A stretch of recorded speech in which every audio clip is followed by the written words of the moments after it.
lending option for people who need funds fast, from $1,000 to $1 million in 24 hours. Call Borrow today at 1-888-995-1859 or visit BORRO.com. And that's how I escaped the Bermuda Triangle with a spoon and a hairdryer.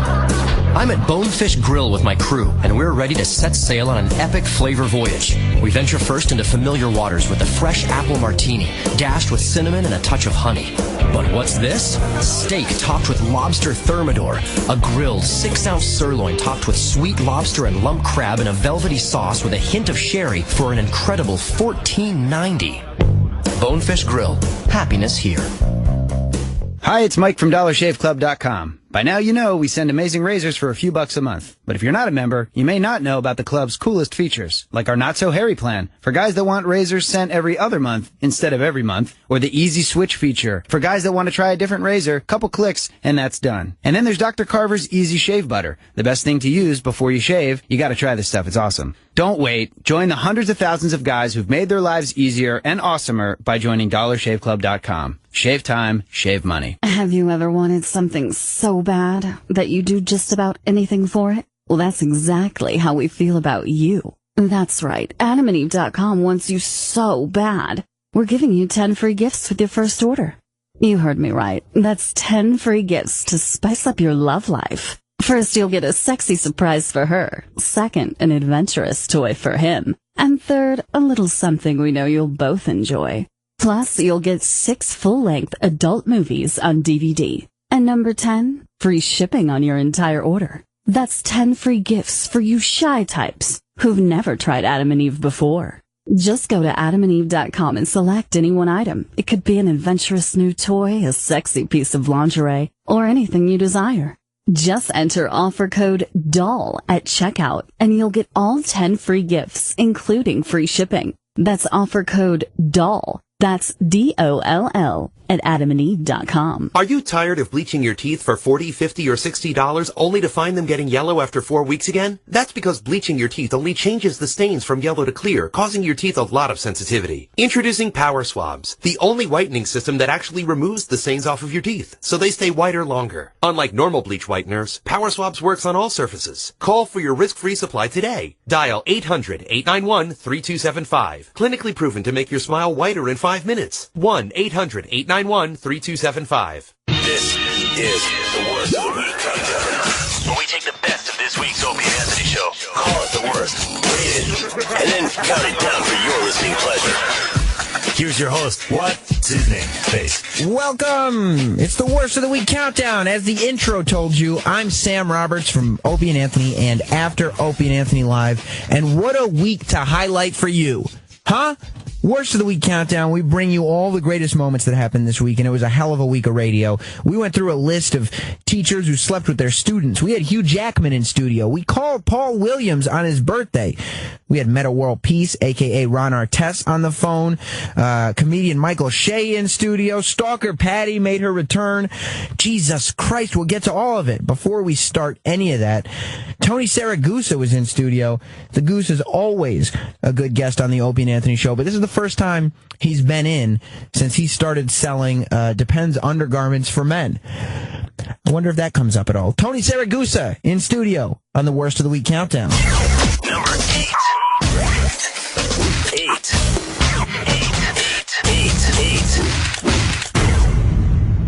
Number 8. I gotta say, you're a great spokesperson, because we were just talking about Bill Cower and how awful he is with the Time Warner commercials.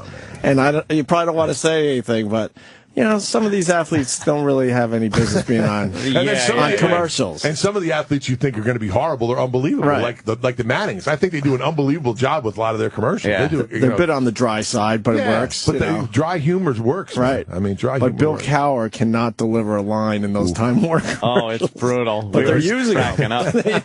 What were they thinking? Big Steeler fan. At Time Warner Cable. You're right. Do you know what? That's what it is. The guy who runs is probably a big Steeler fan. You're Right. Absolutely. What are you kidding me? The CEO's like, I love the Steelers. I want to get a sideline pass. Hire Cowher, put him on a couch, come and give him a couple lines. That's the how next that time works. you just see him there, usually they give him a whistle. Come on, work out. And they have all these guys in this like strange color, so they don't identify with any NFL with any team, really. Yeah. Dude, it's you deliver a line very well. Yeah. You're very natural. Well, but sports figures for the most part, they have a problem. Yeah, there's been a few over the years. Dating back to, fucking Joe Namath when he was hanging out with the Bradys. Hey, Bobby. They analyze things too Hey, much, Bobby, let me pass the ball to you. Right. But they got Joe Namath. Yeah, they got Joe Namath. That's all they cared about. We got Joe Namath on the Brady Bunch. Yeah. That's true. You were fucking 97-1 as a wrestler? Yeah. That is amazing as a record. Why not the Olympics? Nah, it was pretty funny. I went to Pitt, and they had a pretty good wrestler up there, and I used to wrestle a little bit, but then they wouldn't let you go and wrestle on the team because football was giving you a scholarship. I liked wrestling. I think wrestling really helped me become a better football player. With keeping your base down low, leverage, working guys real tight to another guy, and I think it's a great sport. It's a great, what the thing about wrestling is, it's a one-on-one, and you can't point your finger at nobody else. It's all right. Listen, it's you against him. He's the same weight. Usually, he's just, around the same age. Get out there. Let's see what you can do. And I coach my son in wrestling, and I think it's a great sport. Is he good? Self-motivation. Yeah, he's pretty good. Yeah, he's all right. He does. How many sports did you play in high school? Well, I played. I was a football, obviously. I played a wrestler, baseball. I did track. It was pretty funny. It's a great story. So I'm a junior, and I'm like in the States, and I'm throwing a shot put and a discus, and I'm chucking this thing around. I'm wearing the nut hugger shorts and all that kind of. Hey, back in the day with the big tube socks. Right. And all of a sudden, I come to my senior year, and I'm like, dude, you know what, man? I'm evaluating my life. I'm like, I'm gonna get a scholarship, maybe. Go to Pitt, and I want to be a multimillionaire, dude. I want to have millions, and I don't know any multimillionaire that like get his buddies and they go throw the shot put or the disc. So shit, I joined a golf team. No kidding. Oh, jeez. Yeah, Baltus Roll was one of our courses that we played, in Jersey, and went over to Gallopin Hill and went on a golf team. My coach comes up to me, he goes, what are you doing? He goes, you can probably win the States or do. I'll go, yeah, but those, what am I don't want to be throwing a piece of lead around. What the hell is that? He probably had a nervous breakdown. He probably cried hard. My job's on the line. My $1,200 for coaching. Exactly. That kind of, but it was, he had to be so sad. Yeah, so I liked it everything. to golf. Yeah, I liked everything. What's your handicap? Right now, I'm probably about a 9 or 8, somewhere around there. That means he's a 6 or a 7. No, but all these guys pad it a little bit, for the money. Depends. Depends. Bring it right back. Depends. Who finally beat you wrestling? Who did you lose to? I lost to a kid from Newton in the States. He actually threw legs in on me, and he was like stalling, and it was like 10-10. There was like 2 seconds left on the clock. What's stalling mean? What's that mean? He wasn't like really doing anything. He was holding on. So I was like getting aggravated. So I flipped him over, and I grabbed his ankle, and I put my elbow in his shin. I tried to break his leg, and he started screaming, and they gave me a stalling point. So I lost 11-10 with like 2 seconds left. And I was pissed. Hey, listen, man, he did what he needed to do. Sometimes stalling is good if you can get away with it. I mean, now it's like part of the game. Part of the wrestling. Go get take down, get a couple points, and then like try to stay away from the guy. It's almost like Spanky. Running around the ring trying to run away from him. Is that finger in the ass move real? Do they do that? It's not finger in the ass. It's sort of like the tailbone. You put your thumb. Like where the tailbone is, and you lift. Oh my God. And usually their legs kick back. There's little secrets and stuff like that. You know what I'm saying? The chin in the back. What'd you get? Did you play any athletics? Nothing. You were the guy smoking a bone back in the car. Yes, exactly. I was a degenerate. I was basketball and track, yeah. There you go. What'd you do in track? A 2-mile indoor. Yeah? A miserable race. And cross country, yeah. I was a really good runner, but going with what you said, I was like, who gives a fuck? I already know I could run real well. Yeah. And so I played basketball, but I never got the height. I was really serious Point about guard? basketball. Yeah, shoot the lights out of the ball. Went to all the camps. You still play a little bit or no? Not really. No, I got 2 herniated discs. I get out there once in a while, but dude, there's no I went to the basketball camps all summer, all that shit. I was convinced probably I was going to make kept you out of trouble, right? Oh yeah. I was a rat. I did about 6 hours a day, easy. Well, that's awesome. Easy for most of my Track's years. a great sport too, man, because it just bored me, and I was good at it. And my basketball coach was even saying, man, because when we used to have to do the 2 mile for the basketball team, I would just fucking destroy people. Nothing in you did fall track or no? You didn't do anything in the fall? You look like maybe no you'd fall. be a good little receiver or something like that. No, football scared the shit out of me. I'm not going to lie to you. Scared the fuck out of me. Was it the football or was it showering with like 30 other guys? You were a little nervous. No, I mean, a thimble? You have a thimble down there? Yeah, that's cool. It's cool. And it's a thimble that stands up in the shower with other men. I did go to class sweaty a lot, yes. There you go. I didn't feel like showering in front of fucking sweat. everybody. Is that easy to do, just fucking shower in front of everybody? Yeah, it is. In the beginning, when you're in the NFL, it sort of gets a little scary. But there's a few guys with tiny dicks. I mean, come on. Oh, there's a couple. Yeah, but who wants to see fucking Eric Williams or Leon Lett walking in and you're fucking naked? Tripod. Giants swinging dicks. Yeah. We got to make an extra, a bigger shorter guard or shield for those guys. I never really thought about that. Yeah, right? We got to see if we can bigger get size for, yeah. Triple X. But then who's going to want to buy the normal size? You can be like, yeah. Imagine buying it and all of a sudden, extra small. Hideki Matsui. Did you really come up with the product? Did I come up with the product? Yeah. No, they came to me. They already had the product pretty much established, but I did give my insight on, when we were doing the commercial, we sat down with everybody, and they were great to work with. But it was, I sat in a room with like maybe 13 women, and it was like, my agent and me, and I'm like, listen, they're like, Art, well, this is the way the commercial is going to go. And I'm like, well, you know what? You need more guys involved. You need construction guys. You need like almost, it's like no big deal. Like, and they were great. Yeah. They took my, a little bit of, my insight of what I thought, how it would make a guy in this situation be as comfortable as he possibly could. And I thought the commercial came out great. It's light, it's fun. You get in the beginning it was crazy. My Twitter blew up, and I was like, wow. They're like killing me, and I'm like, listen, it's all fun and games until you have to go, and it's you that has to deal with this. You know what I'm saying? If we're being honest, maybe we took a couple of shots. You took a couple. We took a couple shots. Dude, just now you're only thing I ask whenever you talk, you can rip me on. Just get my name right. You know what I'm saying? Tony Saragusa. I don't care. We like you, so maybe we should tell you we might have taken a couple. That's all right. Listen, all in fun. All in fun, Tony Saragusa. We just thought it was hilarious, that tiny little man cave thing. His little spot on the bobblehead. Yeah, it's cool, right? Yeah, you rip it up. Tiny little man cave. Yeah, not brave enough to take shots in front of you, but maybe when you weren't here, we took it. Yeah, that's a couple shots. There you go. Just a couple, to keep it real. Dude, I'm sure that I would be reciprocating if it was going to work out. I was happy with it. Well, when the Depends commercials first started with the women, that was so creepy. What was her name when she was on the red carpet and was Harry? It was Harry Hamlin's wife there, and he's basically going, "Look how hot she looks." She's like, "I'm wearing Lisa Rinna, right? She's like, "I'm wearing one right now," and it's like, "Oh, Jesus!" And then Harry is there going, "Look at how sexy and hot she is," and then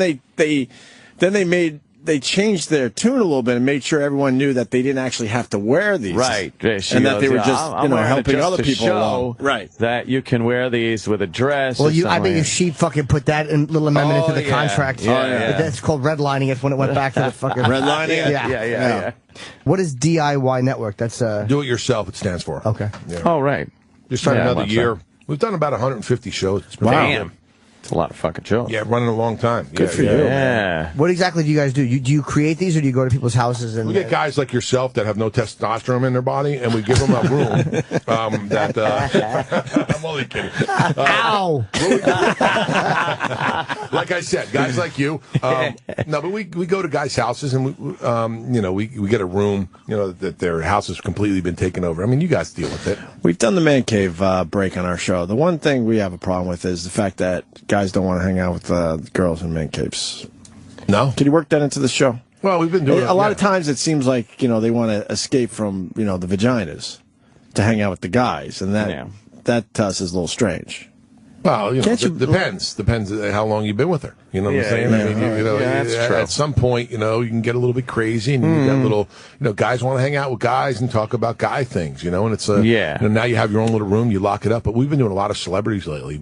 Charlie Sheen was on last weekend. We did his house. I was over his house. What did you give him that was special? We gave him like a wine. He had a room like right next to his pool, and we like set it up with like wine and cigar. Like it was really cool. That's good for sobriety.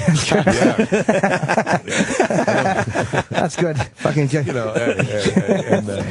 we did Snoop, Snoop's house. Did a lot of guys, man. It's been really. What did you put in Snoop's house? Yeah. Well, we put we built him. He had a shed in his backyard, and we tried to. It's a beautiful view out of his backyard, and he goes, no windows, so he didn't want any windows. He wanted a TV so he could watch his Steelers and play Xbox or whatever it is, and so we put two 50-inch plasmas, flat screens in. We cut the back of a 57 Chevy. We made it a couch, so he can hang out there. We put a table in the front so he could do whatever he does there, and.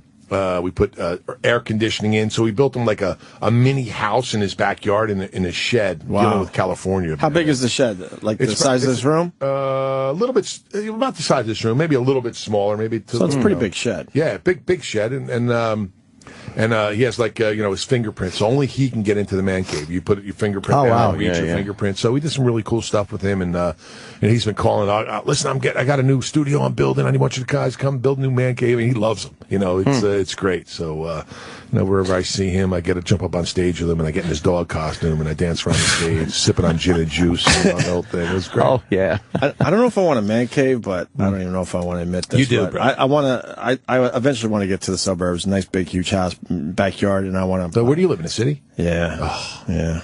With two kids. With two kids too. Yeah. How old are your kids? A little over 3 and almost a year. Dude, you better start decision making right now. No kidding. We're running out of room. Yeah, dude. But how about sports and stuff like that? Like, are the kids ever going to see what real grass is and stuff like that? Are they scared of grass? I rented a beach house this summer, and they were out east, and they were out of their fucking Where minds. out east? Where? Well, out east. Out east. Yeah, Hampton. Super secretive or something? Well, Hamptons. Hamptons. Area. All right, cool. Yeah. You could say that. One of the out Hamptons. east. I looked at the Jersey Shore. Out east could be the Azores, you know what I'm saying?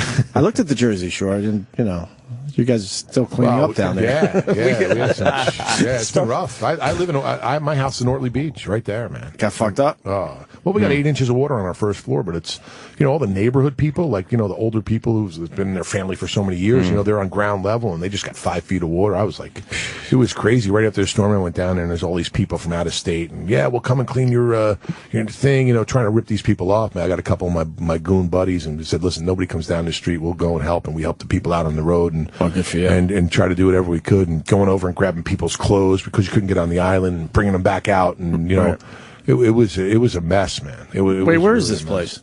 In Ortley. I don't know where that is officially. It's right where where the roller coaster was on TV. Did you see the roller coaster in the water? Yeah. A mile from there. Oh, no kidding. It was the worst hit place. Yeah, there and Manalokan were probably the two worst. Right. And there's probably a couple hundred houses up on the beach that they just knocked down. It looks like Beirut, but they're doing a great job of cleaning it up until the fire hit. Dude, I was there last weekend. I'm down the shore. The night before, I went out, had a couple cocktails, went to a steak place right on the boardwalk. About 2 a.m, got done, came back home, woke up, did a couple things. As I was leaving around 1:30, 2 o'clock, I saw some smoke. I go, man, what the hell's going on? Probably a little fire or something. By the time I got back up, I live in North Jersey, up north. No, I'm not going to tell you the He's being vague. Yep, not the Hamptons, but it's up North Jersey. I'm wondering if you threw a cigar out the window before you left down there. No, and the whole boardwalk was on fire. It was horrible. Crazy. It really is horrible. You think punch after punch. You think it's arson? I think that the salt water and the electrical. Guys get money to go rebuild a lot of the electrical stuff, and they listen, you get $100,000, all of a sudden they only want to spend 10. They think it's their money. Like, listen, go fix your stuff the right way. You know what I'm saying? Yeah, try to cut corners, and that's what happens. Wow. It's not good. But if you need any more information on the shields and guards, go to guardyourmanhood.com. Right, exactly. I didn't tell you what I want in my backyard. What else? Go ahead. Instead of a man cave, and I swear to you, if I ever get a big house with a big yard, I want to get a tree house to nap in. A tree house to nap in. I swear to you. But like the man cave, but it'll be a great bed, maybe a flat screen, just a tiny. Yeah. Let's do it for the show. Sure. Buy a house first, cheapo. I want to get out of the Hamptons. Get out of the Hamptons, prick. Renting in the Hamptons. And I bought in New York. It's crazy. It's ridiculous. But I want to pimp out a treehouse. Dude, wouldn't that be cool? Where I live, man. Come over where I live. It's beautiful over there. I got 2 acres. Can we hang out? Yeah, I'll hang out with you. All right, we'll hang out a little bit. Once a month. Once a month. Tony's got to go, they're saying. What the fuck is that about? Yeah, I got other things. All right, hey, Tony, always a pleasure. Hey, guys, appreciate it, man. Thank you, sir. Let's not be around. I got some Giants games, stuff like that. You ever need me, just give me a call. All right, and I like what you do on the sidelines. Thanks, man. We didn't really talk about it, but I don't... I don't like the broads on the sidelines. I like a guy that I do a completely different thing than other people. No, I'm an analyst down there. I got a whole booth. I got like almost what you guys got here. I know, you know your shit. And I'm not saying the broads don't know, but they haven't taken any hits. I like hearing from the guys that might have taken a few hits out there. Yeah, a little bit of experience does help a little bit. You know, credibility. No, they're good to look at. You know, we all know that. But it's like if I need any questions about track, I'd ask you. You know what I'm saying? Well, yeah, sure. The worst of the week countdown continues. Rolling right along, it's me, Sam Roberts from O&A and After O&A Live, and this is the worst of the week countdown. Still to come. I mean, this is a big week for radio. Hugh Jackman was in studio. Ron Artest was on the phone. Metta World Peace, you may know him as. Paul Williams, we called him on his birthday. We went through a list of teachers who slept with students. Stalker Patty returned to the show. But right now, what I want to play for you is we found Anthony was caught in a YouTube loop, and he found an old public access television show called Stairway to Stardom.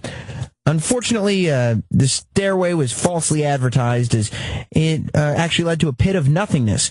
We never heard from any of the people who participated on this show, Stairway to Stardom, ever again. However, YouTube has encapsulated them for all of us to see for all of time. We watch Stairway to Stardom, and we comment here on the countdown.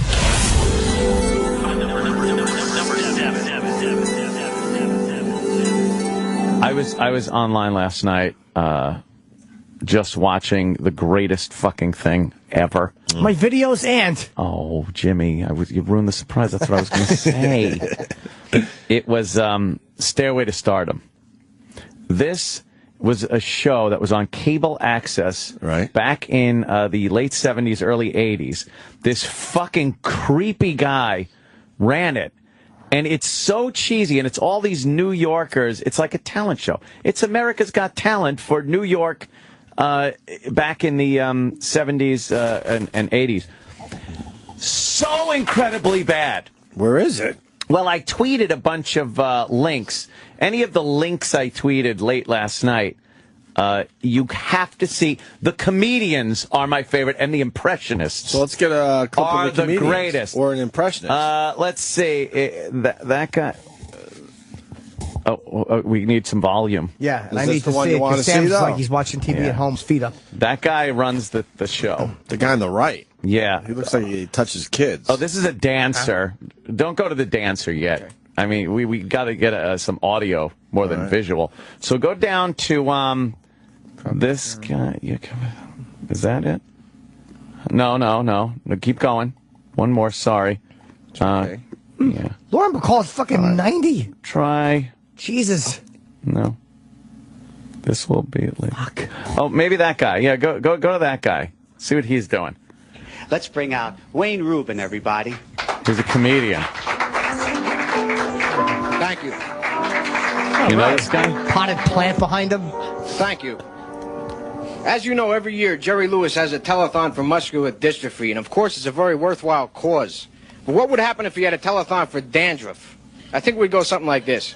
All right, here we are on our 24th hour for dandruff, and so far we have reached a total of $1. $1 in 24 hours? I have here a letter from the President of the United States. Says, Dear Jerry, good luck in your fight against dandruff. What's the matter, Reagan couldn't send a few dollars with the letter? And now from the Middle East, I'd like to bring out, here's Menachem Begin. Menachem, come on out here.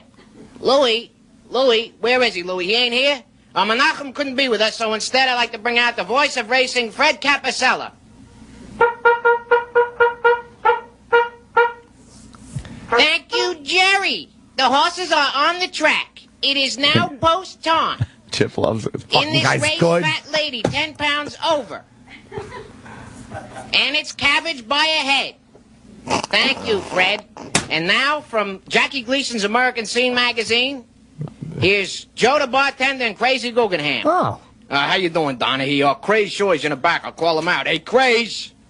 Hi, Joe. Hello, Mr. Donahue. You like it, Chip? Fucking guy sounds just like him. I was hanging around the house. I wasn't doing nothing. Oh, this guy. Now, the voice of the late, great Nat King Cole singing the Christmas song. My mother loved him. And now he just sings the rest of the song. Chestnuts roasting on an open This is Stairway to Stardom. People may not realize this is all one guy doing all those things. Oh, I know. Yeah. You might not realize it. Otherwise known as escalator to obscurity. Yes. All right, enough for him. Go to this. Yeah, you're fucking jealous because he sounds like the people. I know. I am. Piece of garbage. Go to, yeah, there's another impressionist. I hope you can find him. I think this guy is... Oh, yeah. It just gets better. Oh, this guy rules. Yeah, maybe him. Johnny Gallagher. Yes. This guy is the great... He has nothing. Glad to see you. Oh, I've seen this before. You know, ladies and gentlemen, that Jerry Cooney and Larry's home fight was really Larry's something. Larry's Picture home. He's a little politicians nervous. were in a fight game. It goes something like this. And now, Howard Cosell. Oh, good. Well, good evening, ladies and gentlemen. With me, the former president of the United States, Jimmy Carter. Jimmy, you do look beat. Oh, no. Well, I'll fought every top contender, but I promise that I will be back next year, and I will win with the help of my brother Billy. Thank you.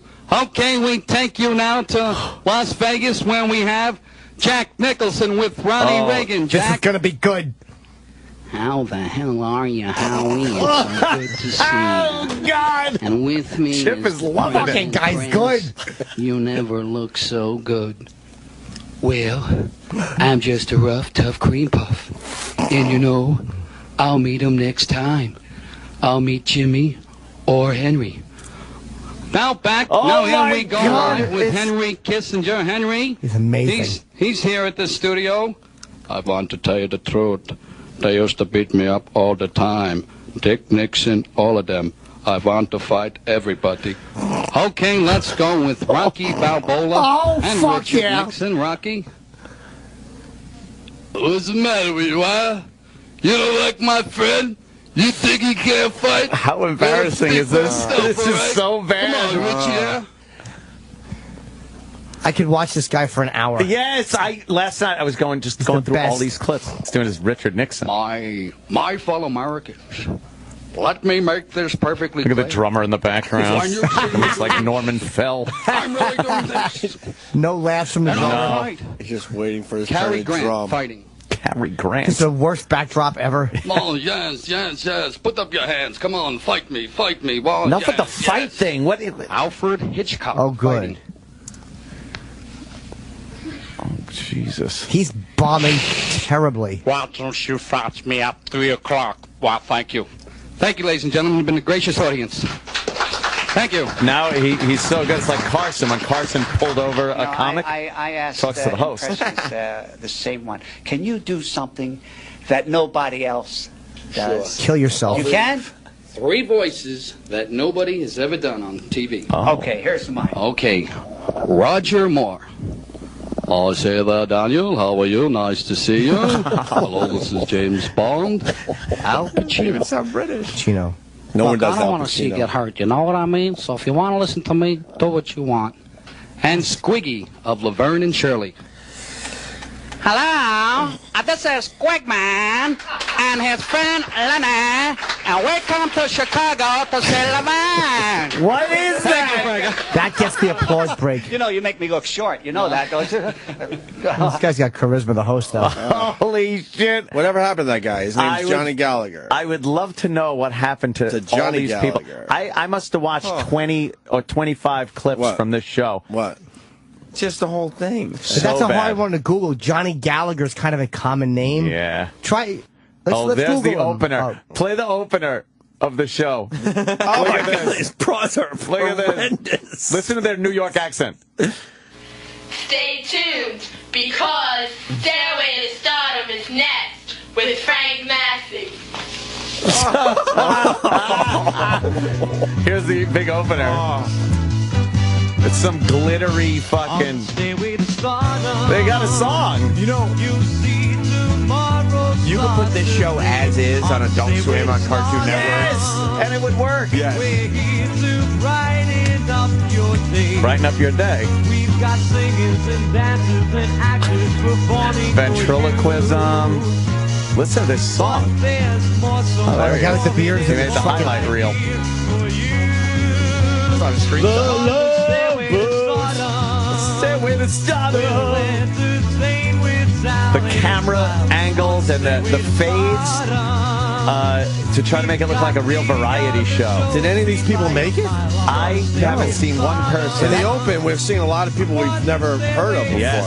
And the stage is so, that backdrop, I'd rather do comedy in front of somebody that said Tawhid and Jihad behind it.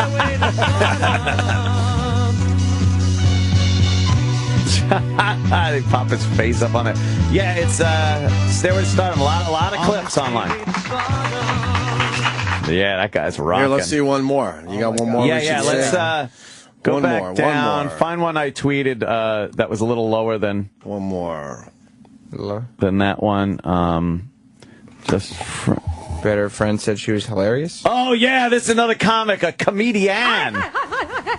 Guess what? Anyway, I just came to New York recently. You know her? Paul, what's her name? Excuse me. Is that Frank Capo? No, Cheryl Klein. Don't know. You don't know Cheryl Klein? You should know her, man. She might be Jewish. Oh, okay. I'll bet you she is a JKB. My mother always said, Chipper, watch out for them. They're going to take your money. What? My mother said, if you want to see how many Jewish people there are, roll a penny out, Chipper. They'll run for it and clunk their heads. You should be on this show. I'm not originally from New York. I came here like a lot of you people looking out there, a lot of you Caesareans, to make it big in show business. Nothing. I gave myself 3 weeks. I have 2 hours left. 2 hours? No. An hour and 4 minutes. Anyway, no, I'm going to make it fine. If I don't make it here, honey, in case they I'll go didn't back to get visit my mother in Yeah. Miami because I got a letter from my father, a telegram yesterday. Come to Miami. I said, Daddy, I'm not coming to Miami. She drives me nuts. He said, Cheryl, your mother went through a change of life. She's going to start living hers instead of mine. Laugh it up, guys.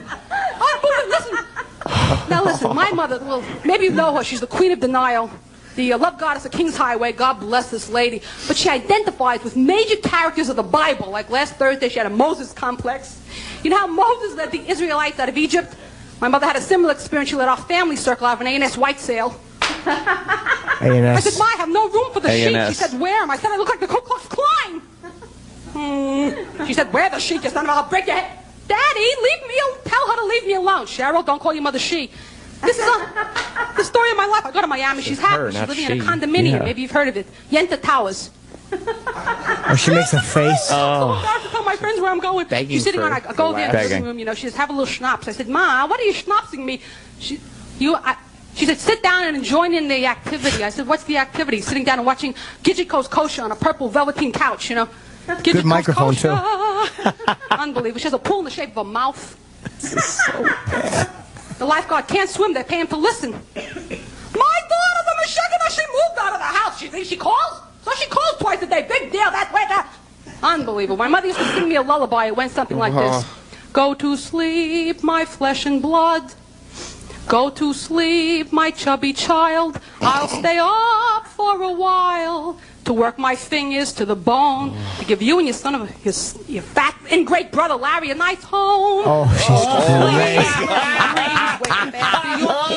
she's great. How fucking horrid. The tourists they had.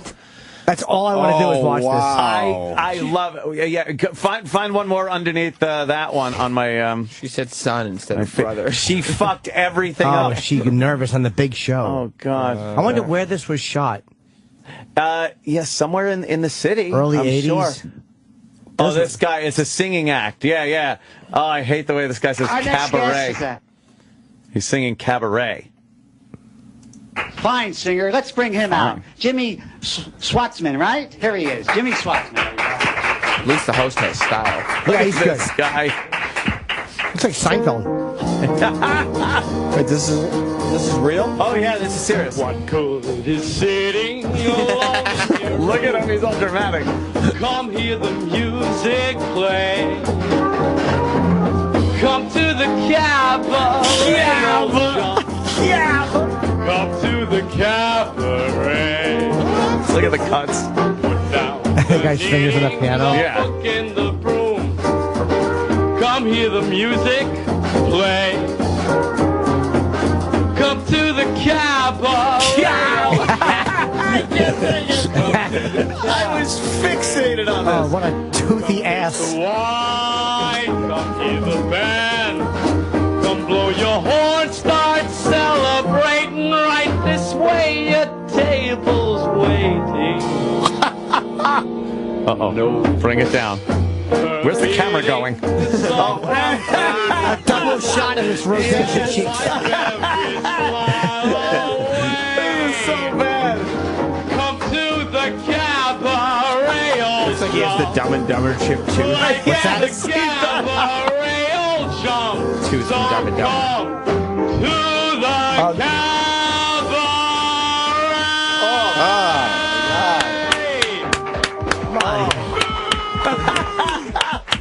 I could not stop watching these last night. What about the magic act? There is a magician. Yeah. Yes, a magician. He's a little awkward. I don't think that's him from the show, though. There's another one of Jimmy Schwartzman. Let's see Jimmy Schwartzman. Wait, he got 2 songs on the show. Why wouldn't he? All right, two appearances because he's dressed differently. Jimmy Schwartzman, everybody. Schwartzman. Jimmy Schwartzman. Who's his delightful co-host? This guy. Wow. Wow. Nice shirt. He's a little more like a star this time. Blind guy in the back of the horn. There is a brotherhood of man. Brotherhood of man. A noble tie that binds all human hearts and minds. He touches his head like mines. They're going for the split screen. And there it is. You can tell the camera goes way over to one side. Lifelong membership is free. Wow. He keeps turning the side. I think Bartlett sang this song in How to Succeed. Did he? This is from How to Succeed in Business. Oh. He did much, much better than I this would hope guy. so. Also, the setting was much more appropriate. Brotherhood of Man. Cabaret. Guy's great teeth. Does he have a sore on his He's got a sore. He's got a sore on It his looks lip. like he does. He appears to. Well, he probably was nervous in the dressing room. He had an outbreak. There's hundreds of people watching. There's a big cold sore on his lip. Holy shit! His brightest shirt with the biggest collar open in his straps. Oh my God! Oh, who's got to use that mic next?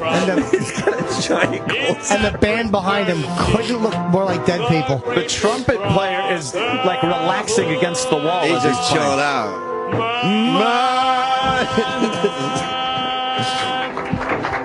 A smattering of applause and. This is no PFG TV. No, it's not. What's his name? Can we Google him? By the way, we got to get Scorch on the show, man. He lost his gig. Yeah. We got to talk to the Scorch. Let's Google that singer. I want to know where he is. Where Jimmy Schwartzman. This is 1982. That one was. Wow. So that's 30 years ago. 31 years ago. He's probably running fucking the Schwartzman law firm. Yeah. Schwartzman fucking. What? This says it's from 2006. No way. He's still doing it. No way.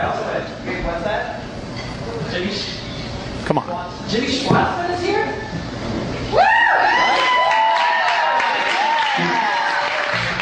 That's him. Where did they fucking find him? Handheld. It's amazing. We gotta get him on the show. That's him, all right. He's getting up to sing.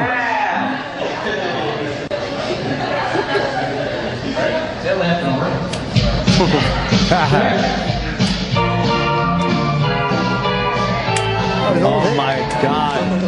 They fucking 2006. Yeah. I hope he says it the same way.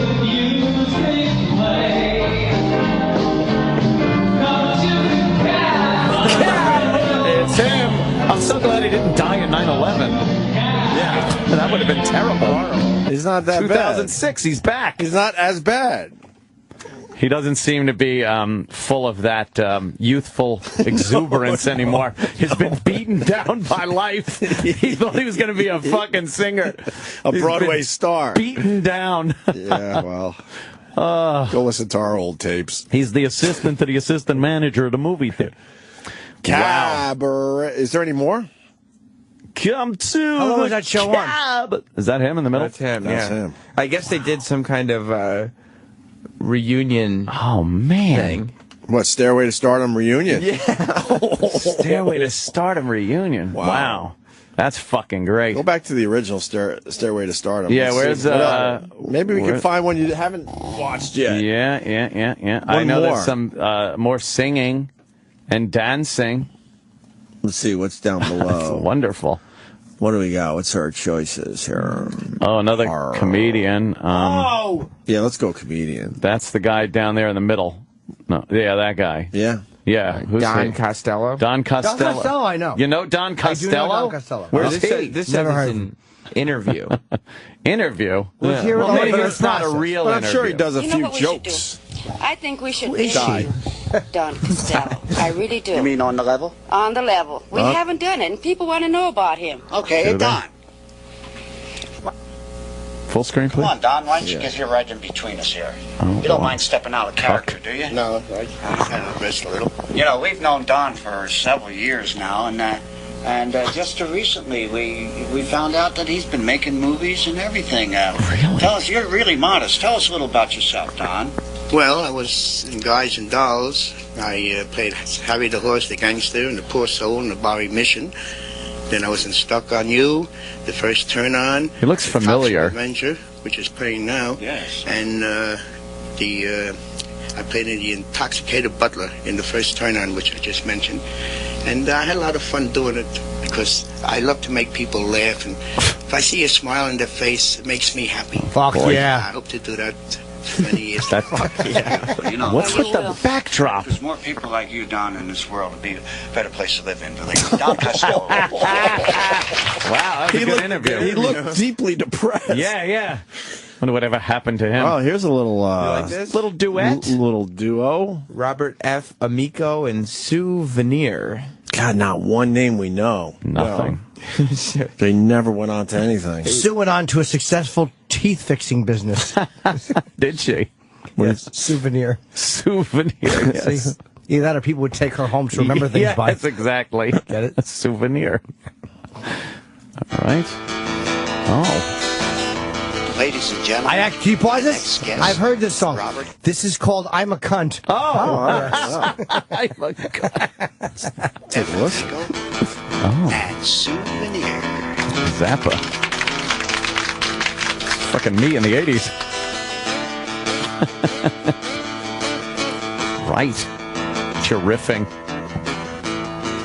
That looks like Frank Zappa. Is that Zappa? Yeah, it looks like Zappa. Flew up to the mountains. We made love till dawn. Two bodies pressed together, yeah, in total warmth. Friends before, lovers after. They're trying to. So the story goes. I love you, babe. What happened? Who knows? This is so bad. I know. I wonder how many people thought they said Junos and got offended. Now we're not together. I miss those summer nights. Massage your tensions away. You said it felt right. Was this supposed to be like a Meatloaf song? Like Sonny and Cher Paradise by the Dashboard In Light? bed by one. Come on, admit it, babe. It was fun, yeah. Oh, God. This is so incredibly bad. The writing's amazing. Yeah. It really is. Oh, man. Oh, he's rocking now. Oh. Wonder where you are now. Oh. Don't see you no more. The last time I spoke to you, we were at war. We're not friends, we're not lovers. You're a vision of the past. The summer of '83 went fast. Summer 83 went fast? That's it? That's it. Wow, that was stink-a-roo. My special guest, Precious Tap. Oh, no, she does a dramatic thing. Love Nice, little mini Ripperton. Yeah. Making love with you is all I wanna do. Loving you. Uh-oh, goes up high. I see the sun come shining through. She's not gonna hit the notes. No. And every time that we Every time we love with you. Look at that, dude. That's great. Here it comes. Ooh. Here it goes.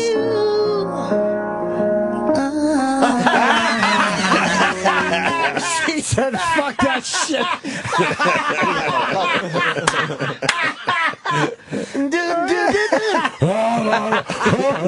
Grandpa, I'm singing Minnie Riperton, Grandpa. Loving you is easy cause you're beautiful. La la la la la la la la la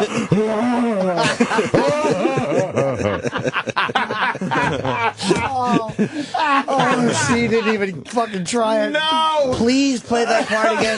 You gotta get to the end of that again, Oh, please. that was the greatest. Please. Oh.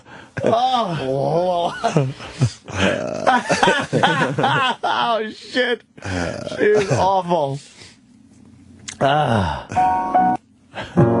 Making love with you is all shining through. And every time that we love with you. I love this. There you go.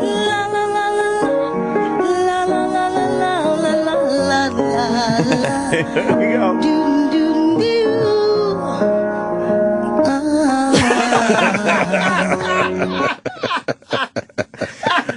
That's all that's up there. Why would you even choose the song? Why? Yes.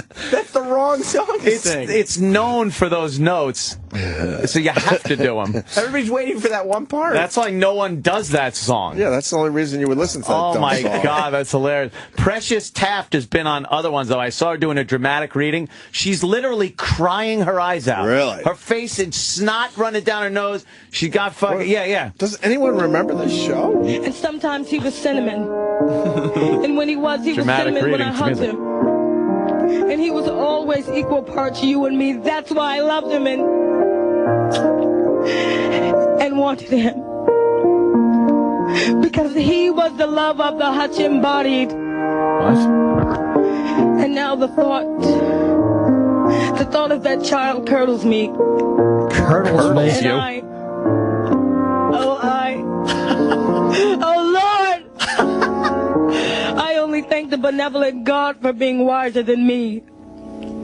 Because if a son existed now, I swear, I'd bash his brains against the goddamn radiator. Oh no, it's called Head and Nussbaum, a love story.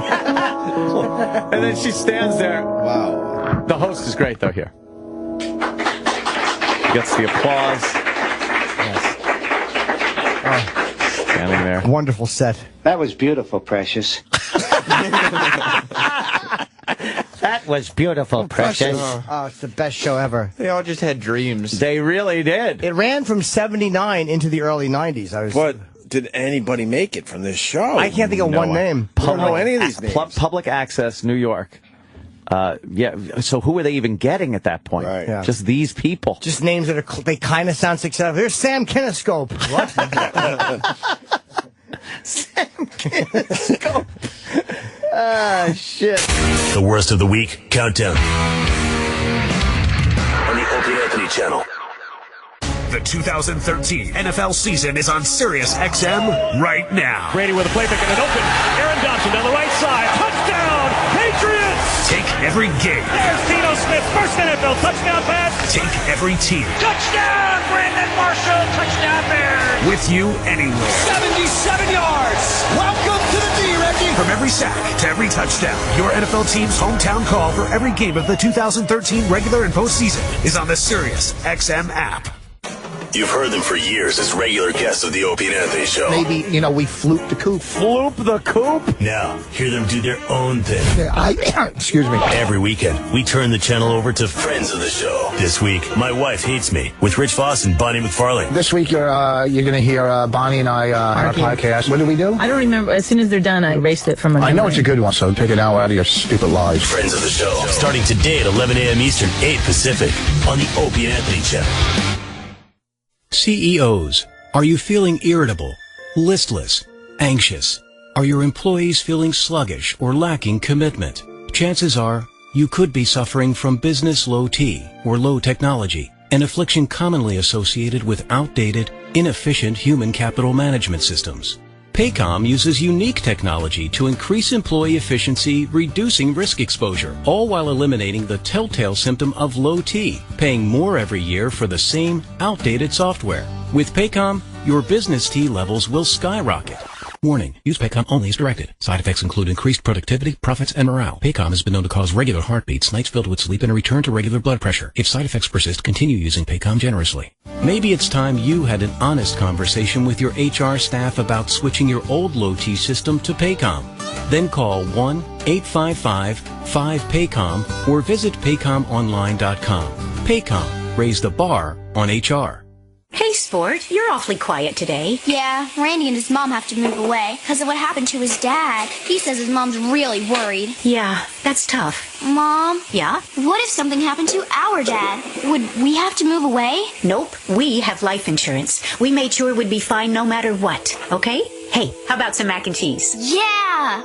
Is your family ready for no matter what? IntelliQuote makes it simple and affordable. Example, a healthy 40-year-old can get a $250,000 term life insurance policy for less than $16 a month. IntelliQuote shops the best companies and policies. You pick and save up to 70%. For free, no-obligation, multiple quotes from competing providers, call 800-423-5047. Get a quote, get our free guide. 10 things you need to know about buying life insurance. You'll know more than 99% of others about life insurance. Call 800-423-5047. That's 800-423-5047. Rates subject to change. For terms, rates, and restrictions, visit IntelliQuote.com. These statements have not been evaluated by the FDA. This product is not intended to diagnose, treat, cure, or prevent disease. Do you take protein to build muscle? On average, only 10% is digested for muscle and the other 90% is converted to fat. No wonder you're frustrated. You're not building muscle because your protein is literally making you fat. But with Amino Prime, virtually 100% of your protein can be converted into muscle. That's right, 100% into muscle. Amino Prime is the most advanced muscle-building, fat-shredding enzyme in the world. And right now, the first 100 callers get a free trial. With Amino Prime, I can feel it working within minutes. My workouts are intense, my energy has improved, my abs are getting ripped, and I'm getting ridiculously stronger. Plus, I've already dropped 2 pant sizes. Amino Prime is all natural and not a stimulant. Want to try it for free? Just be one of the first 100 people to visit RippedForFree.com or call 800-784-2646. That's 800-784-2646 or go to RippedForFree.com. Trials are extremely limited. That's RippedForFree.com. I want my company's network to be safer and more reliable. Do you want to deal with multiple vendors? No. Are per user fees and added feature costs okay? No. How about solutions that are hard to install and use? No. Offshore or automated phone tree support okay? No. Then yes, we can help.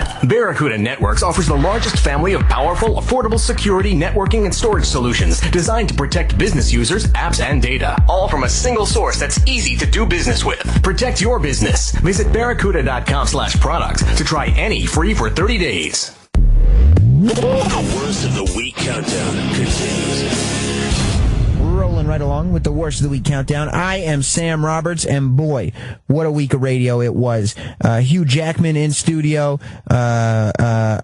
Stalker Patty made her return. Teachers sleeping with students. We got into that. We called Paul Williams on his birthday. Ron Artest was on the phone. We thought it was going to go very poorly. You'll have to stay tuned to see how that goes. But before we get to any of that, Michael Shea made his first appearance. I don't know if it's Shea or Che. Probably Che. Made his first appearance on the Opie and Anthony show. This guy, he's only been doing stand-up for about 4 years, but he is going to be obscenely famous, hilarious, fit in with the show great. He was just a funny, fantastic guest. Michael Che, his first appearance on the Opie and Anthony show.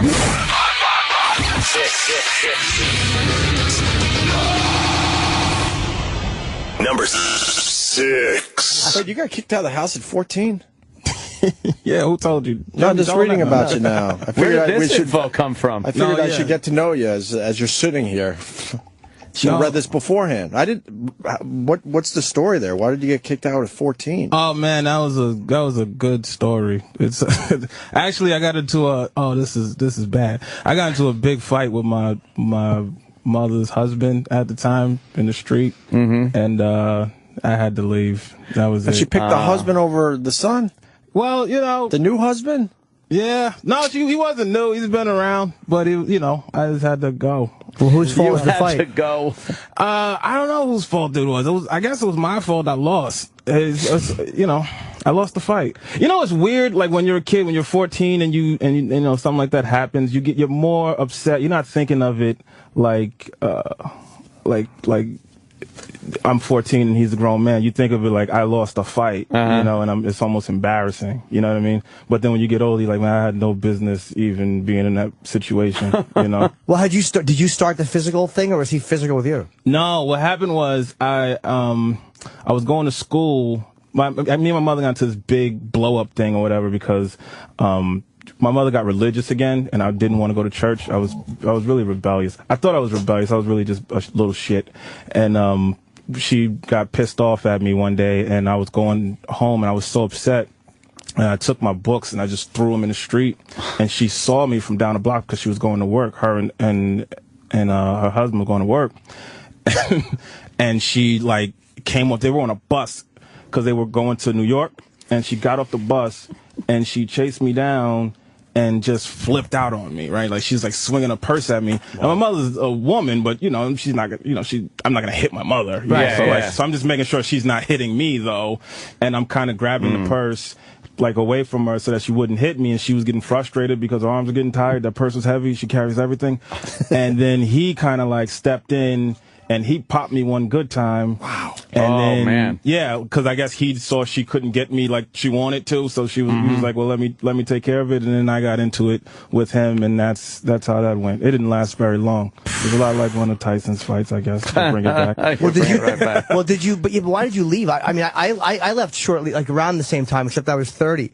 What made you get out of the house at 14? You're like, I can't live with this guy? No, well, I just couldn't stay there. I was just like, I couldn't go back. I just couldn't go back there. Do you still see them? Yeah, I see them. We're good now. Oh, okay. Yeah, that was it seemed wrong at the time, but it was probably for the best for me. I probably needed that. I needed kind of to realize I wasn't an adult, Well, what was the first time going back? After you leave that, because for me, when I would leave the house, it would be a fucking argument. And then I'd be knocking on the fucking door. Maybe once in a while, they'd make me spend the night at a friend's house if I was really being a little twat. Yeah. But I was one of 7, so my mother had kicked. I think all my brothers and sisters have been kicked out at least once before 16. Each one of them, at least once. So that's just a poor family. You get kicked out. That's how they deal with things. They kick you out. It's like playing for a bad franchise. You never know. You're not up to snuff. Get cut. Get out. You're cut from the house. Yeah, you get released, and that's it. You gotta. You're a free agent. You get traded to a poorer family, and that's how it happens. Where's my guy get traded to his grandmother's? Oh, okay. That's exactly how it happens. It wasn't really nothing from I knew the way the game played, so I just left and went to my sister's house for a while. And then I went to my father's house, who lived in New York. And that's when I moved back to New York, because this was in Jersey City. You're not doing stand-up that long, too. Mike's a really funny stand-up, a really, really good comic. Thanks, man. And you're 5 years and under, right? 4. This will be 4 years October. Damn. Wow. I'm always happy when I hear that, and it makes me sick. When I see a really good actor who's only doing it a few years, you're like, oh, fuck.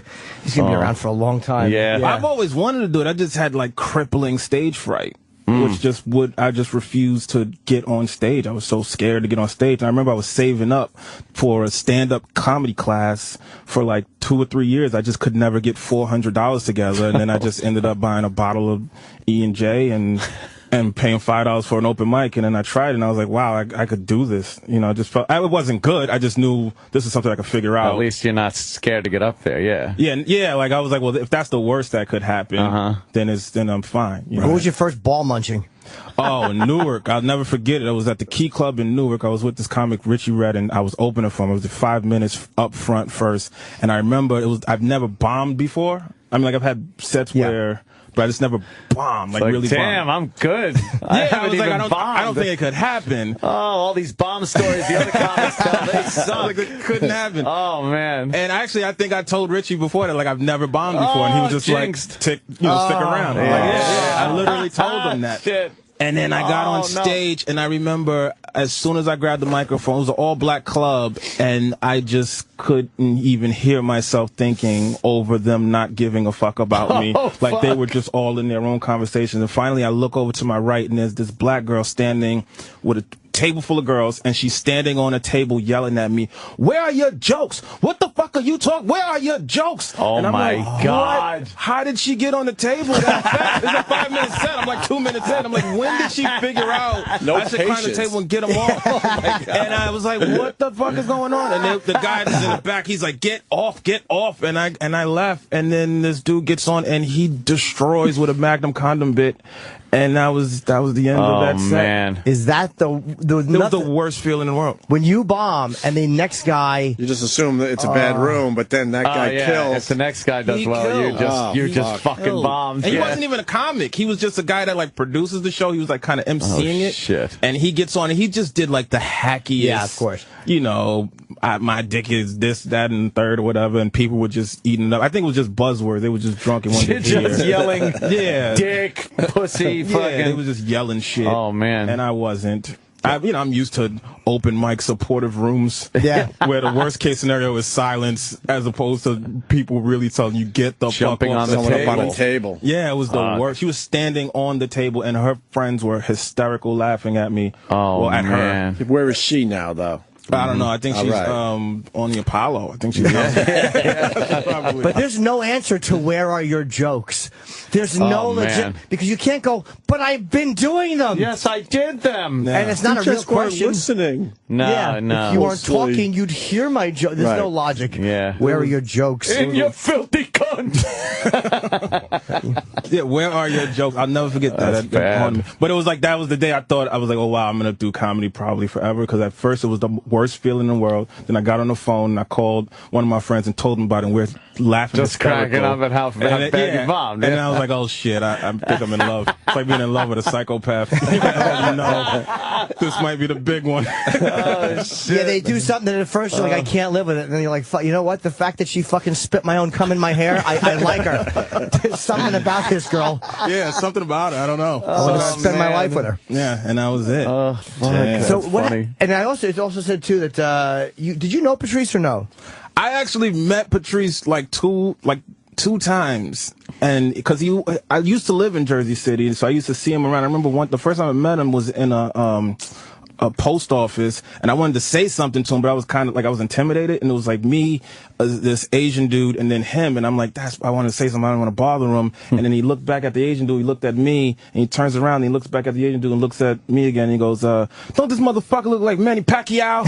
And then we bust out laughing together, and the Asian dude just standing there like, yeah, that was racist, but he didn't give a fuck. And I was like, well, I gotta talk to him now, and I talked to him, I told him I was doing comedy, and he was like really, really supportive. He gave me his number. Oh, really? But I never bothered him or anything. But then I seen him again in the street, and he was like, yeah, you still doing this, hanging there, whatever. And that was the only 2 times I ever met him. And I remember one time I got a text.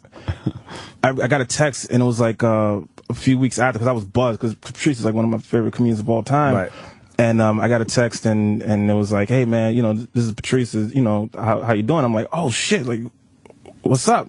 And he was like, no, I'm just kidding. It was one of my friends, like, fucking with me. I didn't know his number. And it was like the worst. I had to pretend it was funny for a long time. Like, good one, Mike. But it wasn't. Dick. It was like, oh, you asshole. I really thought Patrice loved me. Yeah, because I never got a text from Patrice going, how you doing? Yeah, he's like, hey, how you doing? Everything good with comedy? And I'm like, what? Are you serious? But no, it wasn't him at all. Oh, good for Mike. You described him perfectly, though. No filter. He didn't give a fuck. He didn't care. That post office story is. It was just funny. That's Patrice. Absolutely. Did he know you guys were together or no? Nah, we wasn't together at all. He was a stranger. He was a stranger in between. It was just some dude, just some Asian dude, just standing there waiting to cash a check or something. I don't know, mailed his rent, and he's like, "Don't this motherfucker look like Manny Pacquiao?" He could care less about how he's feeling. Yeah, that's him, right? Yeah. And I was like, "Oh, I gotta talk to him now." Because it says in the prep sheet that you said elephant in the room made you want to throw everything away and start over. Oh, I think it made a lot of people want to, because it was just so. It seemed like. It was a lot more, he had a lot more compassion in that one, which made it even funnier, because it was almost like you were rooting for him to be horrible, you know? You was rooting for the logic. It seemed like the audience was way more on his side as opposed to isolating some people. It seemed like it was like, yeah, this guy, you know, like, I don't know. I just thought it was one of the best specials I've seen. Yeah, fucking amazing, man. Mm-hmm. Yeah. It was crazy. It was nuts. I really wish I could have, you know, been ridiculously insulted by him at some point. Yes. I feel like I would have loved nothing more. Right? You know? Yeah. So it was a great feeling when he fucking found something and just like nailed you with it, and you're like, oh, they're fucking brilliant. The best thing about it though was like I remember after he passed, it was like a lot of people who you could tell probably didn't like him as much when he was around, but missed him so much when he was gone. Because I remember there was this girl that told me, she's like, oh man, I love Patrice. It's so sad that he's gone. I'll never forget. One time, the first time I met him, I said, hey Patrice, I'm a big fan. I'm a comedian too. And he says, no, you're not, because I'm a comedian and there's no way we could be the same thing. And I was like, that's the memory you have of That's the golden memory that you shared. And I was like, you know, special moment. It's the best. Wow. There's always a horror story about him too. Like for every one good story, there's fucking 10. Oh, he was awful to these stories. Well, a lot of comics didn't like him because he was fucking just brutal. He didn't like shitty comics. He couldn't pretend to be. But he was very honest though. You know? I remember when I broke up with my girlfriend at one point years ago. He goes, so. If I see her now again, I don't have to say hi or nothing. I don't gotta be nice to her or none of that shit. Like, oh my God, he was just bullshitting the whole fucking time. I don't gotta be nice to her. He would do that. And he couldn't wait to tell you that. My God. We're talking to Michael Che, by the way. Yes, really funny comic. What are you promoting, Mike, by the way? I'm not promoting anything. I'm promoting just me. Oh, you're just hanging out? Okay, cool. Yeah, I'm just hanging out. I don't have anything to promote. Do I need something? Do you have any? Oh, hell no. Oh, no, get your Santa This water's fantastic.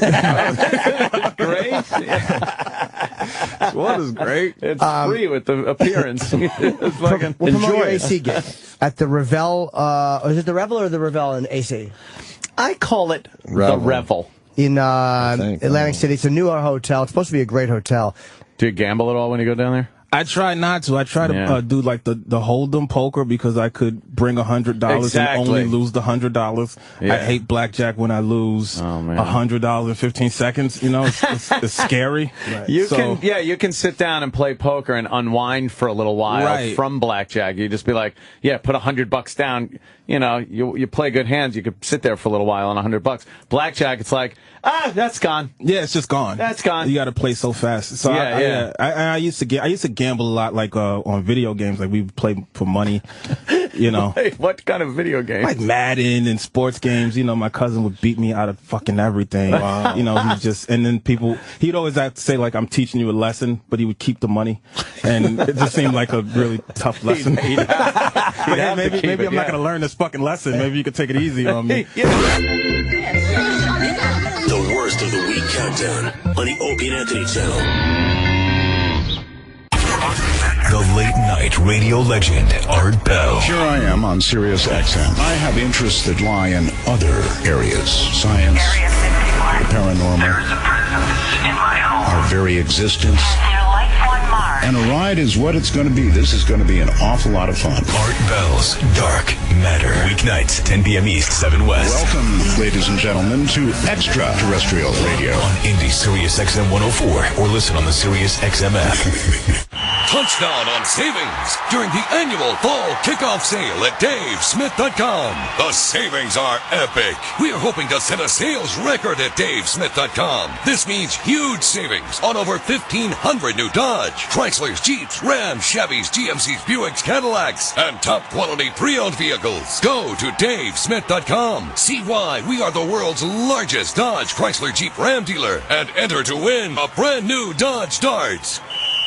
I just came down here from Maine. I'm in here every Monday for blood work. I think the service here is fantastic. You get to know the people, and everybody's real friendly, and I'm in a great place. I'm getting marvelous care, and I'm happy as a clam in a flat.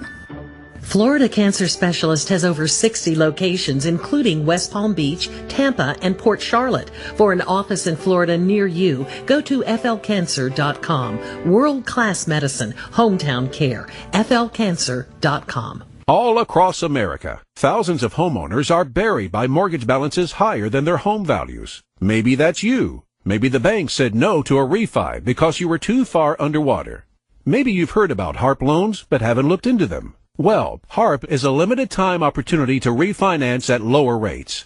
PennyMac, one of America's leading mortgage lenders and major participant in HARP, can approve refis when other lenders say no. If your mortgage rate is over 4.5% and you're up to date on payments, it's not too late. With one phone call, you can find out if you qualify and how much you could save every month. Call PennyMac right now at 800-254-2400. That's 800-254-2400. Equal housing lender, NMLS number 35953. Other restrictions apply. Loans not available in New York or Massachusetts. Call PennyMac now. 800-254-2400. That's 800-254-2400. 800-254-2400. Here's a car question. How does rust get in to destroy your engine's fuel system? It's caused by water, attracted by the ethanol that's in your gas tank right now. Ethanol is in nearly every gallon of retail gas. It attracts 50% more water than unleaded. And with water, that means corrosion can begin at any time. But you can protect your engine with the BG Ethanol Defender Service. BG cleans, dries, and protects the entire fuel system. And you can find this service at a shop near you at BGFindashop.com.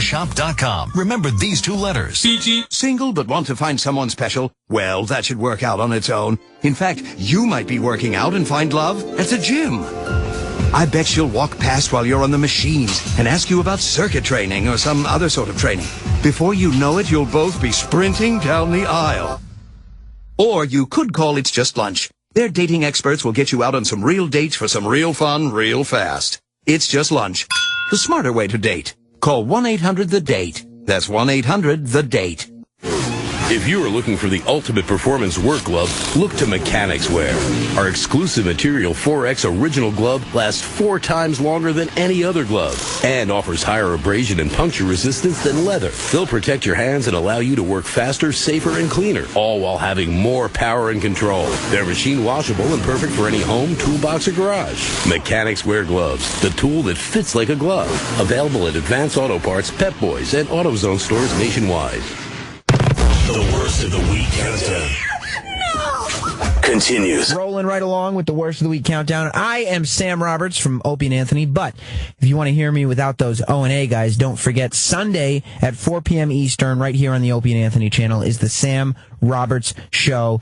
I have a lot planned for that show. You'll have to tune in. My exclusive interview with Chris Jericho. And when I interview professional wrestlers, magic happens. So you're going to want to tune in for that. 4 p.m. Eastern time, Sunday afternoon here on the Opie and Anthony channel. But as we highlight everything that happened this week on the Opie and Anthony Show, still to come is Ron Artest, a.k.a. Metta World Peace, calling into the show. Paul Williams gets a phone call on his birthday.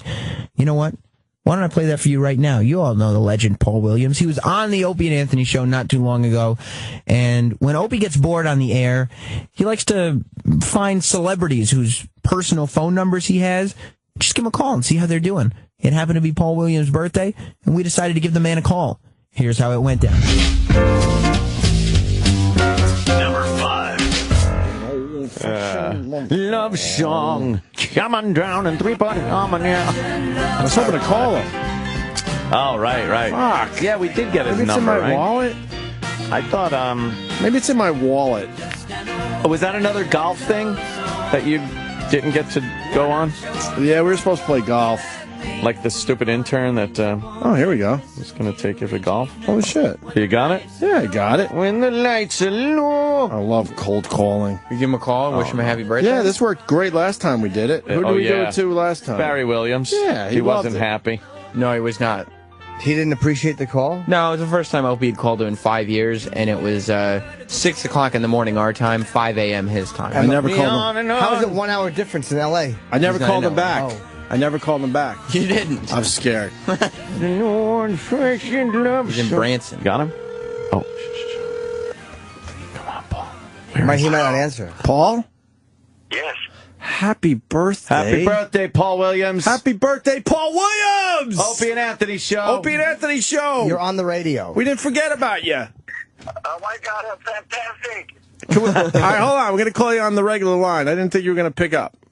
Please pick up when we call you back. Okay, who is this again? I couldn't. I was feeling good about myself for a second. You're on the Opie radio. and Anthony. It's the Opie and Anthony Show. We're calling to say happy birthday. Opie and Anthony, yay. All right, hold on. We're calling you back. Okay, bye. All right. Did you just say fuck you, bye? No, he said, Oh. okay, bye. Yeah, here. I told you I had his fucking Paul number. Williams. Yeah, call Paul This Williams. guy, Paul this guy's a Williams big star. Damn. I'm so happy. How great is it, this big little comeback he's had? Like, it's so great for him. Oh, I know. Nice dude. Used to watch him on all those variety shows.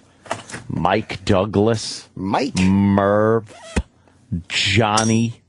Paul Williams, how are you, sir?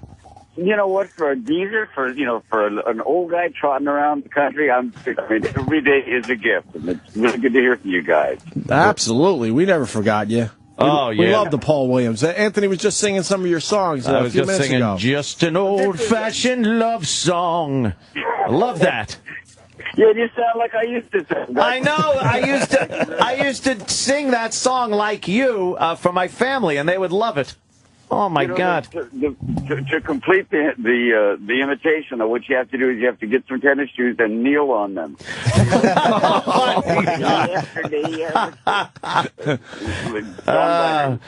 And I would do that kind of almost Davy Jones-ish dance you would do when I'd watch you on Johnny or Merv or something. I was almost Davy Jones, but he was thinner and better looking, and what can I tell you? Yeah, screw him. You're still around. You're still around, Paul. That's what's important. That's right. What are you doing for your birthday today, Paul? What I'm doing? Well, I'm in Nashville, Tennessee, where we're having an ASCAP board meeting, and I was just reelected for the third time as chairman of the board of ASCAP. That's great.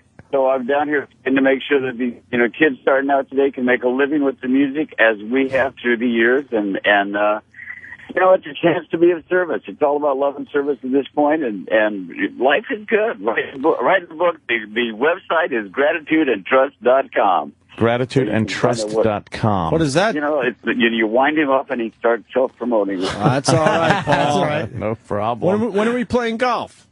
You know what? I'm around in the city a lot, so please take me out and promise not to point and laugh. Oh, no, I'm not that good these days. I will be, but you know what? You guys are so kind, and I had the best time sitting in the room with you the last time, so we need to do that again as well. Yeah, that was definitely a lot of fun. You playing? You out doing some music? I am doing some music once in a while, but I'm in the midst of writing a book. I'm writing songs for a new movie with Guillermo del Toro, a movie called Book of Life. We're taking Pan's Labyrinth to the stage, writing Pan's Labyrinth as a musical. And, the big deal that I've got out right now is the Daft Punk album. I've got 2 songs I wrote the lyrics to and one that I sing on the new Daft Punk album, Random Access Memories. I think. Yes, I said that once on the air. I was around. I was on a Paul Williams loop on YouTube. I was just watching Paul Williams videos, right? And I landed on that one, and I heard some of it, and it was. I was going to ask if that was a new song that you did, or if that was an old one they mixed. It was fucking great. It's a brand new song. 2 songs that I wrote with the gentleman of Daft Punk. Now I have written with the world's best robots and aliens. They're fantastic, and the album went #1 in 37 countries. It debuted #1. It's really good. What a gifted life I've had. Which songs did you write on that? I wrote Touch and I wrote Beyond. Touch, I remember Touch. Pictures came with it, and I wrote Beyond. I wrote the lyrics of those. It's all a gift at this point, guys. It's all a gift. It's just, it's amazing that with such a long career that you've had, you are still working so hard with ASCAP and keeping it current and also out there still playing. Still producing. Goddamn amazing. I know. Holy shit. You're a busy man. It's too wonderful. And the fact, the thing is, I'm 73 today, but it's because I misplaced a decade loaded out of my brain. I take that 10 years. I'm 23 years sober, so to all my sober brothers and sisters out there and all, I say congratulate to them. Because one day at a time is how we get to do this, and it's all a gift, you guys. Yeah. So you truly feel like you're 63 if you missed a whole decade. Yeah, I totally missed a decade. Wow. You're an alcoholic when you misplace a decade. Yeah, I've had a couple of nights, but a decade. Well, Wow. to hear from you guys. Thanks for remembering. No problem, Paul. Have a great day. Enjoy your birthday, and hopefully we get you in here soon. Yeah, come in when you're in New York. It'll be great to have just you on stop again. in. You don't even have to be promoting anything. I'm going to wander down the halls and stick my head in and go, come on, let's help promote Paulie some more. Sounds great. Thanks. You guys are so kind. Thanks so much. Thanks, Happy Paul. birthday. Bye-bye. The great Paul Williams. Happy birthday. How great is he? Paul Williams. More of the Opie and Anthony Worst of the Week countdown. Next. I'm Jess Cagle, the editor of Entertainment Weekly on Sirius XM. Join me for a special town hall with 3-time Emmy winner Julia Louis-Dreyfus. I'm queen of the castle. Hear what it was like behind the scenes on her smash hit comedies like Seinfeld. Not bad, huh? And what it was like working with James Gandolfini on one of his last performances. A special town hall with Julia Louis-Dreyfus throughout the weekend, exclusively on Entertainment Weekly Radio, Sirius XM 105, or listen on the Sirius XM app. MMA, psychedelia. Fuck yeah. 100%. Guaranteed. Are you experienced? That's a mind fucking half right there. The Joe Rogan Experience. This week, Artest David Cho. One thing that I do a lot is I overanalyze stuff. Like, why did I just draw this guy's own dick? That movie Superbad, when the guy keeps drawing the dicks, I was like, why didn't I get that job?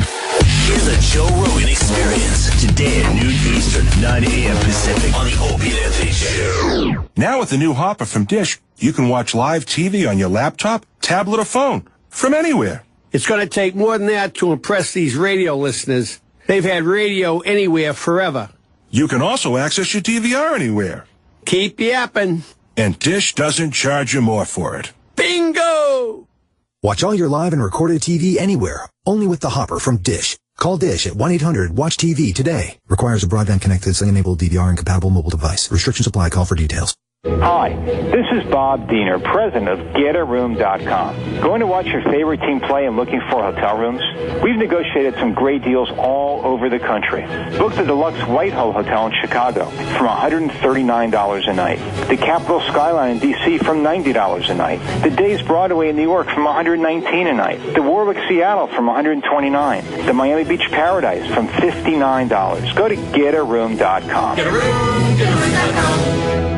Have you ever wondered how you could make a difference in someone's life? What if you could help hundreds or even thousands of children? You might think it impossible, but it's within your reach. Right now, today, students in the U.S. rank 32nd in world math skills. It's time for our children to catch up. And you can help. Become an owner of one of the world's fastest growing franchises, Mathnasium. Mathnasium is the leading math-only learning center in the U.S. Its only purpose is to make our kids better at math. Imagine helping hundreds, even thousands of students in your community improve in school and raise their self-esteem, all while doing something you truly love. Call us at 800-600-5471 to learn more about Mathnasium's exciting franchise opportunities. That's 800-600-5471 to learn how you can make a difference. Doing something you truly love. That's 800-600-5471. 800-600-5471.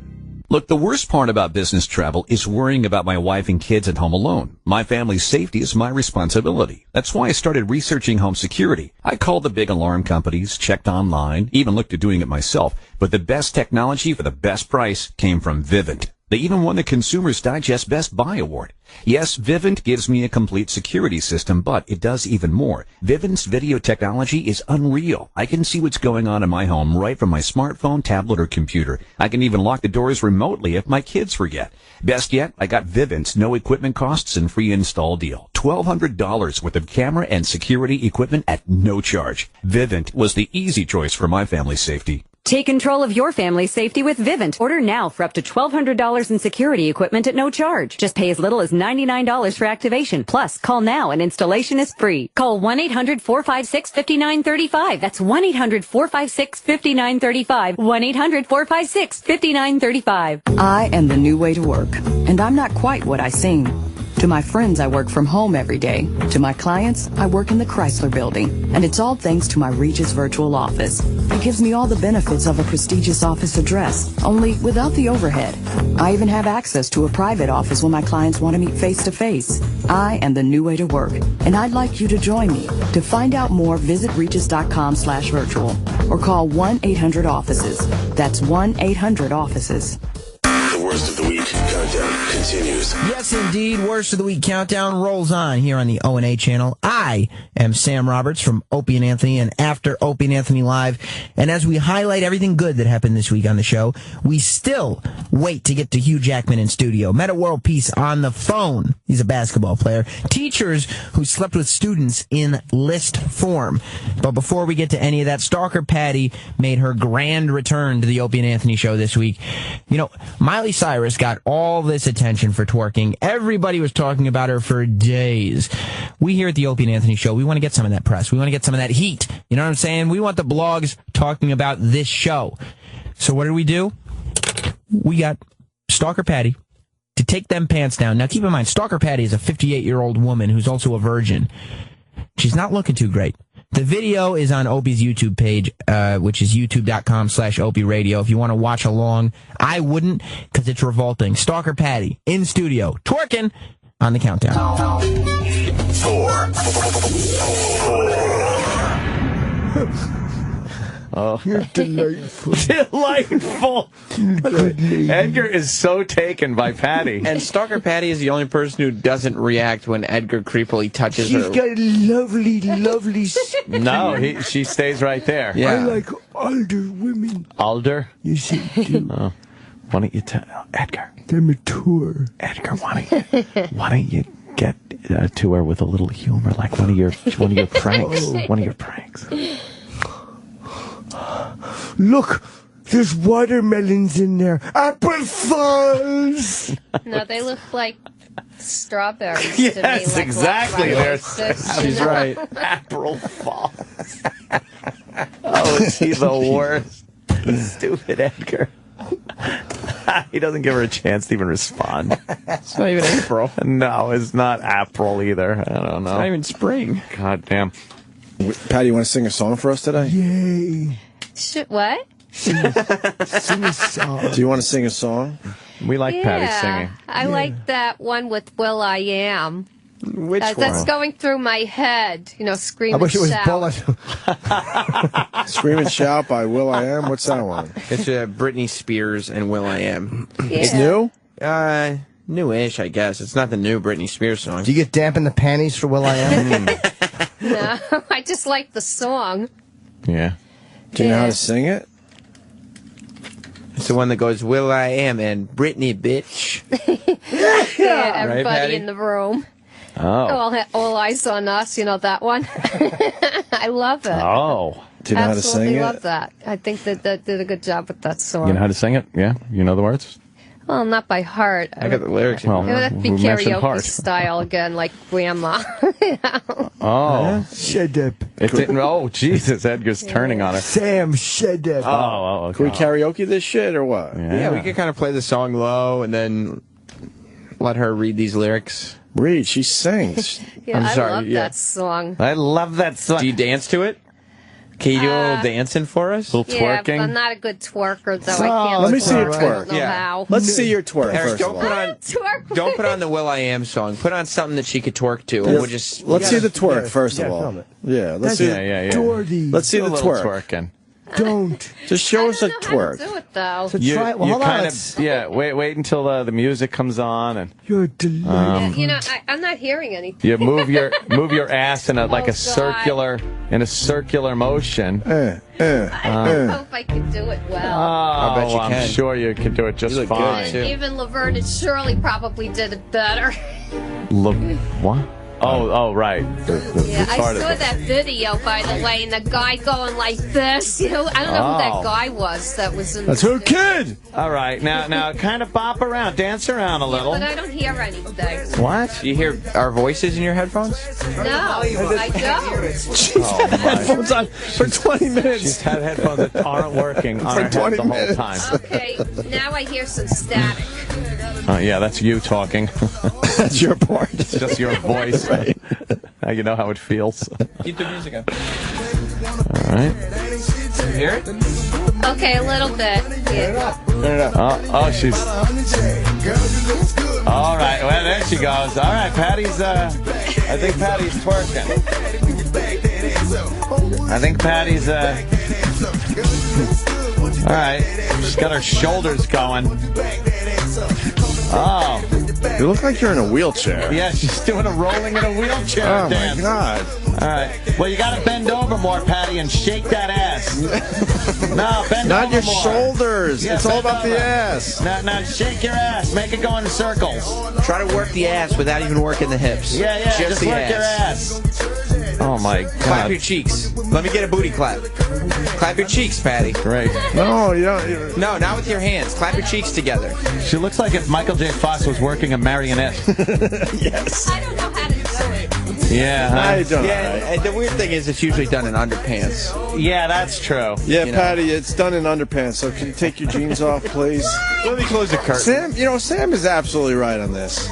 I think we're missing the sexiness. Yeah, there has of to be the a little twerk. sexiness. So if you will, take your pants off. Yeah, Patty, just take those pants off. You've done it before. This is You nothing don't have to new. be naked. We don't want you don't naked. have to be naked. No, that's how the Just in girls your twerk panties. in their bedrooms. They go in their panties and do a I little don't twerking. twerk in mine. Well, you're going might to today. after this. Yes. Dirty. No, it's not, Edgar. It's just a fun thing, Patty, you've It's done this so much. Yeah, don't worry about it. And take them off. What color panties you wearing today?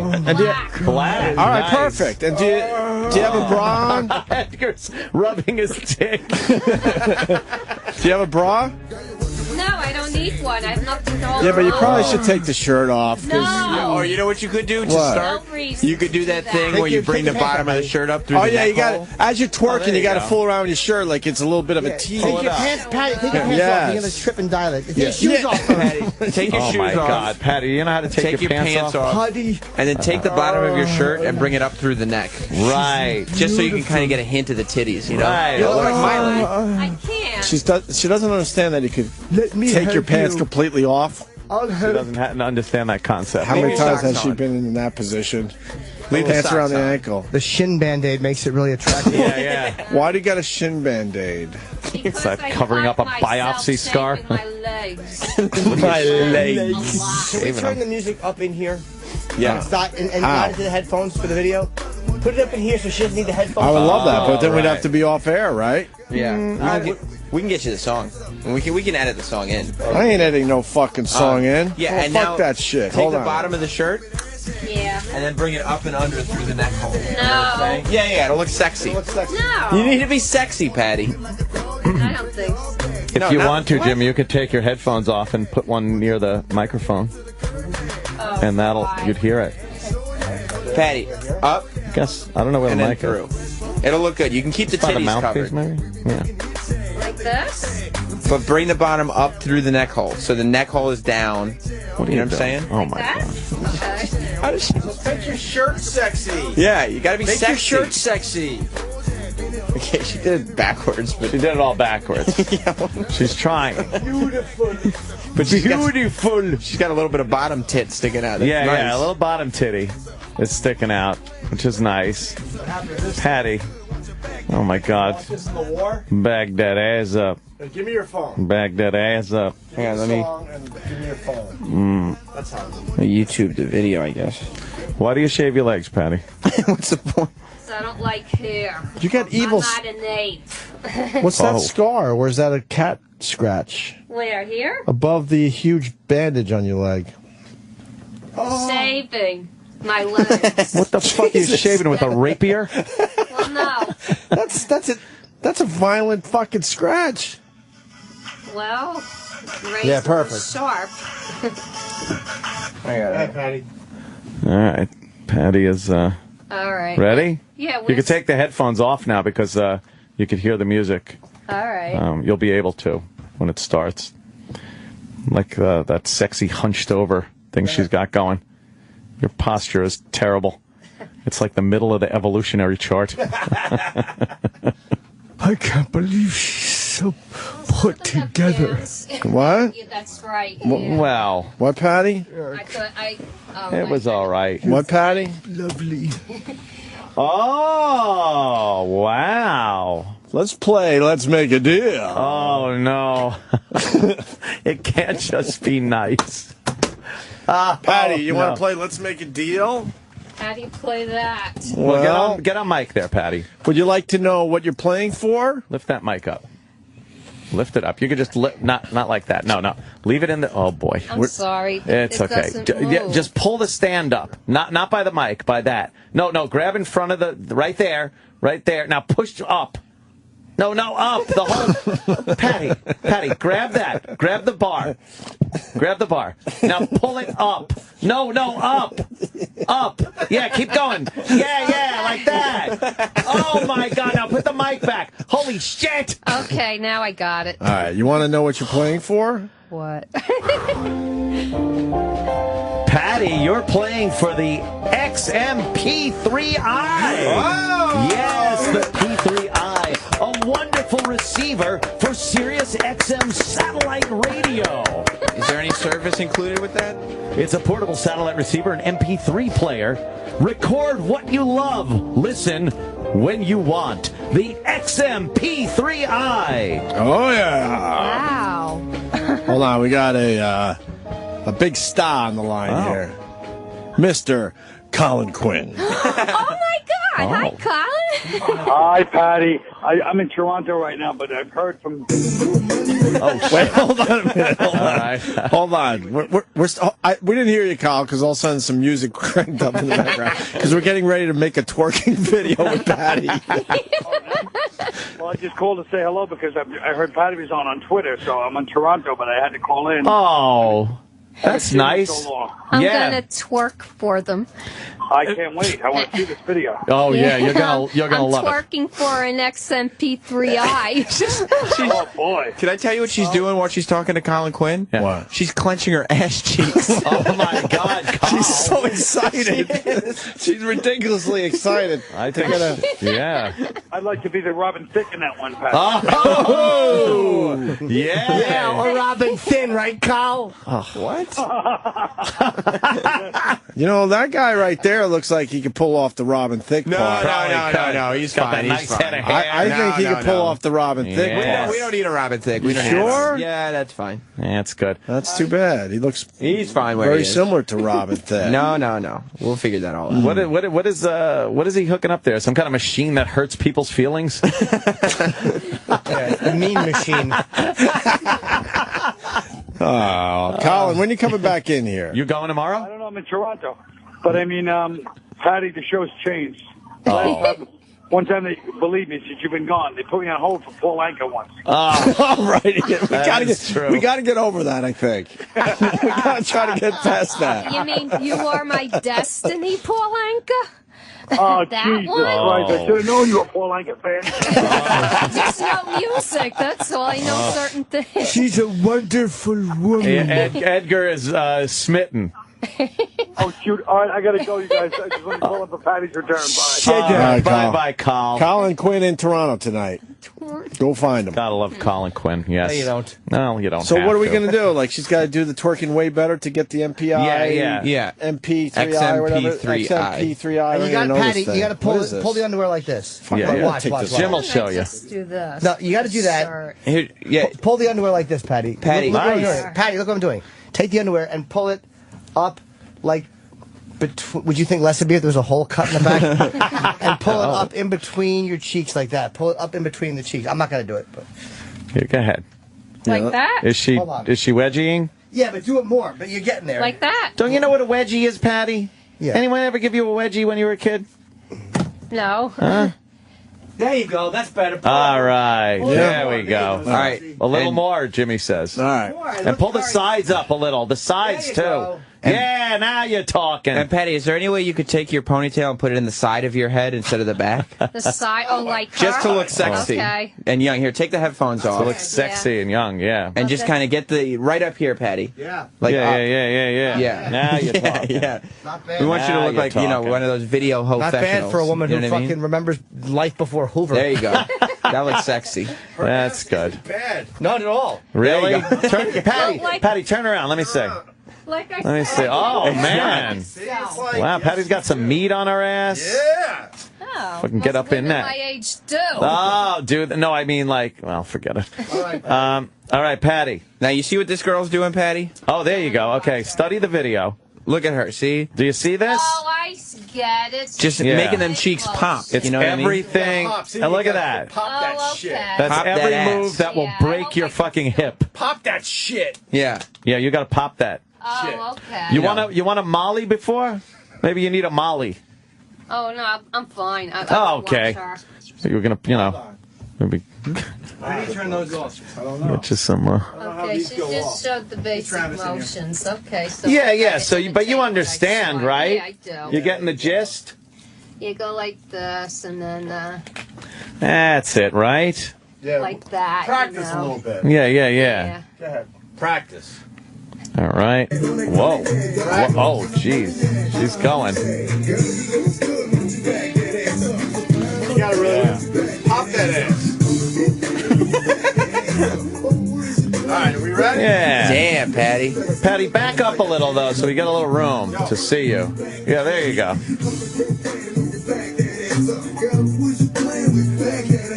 Yeah. All right, let's start over. All right, Patty. All right, this is for your thing now, right? All right, this is for all the prize here, the XMP3i. Twerk it, girl. Yeah, kind of look at her, see what she's doing. Oh, yeah. Looks like you're taking a dump. Oh, boy.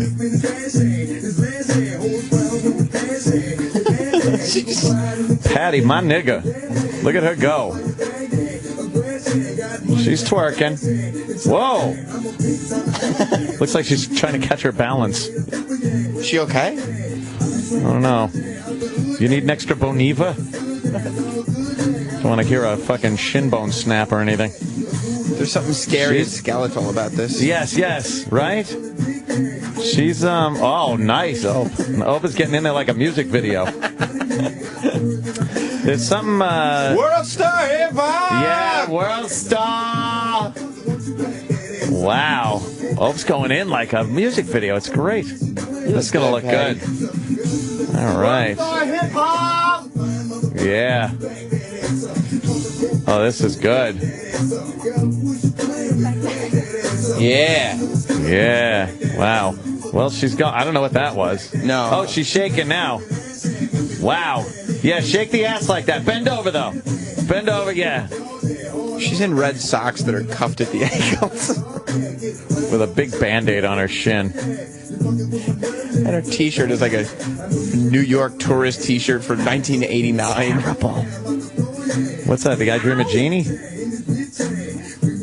Not so much the arms, more those ass cheeks. Yeah. Yeah, forget about the arms. Get that ass moving.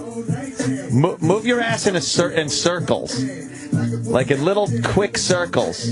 Clench it like Colin Quinn was on the phone. And clench like you're cutting off a log.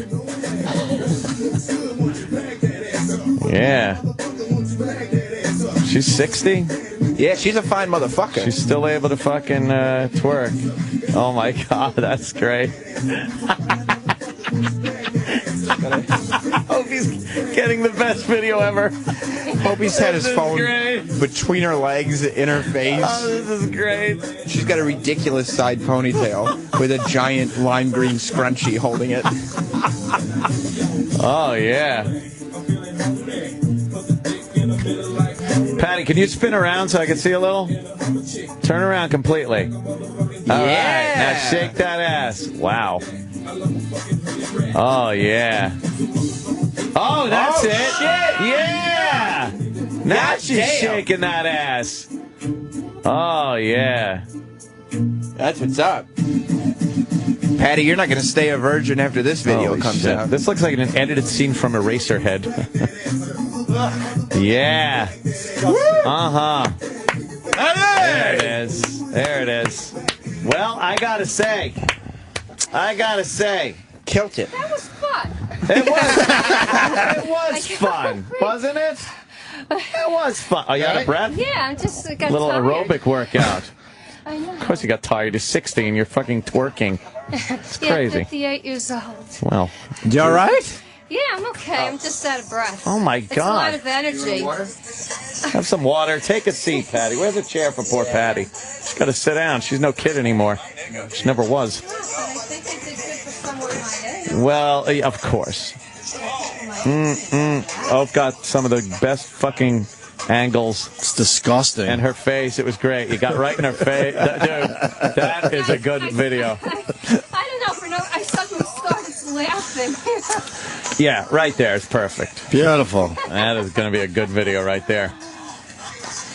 Holy shit. Oh, shit, that shot worked out. Did it? The between the legs shot? It looks good, right? I mean, I can dance. I got All rhythm. right. We know you can dance. Before. We've seen. They never did that Amazing. kind of dancing before. You look damn good doing it. You really look great, Patty. Yep. Terrific. Good job, Patty. I'm going to fucking... Yeah, I got to work out more. Twerk out more. Twerk? Yeah, you do the twerk workout, you know? That's what it is. Twerk out. Twerking out. Work out. Patty, you's a fine motherfucker. Thank you. That's a Patty, you Yes, know it what? XMP3i. Does it come with a subscription? Prescription? We'll try to see if we can get her some service. Yeah, we hooked should up. get her some service. Yeah, we're going to try to get you some service, you know? Oh, look at that, Patty. But there's not much we could do for the $52. That's you. No. If I'll you take owe my them, time paying that. you know. Wow, you're hugging it. We want it today. Today. You're hugging it, Patty. You love it, huh? Yeah. Good job. Man, you look sexy. That was some twerking. Well, and look at that. slow down. Right to 10. We rode Patty's ass right to 10. Yeah, I worked my ass Twerk. off. Oh, you did, Patty. Patty, next time you come in here, Gosh. we're going to make sure we have a wrecking ball. Yeah. Really get sexy. Oh, man, naked, swinging on the wrecking ball. Yeah, she is. Oh, God. She's just going to do everything Miley Would does. that be hilarious? Patty nude on a wrecking ball. Oh, my God. Just like waving to the camera. How great would that be? That sounds like a good title for a record album, The Wrecking Ball. Yeah? Yeah. Play on ball, but wrecking, meaning wild. Hey. You're clever. You really I'll give you are. that. Hope somebody thinks of it. Yeah, really. Whew. Well, that was good, Patty. That was great. Thanks for coming in. It was very nice to hear from you again. Absolutely. It's been too long, you know. I know. I know you don't get much vacation time. She got a good 4 or 5 hours. This was like, you know how when we go to like the Bahamas or that's what this was for know. Patty. That's what this was. Her for fucking, she's going to go back to work and go, let me tell you what I did on vacation. She had a wild time. She was twerking. She was took her twerking. pants I off. know, right? Room full of guys. She really started clenching her ass over She got and over excited. when Colin Colin Quinn called her. I got to tell you, the best part was when you told her to put the ponytail to the side. Oh, yeah. It just made it so horrific. That really set it off. You look like a perfectly. video vixen, Patty. You really do. You look like one of them video hoes. The worst is yet to come. More of the Opie and Anthony Worst of the Week countdown. Next. The 2013 NFL season is on Sirius XM right now. Brady with a play pick and an open. Aaron Johnson down the right side. Touchdown, Patriots! Take every game. There's Dino Smith, first NFL touchdown pass. Take every team. Touchdown, Brandon Marshall, touchdown Bears. With you anywhere. 77 yards. Welcome to the D-Reggie. From every sack to every touchdown, your NFL team's hometown call for every game of the 2013 regular and postseason is on the Sirius XM app. Have you ever wanted something so bad that you do just about anything for it? Well, that's exactly how we feel about you. That's right. AdamandEve.com wants you so bad. We're giving you 10 free gifts with your first order. You heard me right. That's 10 free gifts to spice up your love life. First, you'll get a sexy surprise for her. Second, an adventurous toy for him. And third, a little something we know you'll both enjoy. Plus, you'll get 6 full-length adult movies on DVD. And number 10, free shipping on your entire order. That's 10 free gifts for you shy types who've never tried Adam and Eve before. Just go to adamandeve.com and select any one item. It could be an adventurous new toy, a sexy piece of lingerie, or anything you desire. Just enter offer code DOLL at checkout, and you'll get all 10 free gifts, including free shipping. That's offer code DOLL. That's DOLL at adamandeve.com. Attention taxpayers. If you owe $10,000 or more to the IRS, it's a fact that they have the power to take everything you own, including your home, business, and even your freedom. If you've received a letter from the IRS, don't ignore it. Your problem will only continue to get worse. Here's the good news. The IRS has recently released new programs geared at helping struggling taxpayers, where you may now qualify to settle your tax debt and wipe out up to 85% or more of what you currently owe, including penalties and interest. If you're being audited, have years of unfiled tax returns, have a federal tax lien, or worse yet, are being issued a wage garnishment or bank levy, listen carefully. Authority Tax Services expert staff of ex-IRS agents, attorneys, and CPAs can immediately protect you from IRS and state collectors and get you the best possible tax settlement guaranteed. Call 800-443-1070. That's 800-443-1070. 800-443-1070. I'm Chuck Woolery. You know, I don't know about you, but I don't like taking pills for minor arthritis pain, and I really don't like those patches either. But I have found something that works. Australian Dream. It's an arthritis pain relief cream. It's a great product. It doesn't smell or burn. It isn't greasy, and it works. And Australian Dream has an empty jar guarantee, so you can use the whole jar, and if you're not happy, you get your money back. But I doubt that you'll send it back. You know, the stuff really works. Get Australian Dream at Walgreens, CVS, or Walmart. You'll be glad you did. You don't have time for the problems a low credit score creates. But at creditrepair.com, we totally get it. With 15 years of experience helping people find solutions to their credit issues, we work with both your creditors and the credit bureaus to improve your credit score. Although your results may vary, our past customers have seen an average of 11 negative deletions from their credit reports in just 4 months. Call 800-335-7186. 800-335-7186. Don't think you can fit a degree program into your already busy life? Check out California Coast University. Online programs are affordable and interest-free. Work at your own pace or graduate in as little as 9 months. Contact CCU today to see how much academic credit you can get for your professional or military experience. Call 855-66-ENROLL or visit calcoast.edu/XM to learn more. That's 855-66-ENROLL or calcoast.edu/XM. The worst of the week countdown continues. I'm Sam Roberts, and this is the Worst of the Week countdown, highlighting everything good in the universe of the Opie and Anthony Show. Still to come, Metta World Peace calling in, Hugh Jackman in studio. Yes, the great Danton himself. But before any of that, we kind of reached an interesting paradox, I guess you would call it, at the O&A show this week. We realized that in the eyes of the law, when a teacher has sexual contact with a student, it's always a bad thing. Yes. And in life, morally, it's always a bad thing.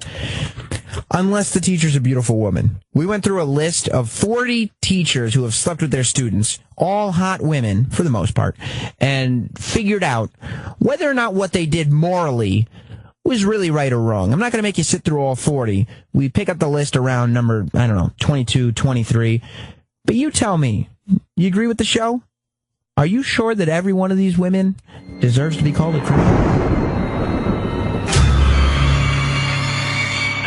These are teachers that had sex with their students. My favorite. And what kind of sex they had, how old the students were, and some instances they tell what happened to the and we're trying to the ladies, and they're all fucking hot. And we're trying to figure out if any of these situations were wrong, and so far we haven't found one. Yeah, they've gone 1 through 21, and so far all of them are just fine. Because I remember being 13 or 14. This would have been an amazing fantasy. Yeah, even there was one where they had coke was involved, but yeah. That one Aunt was saying... That one was almost on the fence. No, she was fine. Almost on the fence. Almost on the fence, yes. Well, Aunt argued that it would have made the kid's sexual performance better. Right. Yeah, exactly. Yeah, keep that rod for a long time. And then we stopped the list because we finally found an ugly one. Because look at the blonde.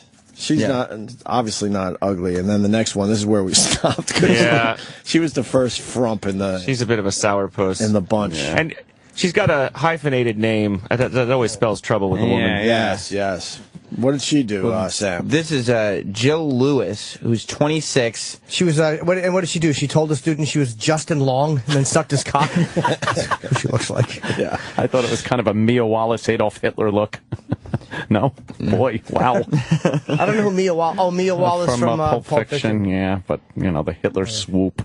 She's a journalism, speech, and computer teacher who was arrested for having sex with a 17-year-old student on a deserted road. It's nothing. Wow. Oh, Iraq Road.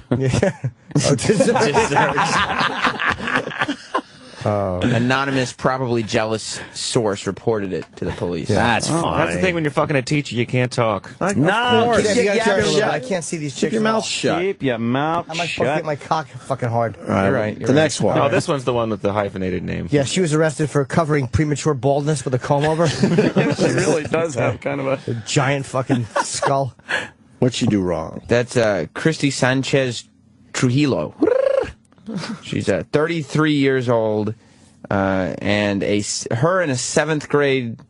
Sorry. She's a 7th grade social studies teacher in Albuquerque, and she fell for a 13-year-old student. Oh boy! Good. She had sex with She had sex with the 13-year-old boy. Oh boy! That she described as being more experienced than any man she's had sex with. Wow! How humiliating for the husband. So this is totally fine. He was probably a big Mexican kid or something. You know, very experienced. He was mature for his age.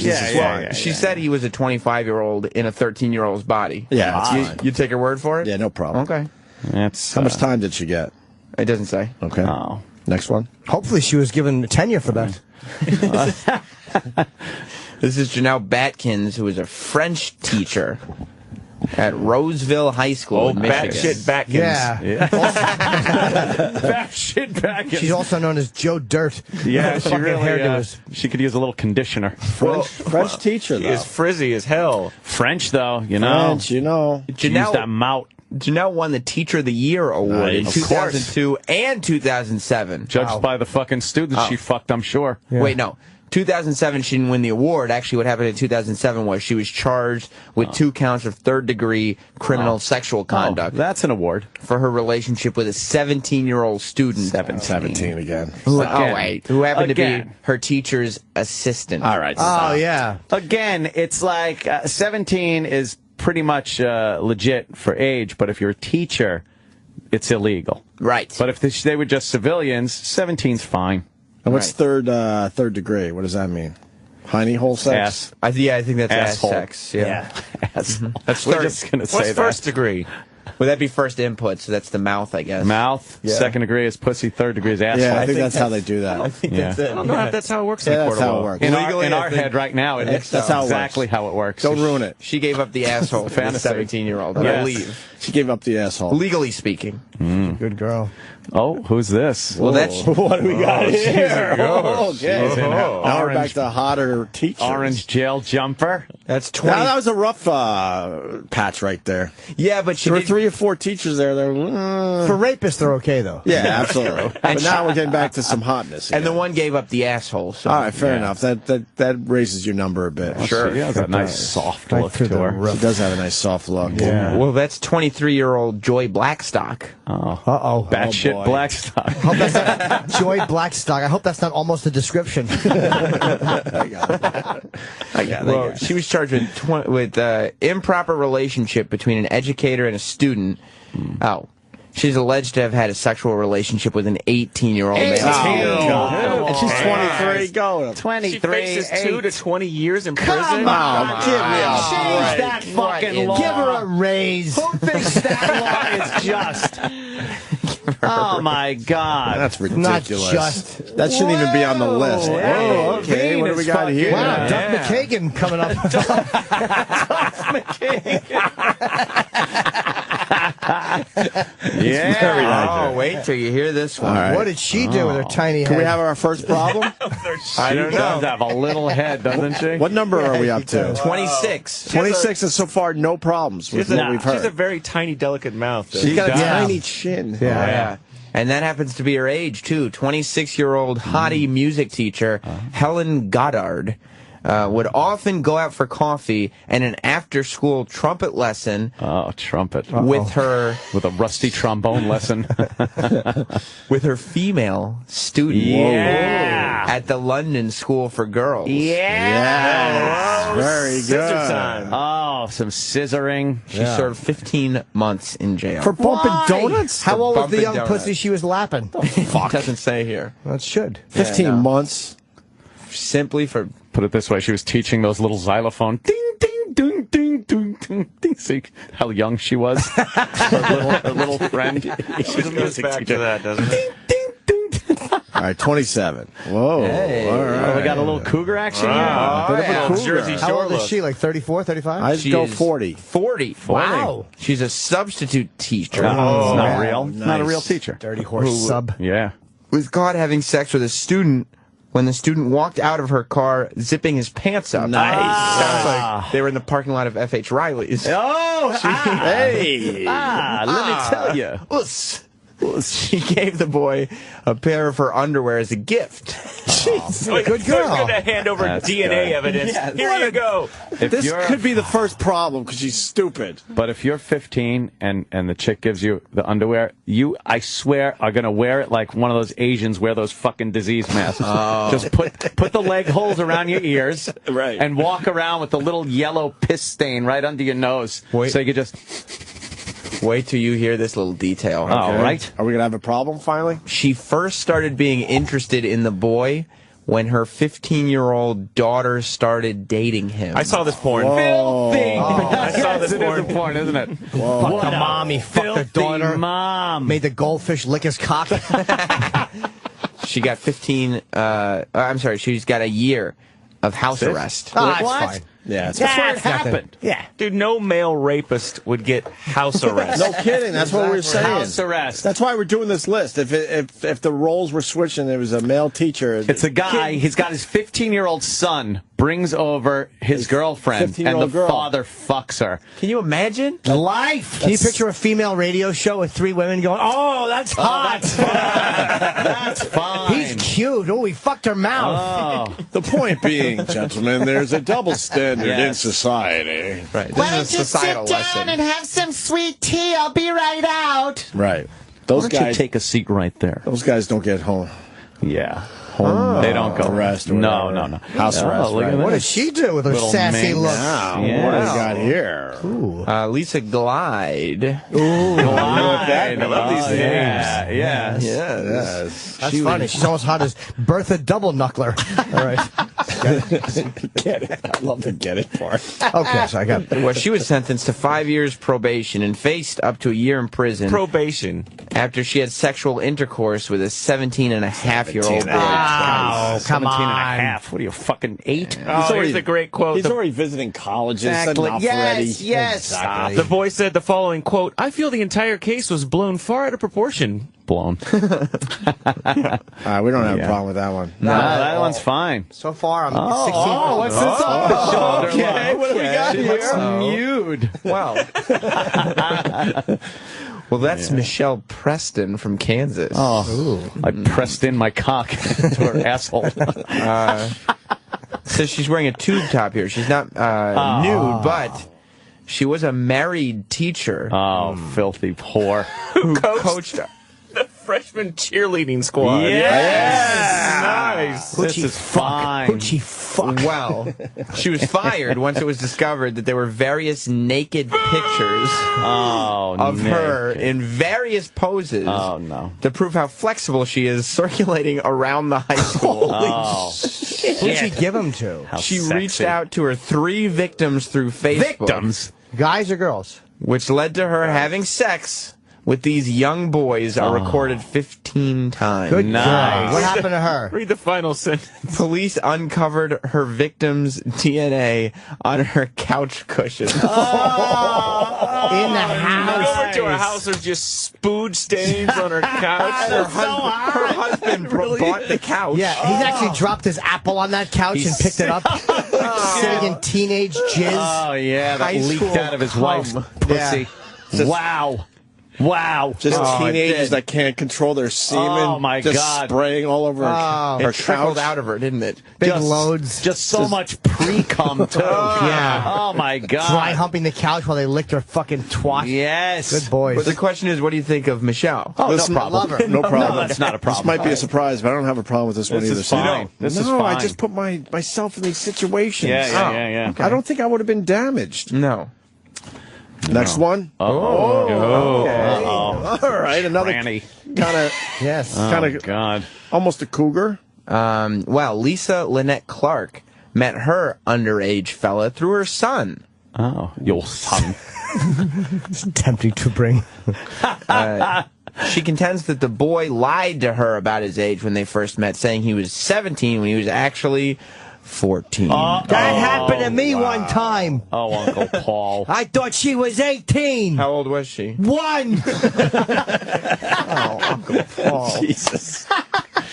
And also, Wait, she gets in trouble because he's lying? and he was the one that pursued the relationship. All right, that's totally fucking cool. You're okay with that? Totally cool. You'll take her word? Yes. Okay. Yeah, he might have looked. You know, without a picture of the guy, I got to he give her the lied. benefit of the doubt. That's not her problem. You never go take the side of a liar. Yeah. Exactly. Maybe a rapist, but not a liar. Man, fucking liar. Rape is such a strong Poor word girl. in You're these right, I'm cases. sorry. Poor woman. Oh, look at this little All fucking right. Hello. little plain Jane here. Yeah, looks like the insurance lady. Lisa Flo. Loeb. Yeah. It's Lisa Loeb. Lisa Loeb look to her. Yeah. Sure. Kind of a disgruntled young white teenager look. Oh, yeah. This is She looks 20, young. 29. Okay. Looks You're even old. younger than that. She's a high school English teacher named Nicole Long. Long, just how she likes it. Oh, yeah. Long Yeah. stroking.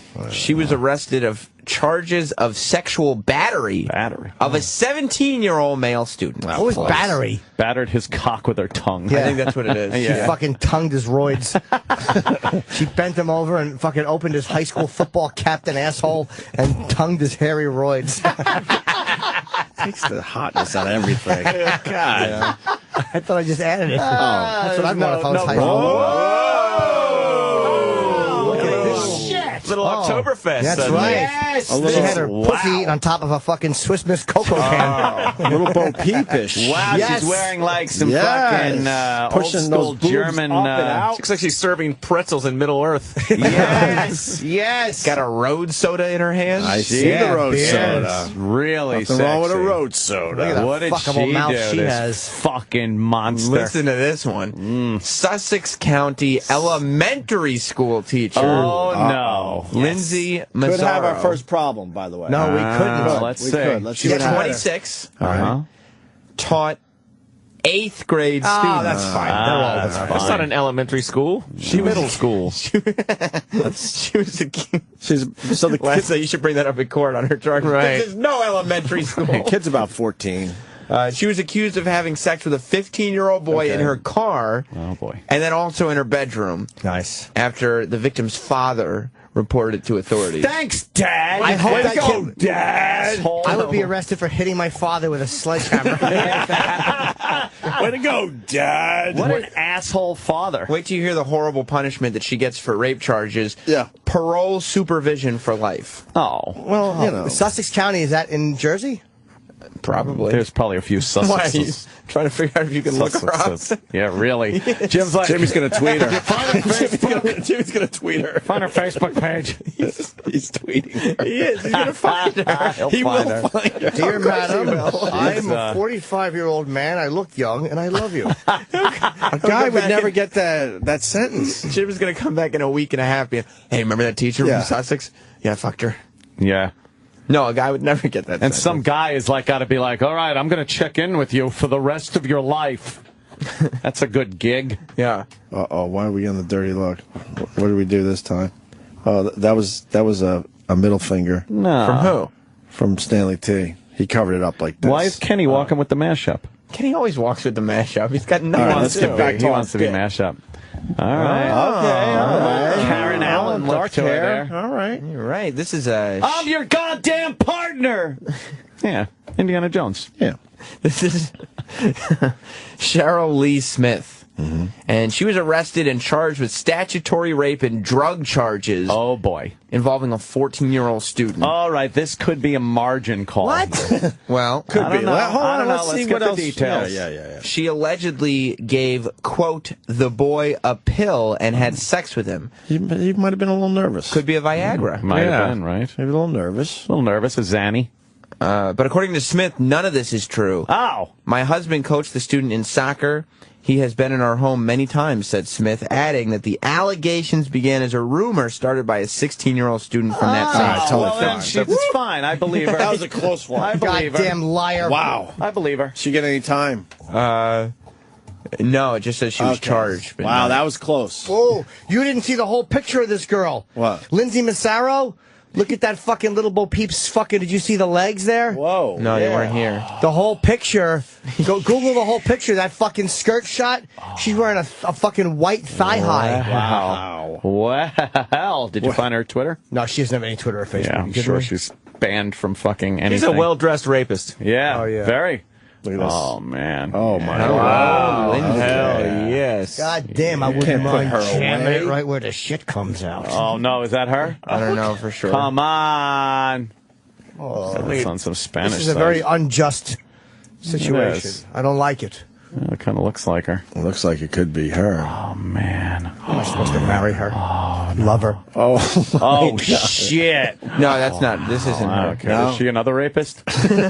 let's do it no time because she's hot. Yes. All right, who's next? Oh, Okay, we remember her. Hello. Business casual. No, she's one of the superstars. You bet she is. Of teacher fucking. We remember her. Oh, yeah. That's Pamela Rogers Turner. Yes. Yes. Turn her over so I could fuck her in the ass. Yes. And give That's a gangbang. Give her a good Roger. Roger. That's a, At the gang. Pamela Rogers Turner. Pamela Rogers Turner. Pamela Rogers Turner over so I'll fuck her in the gangbang. No, Turner was a young man. Pamela Rogers Turner. She gave him a good. All right, we got it, Jim. Yes. Moving along. How many times am I going to do the same reference? We remember Keep her. going. What's the problem with her again? She's 27, an elementary school teacher coach. Right.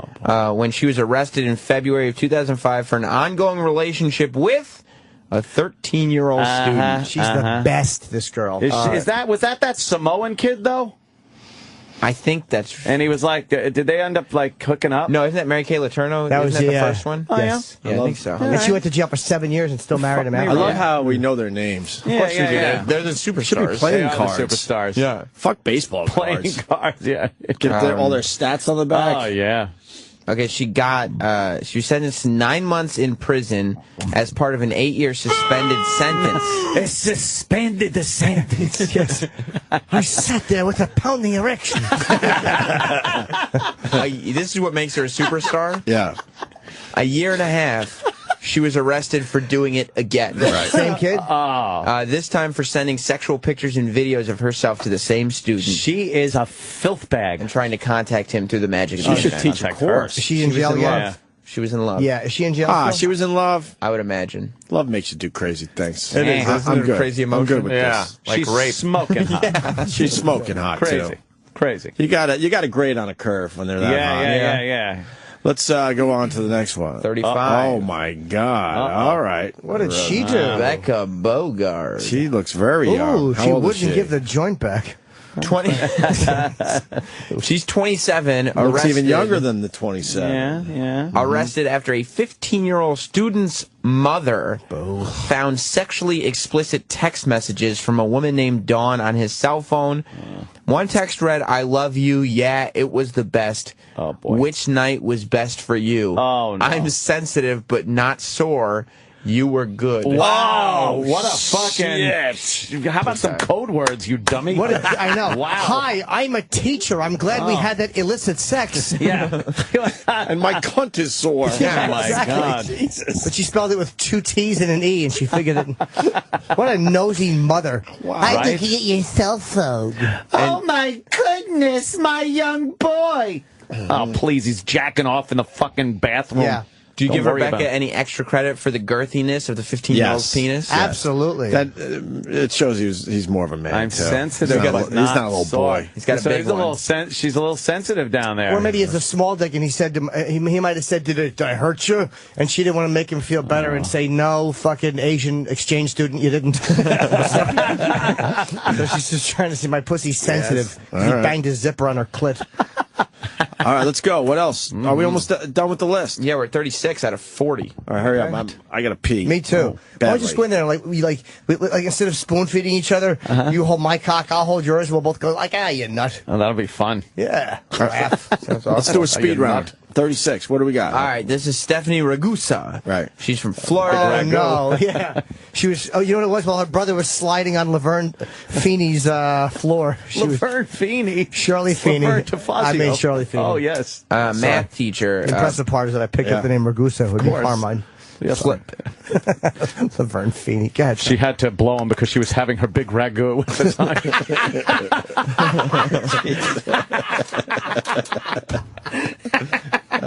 She pled guilty to 3 counts of lewd and lascivious battery of a 14-year-old boy and 2 counts of unlawful sex with a 16-year-old male student. She got 10 years in prison and was known to sport cornrows after her hearing. Oh, man. You know what that meant? She had to eat some of the black chick's pussy in jail. Oh! She did 10 years in jail? Who is this? Look at her. She did 10? 10 years. 10 years. Why her and no one else? She fucked one 14-year-old and one 16-year-old. All right. She got 10 years. The big ragu got 10 years. We don't know if she did 10 years. Wow. What about this? This is Pamela Smart. Okay, we know about her. yeah. Keep going. Let's go. She had somebody killed. Who's that? Rebecca Todd, 25, served 6 months jail sentence. She attended an off-campus high school graduation party where alcohol was involved. Oh, boy. And showed the kids videos of her doing a striptease. She also had sex with a 17-year-old male student while often driving by his workplace and even texting him about how great he looked without a shirt on. Oh, That's man. fine. I never think got a that's okay? text like that. It, was, No, huh? it wasn't her party. No, it wasn't. Fine. And obviously, if he was muscular, he's probably very mature. Yeah. Athlete. What number is this? 39. All right, let's go. Let's go. Rebecca Burkhart. Fine. Let's go. Okay, you're good with 39. Wait, what'd she do? She resigned after allegations of a sexual relationship between her and an 18-year-old male student. All right, so she avoided Fine. Last one. Ew, she's Oh, what look a at Apple horrible Cheeks smile. McGillicuddy. goofy looking. Yes, she had sex with the puppet from Magic. What a horrible smile. She had sex with Fats. Fats. Sexual intercourse in By that, I mean multiple... E-Rock. Oh, E-Rock. Even minding his own business. The worst of the week countdown On the Opie and Anthony channel. The late night radio legend Art Bell. Here I am on Sirius XM. I have interests that lie in other areas. Science, the paranormal, our very existence. And a ride is what it's going to be. This is going to be an awful lot of fun. Art Bell's Dark Matter. Weeknights, 10 p.m. East, 7 West. Welcome, ladies and gentlemen, to Extraterrestrial Radio. On Indie Sirius XM 104 or listen on the Sirius XM app. You've heard them for years as regular guests of the Opie and Anthony Show. Maybe, we floop the coop. Floop the coop? Now, hear them do their own thing. Excuse me. Every weekend, we turn the channel over to friends of the show. This week, My Wife Hates Me with Rich Vos and Bonnie McFarland. This week, you're going to hear Bonnie and I on our podcast. What do we do? I don't remember. As soon as they're done, I erased it from my memory. I know it's a good one, so take it now out of your stupid lives. Friends of the show. Starting today at 11 a.m. Eastern, 8 Pacific on the Opie and Anthony channel. Guys, when was the last time you got your lady flowers? Let me tell you, there's not a woman in the world who doesn't want to be thought about and made to feel special. So I've got an amazing deal for all the men out there, so you can make your lady's day with a gorgeous bouquet. Right now, Pro Flowers is offering 1 dozen fresh assorted roses bursting with color for just $19.99. You absolutely cannot beat that. Plus, when you order today, they'll also include a free glass vase. Pro Flowers is really awesome. They make sending flowers so easy. They even guarantee your flowers will stay fresh and beautiful for a full 7 days. So fellas, if you're ready to score some major points, go to proflowers.com right now and get your special lady these incredible flowers. You'll make her feel super special, and you know that only means good things for you. But hurry, this amazing deal ends this Friday. Here's how you can get it. Go to proflowers.com, click the microphone in the upper right corner, and enter secret code 4040. That's proflowers.com. Secret code 4040. If you want to work until you keel over, have less of everything in retirement, or give back more of your hard-earned money to the stock market again, then just ignore me. But if you'd like to protect the money you save, receive a steady, predictable retirement income, and enjoy financial security for as long as you live, then listen to this. You can download a free report that reveals the wealth-building secrets Wall Street and the banks don't want you to know. You'll learn how you can get guaranteed growth, safety, and real prosperity without risking your money in the Wall Street casino, and how to get the money you need when you need it, simply by asking for it. This is the best way to have a 100% secure retirement, and know your money will last as long as you do. To learn more about this method, and to get your free report, go to bankonyourself44.com. That's bankonyourself, the number 44.com. That's bankonyourself44.com. Determine if your loan is owned by Freddie Mac or Fannie Mae by checking FreddieMac.com/mortgage or FannieMae.com/loan lookup. Not available in all states. Not all applicants will qualify. Terms subject to change without notice. NMLS 6606. Regulated by the Colorado Division of Real Estate. Georgia and Illinois Residential Mortgage Licensee. Kansas Licensed Mortgage Company. MC 0025168. Massachusetts Division of Banks. MC 6606. Virginia State Corporation Commission. MC 3638. Corporate office located at 14511 Mayford Road, Suite 100, Tustin, California 92782. Equal housing lender. I'm a responsible homeowner. I love my home and I pay my mortgage on time. Just because I'm upside down on my home, why can't I refinance and take advantage of today's low rates? Now you can. I'm Rick Arviello, president of New American Funding. If your mortgage is owned or guaranteed by Fannie Mae or Freddie Mac, which we can tell you, you may be eligible to refinance your mortgage under the expanded provisions of HARP. We're doing tons of these and saving homeowners thousands. No matter how upside down you are, no equity and no appraisal required. This is a true refinance into today's historic low rates designed to help responsible homeowners. New American Funding. Call 888-765-RATE. 888-765-RATE. You don't have time for the problems a low credit score creates, but at creditrepair.com, we totally get it. With 15 years of experience helping people find solutions to their credit issues, we work with both your creditors and the credit bureaus to improve your credit score. Although your results may vary, our past customers have seen an average of 11 negative deletions from their credit reports in just 4 months. Call 800-335-7186. 800-335-7186. The worst of the week countdown continues. Yep, it's the worst of the week countdown, and I'm Sam Roberts. We're reaching the top. Number 1 is still to come. Now, if you've been listening to me tease every bit during every intro of the countdown, you could probably figure it out. But if you haven't, I'm not going to spoil it. I'll give you a hint. It's the actor who played Wolverine and the Great Danton, and is in the new movie Prisoners, and Jean Valjean. But I'm not going to say who it is. Right now, Metta World Peace called in. Ron Artest. The man changed his name to Metta World Peace. If that's not a good person, I don't know what is. Look, sometimes we plan interviews and we plan for them to go very, very well, and they end up going extremely poorly. Never for the Opie and Anthony show, but sometimes for the guest. Because if an interview's not going well, O&A are going to make sure it turns on the guest and not them. However, sometimes we plan for an interview to go extremely poorly, and this happens. Number two. Maybe he's at the doctor already. Yeah, I hope he might be at the doctor. I hope he can call what from kind of the doctor is he at? Yeah. Well, is he calling or what's he doing? I know. Now we're in limbo over here. Yeah, we're waiting to have this. His guy was in dial-in for him. Oh, good. Dowlin. Dial-in. Oh, I swear I thought I heard the name Dowlin. No. Oh, okay. I thought he was another athlete. Yeah. I'm getting dialed in on for you. Yeah. Are you guys sure you want to get in between Ron Artest's doctor's appointment, though? Seriously, he might need... I'm hoping he does. Hope he's going to see Magic's doctor. Actually, I hope he's not. Why would someone pick up the hotline when we know what's going on? Oh, no. Is that what they're doing? Thank you. All right. Hello. Hey, what's up, man? Who's this? This is Metta. Metta World Peace. What's going on, man? Sorry about the day got split. I had to go to the doctor's appointment. What kind of doctor? Yeah, eco test doctor, a little basketball test. Basketball test. What does that entail? So what? Are you sick? No. We just got all these little heart tests we got to do for the season and stuff. Oh, like EKGs and stuff. Yeah, EKG and treadmill stuff. All right, get on the treadmill and let it rip. Mm-hmm. All that stuff, yeah. Uh-huh. I'm not good at tests. Oh, Jesus, Chippo. It's pretty easy.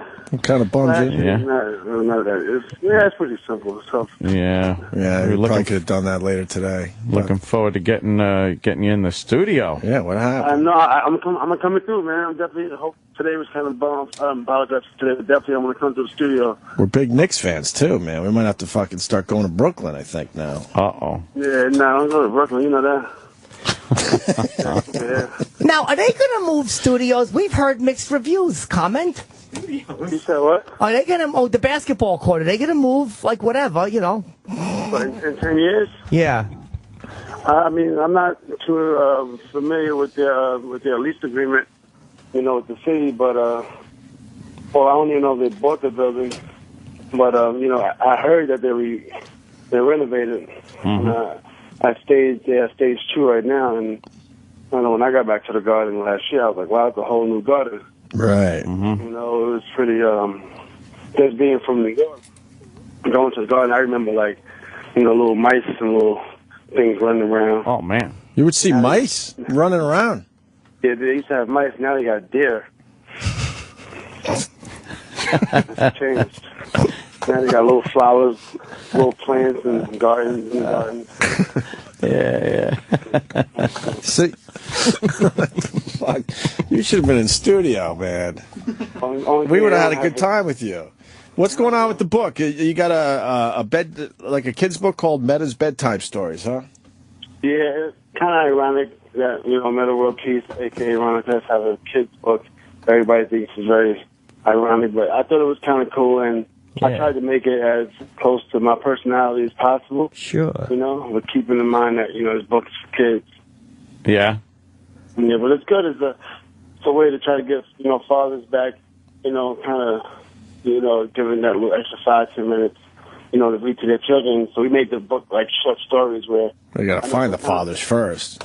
You got to find the fathers. That's right. That was, we did that. Uh-huh.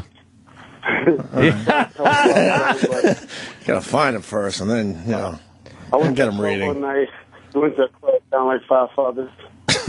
Wait, one of the stories is called... What's going on? There's 5 stories in the book. One of them is called Mud in My Bed.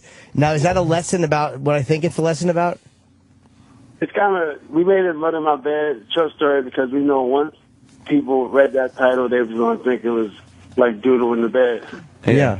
But it was a story that the child, actually forgot that he went to sleep with chocolate, and then he got scared and he thought it was mud in the bed, but it's actually a piece of chocolate. Oh. I like that story. It's kind of funny. Are any of these based on like your childhood? It's kind of funny. You said that like you didn't even write the story. Spoiler. I like that one. It's kind of funny. I like that story. Yeah, it's kind of. We tried to base it on things I've been through. Yeah. We tried to base some of it, but then we wanted to be able to write certain things and make it kind of relatable. Yeah. To the kids, and but we got some more. We got this book, and we wrote a couple other books. This is the first book I wanted to come out with because we wanted to be inspirational, and I had a book on myself. I got a book on my brother, who was he was in kind of what's called those juvenile delinquents, and he was like 10 years old, 30 years old now, and he was in and out of jail, so never went middle school or high school or anything like that. So you're just getting out of the halfway house. So I remember I wrote a book on my book for myself. I got children's books. But I wanted to start with a children's book to introduce my whole book thing. Right. So we got some cool, interesting stories. And it's kind of a good way for me to get things off my chest, too. It's kind of therapeutic for me, too, to write these books. Do you? I guess you like Kid. You're very involved in mental health too. Why so involved in mental health? Man, it's crazy because I had a lot of. Well, of course it is. Yes. It's crazy, man. He's picking up on him. Well, yeah, it's crazy. It's like, where do you start? In my life, like, where do you want to start? And my mom, and my dad it was very dysfunctional. And then my auntie she's still in the institution right now. She's been in there since I was like 10 years old. My little sister was in the institution. She's out now. She's doing well. My little brother, like I said, he's 30. He's just getting out the system. And he was in there for about 20 years, and then I juvenile delinquents, jail, mental institutions, and halfway houses, and things like that nature. And my older brother did about 10 years in jail. It's like, where do you start at? Well, it starts with the checkbook. It sounds like you got to write a lot of checks for the family. Well, holy shit! What I realize now is finding efficient ways to help my family. So it's more like, getting them help, life coaches, psychologists, counselors, and those type of outlets, so to speak, is cheaper than just like taking care of your family, where you have to get somebody an apartment or a car, things like that. You get them a little help like that. Very smart. Right, of course. Save your cash. Yeah, that's very smart. Oh, yeah. More cash for Metta. Do you have any? Metta, baby. Hey, Metta, I got to ask you one thing. When you were a young player, is it really true you drank at halftime? Well, I don't necessarily want to say it was halftime. All right. It's been said. Definitely half the bottle. But you would drink cognac supposedly during halftime of these games when you're with the Bulls. Well, I said some things back when where I should not have said, but it was documented and it was said. So I experienced with some bad things. No drugs, but I did some stupid things. When I was in Chicago, some real immature things, and trying to find a way to cope with depression and with frustration, and it didn't work. It made it worse. Well, that's a long time ago. That's all right. You're a different person now. Is that for you what the mental illness was? Or the mental stuff was for you? It was come out through depression? I think I was depressed. Yeah, I think I was depressed for a long time. I couldn't function. And then years later, I got help from the NBA. They found me a really good psychologist from Pennsylvania. And ever since I found him, ever since the NBA found me a psychologist from Pennsylvania, it was very expensive, but it was worth it. And I started to seek my own psychologist. So now I have a psychologist now that I work with for the past, 5 years. And it's really good. You learn about yourself. When you learn about yourself, you can deal with more issues that come your way unexpectedly. What they have you do, kind of digging back through the past and looking at everything? Yeah, you dig back. You figure out what kind of wounds that you had. Sometimes you don't even realize things you've been through until you have a session with your parents and they tell you things you've been through as a child, because subliminally and your subconscious, so to speak, it's things that could affect how you act and you don't even know. Oh, I like shoving that shit way down deep. Just push it down and so deep. Don't even acknowledge it. Yes. I don't want anybody telling me anything from my past. I like just forgetting it. Or make believe you never happened. Right. Never happened. Never fucking happened. Let's don't even go there. Right. The guy talking to you has nailed all emotional doors shut with a bottle of alcohol. Exactly. I got to say, I like Metta World Peace. Yeah. Man. You got to come in and hang with us one day. Yeah. Now that you're local. Yeah, let's come in, let's hang, let's talk about some fun things. Yes. Have a blast, man. I'm going to come in there in studio and I'm going to come in a man bikini. We're gonna have a great time. That sounds like a great sounds time. Wonderful, right there. Yeah. This is just a warm up. We really want to get you in the studio. Yeah, definitely just a warm up. Okay. And everybody listening, next time, be ready for the real deal. We're gonna have a blast. I'm in New York City, and I'm very crazy. Yeah, a lot of people psyched you with the Knicks now, man. A lot of people psyched, so looking forward to it.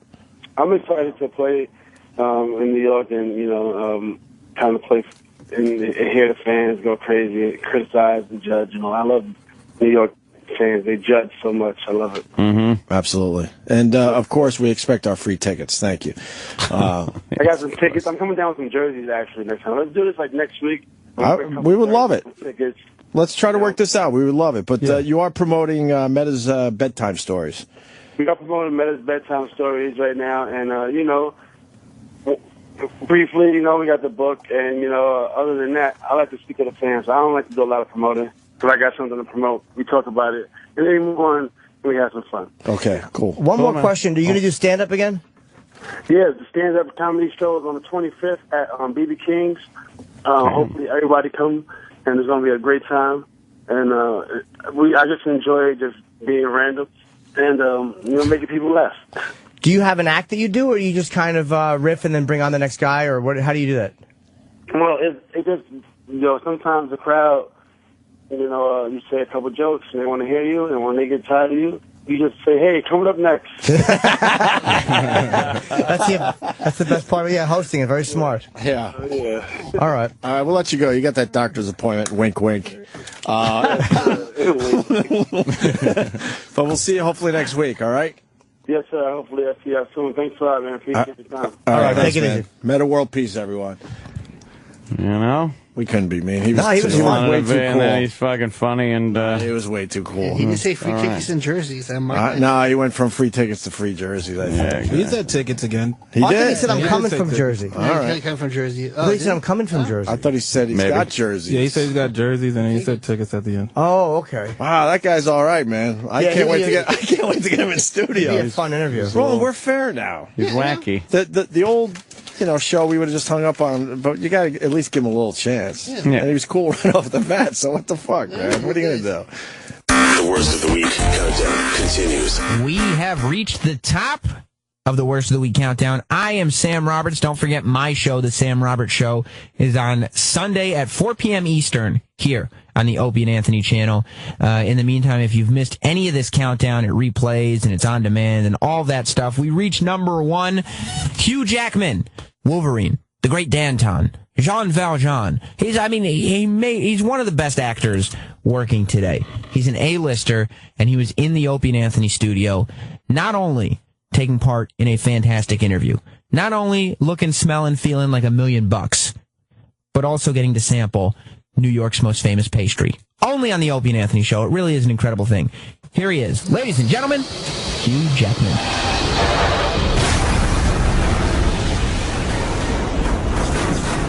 Number 1. The lovely and talented Hugh Jackman is making his way here. Oh my God, that's him. He's an A-lister. He's walking in. That's cool. There he is. Come on in, sir. Hey, Take a seat right over there. How are you? What's up, man? Nice to meet you. Good to see you too. Hugh Jackman, look at this.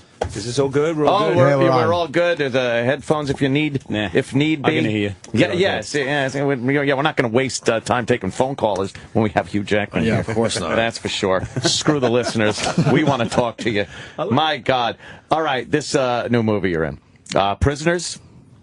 It twisted. Very, very dark. Yeah, it is very dark. It's pretty intense. Yeah. Tell us about it, please. Well, the basic story is two families get together on Thanksgiving Day. It couldn't be more normal or average. And about 8 minutes into the movie, the girl's like, "Oh, we're going to go out and play, Daddy." And before you know it, we don't know where they are. And so the rest of the movie is trying to find them, and it's as intense as it should be. And let me tell you, reading and doing the research, looking into it was about the hardest thing I've ever done in my life. Really? Even reading it was hard. But, it's just so heartbreaking to read what happens to people, what happens to families. You researched it that deeply, where... Yeah. I like to research it anyway to give you things to do as Sure. an actor, but I came away with this not with, I want to do this, I want to do that. I literally came away going, this is going on right now, and I really owe it to the people going through it. Not that they're going to see it, but to actually do it as truthfully as we can and respectfully. And you know, there's a version of this movie that could just be just sort of exploitative or glorify the violence of it or just become like a revenge thriller. Sure. But Right. I think it needed to be more than that. Did you speak to anybody who'd been through it? No, I didn't, because I read, did hours, there's a lot of videos, there's a lot of books, but I just felt weird making someone go through it as, hey, I'm Hugh Jackman and I'm an actor, can you talk to me? And there's enough there to go through. Yeah. Plus, as a parent, it doesn't take much to understand. Yeah, I was going to ask you that. As a parent, was it kind of disturbing just imagining that? I can't. Yeah, my character has this line in the movie, pray for the best, prepare for the worst, right? And I'm more of a just pray for the best kind of guy. I forget the other bit. Because as an actor, I'm spoiled. Someone does it for me, right? They tell me what to wear. I didn't decide any of this. Well, it looks great, Hugh, I must say. Thank you. You look fantastic. You know, and boy, do you smell good. I had to say it. It smells terrific. I did that bit. You did that. But I think it's... what were we talking about? I know, right? The parent angle and the... Well, you know, what the hell. Anyway. How people do things for you. No, that's right. Pray for the best, prepare for the worst. But after this movie, I'm more in the preparation sort of zone. Yeah, okay. I do think about it more. I do think, not that I want my kids, no, obviously kids can't see this movie, but I do want them to know about it and know about possible dangers and to be aware. You know? Yeah. You're one of the most varied actors. It's amazing the range you have. The only other guy that I think plays that range is maybe Gary Oldman. It's like from Les Miserables to Wolverine it's like you really, there's nothing you don't seem to want to do. You know, yeah, that's true. There's nothing under here. I'll do anything to stay employed. I'll do anything, man. But I even you're dressed never up going in to a typecast. 6-foot koala suit for about a year.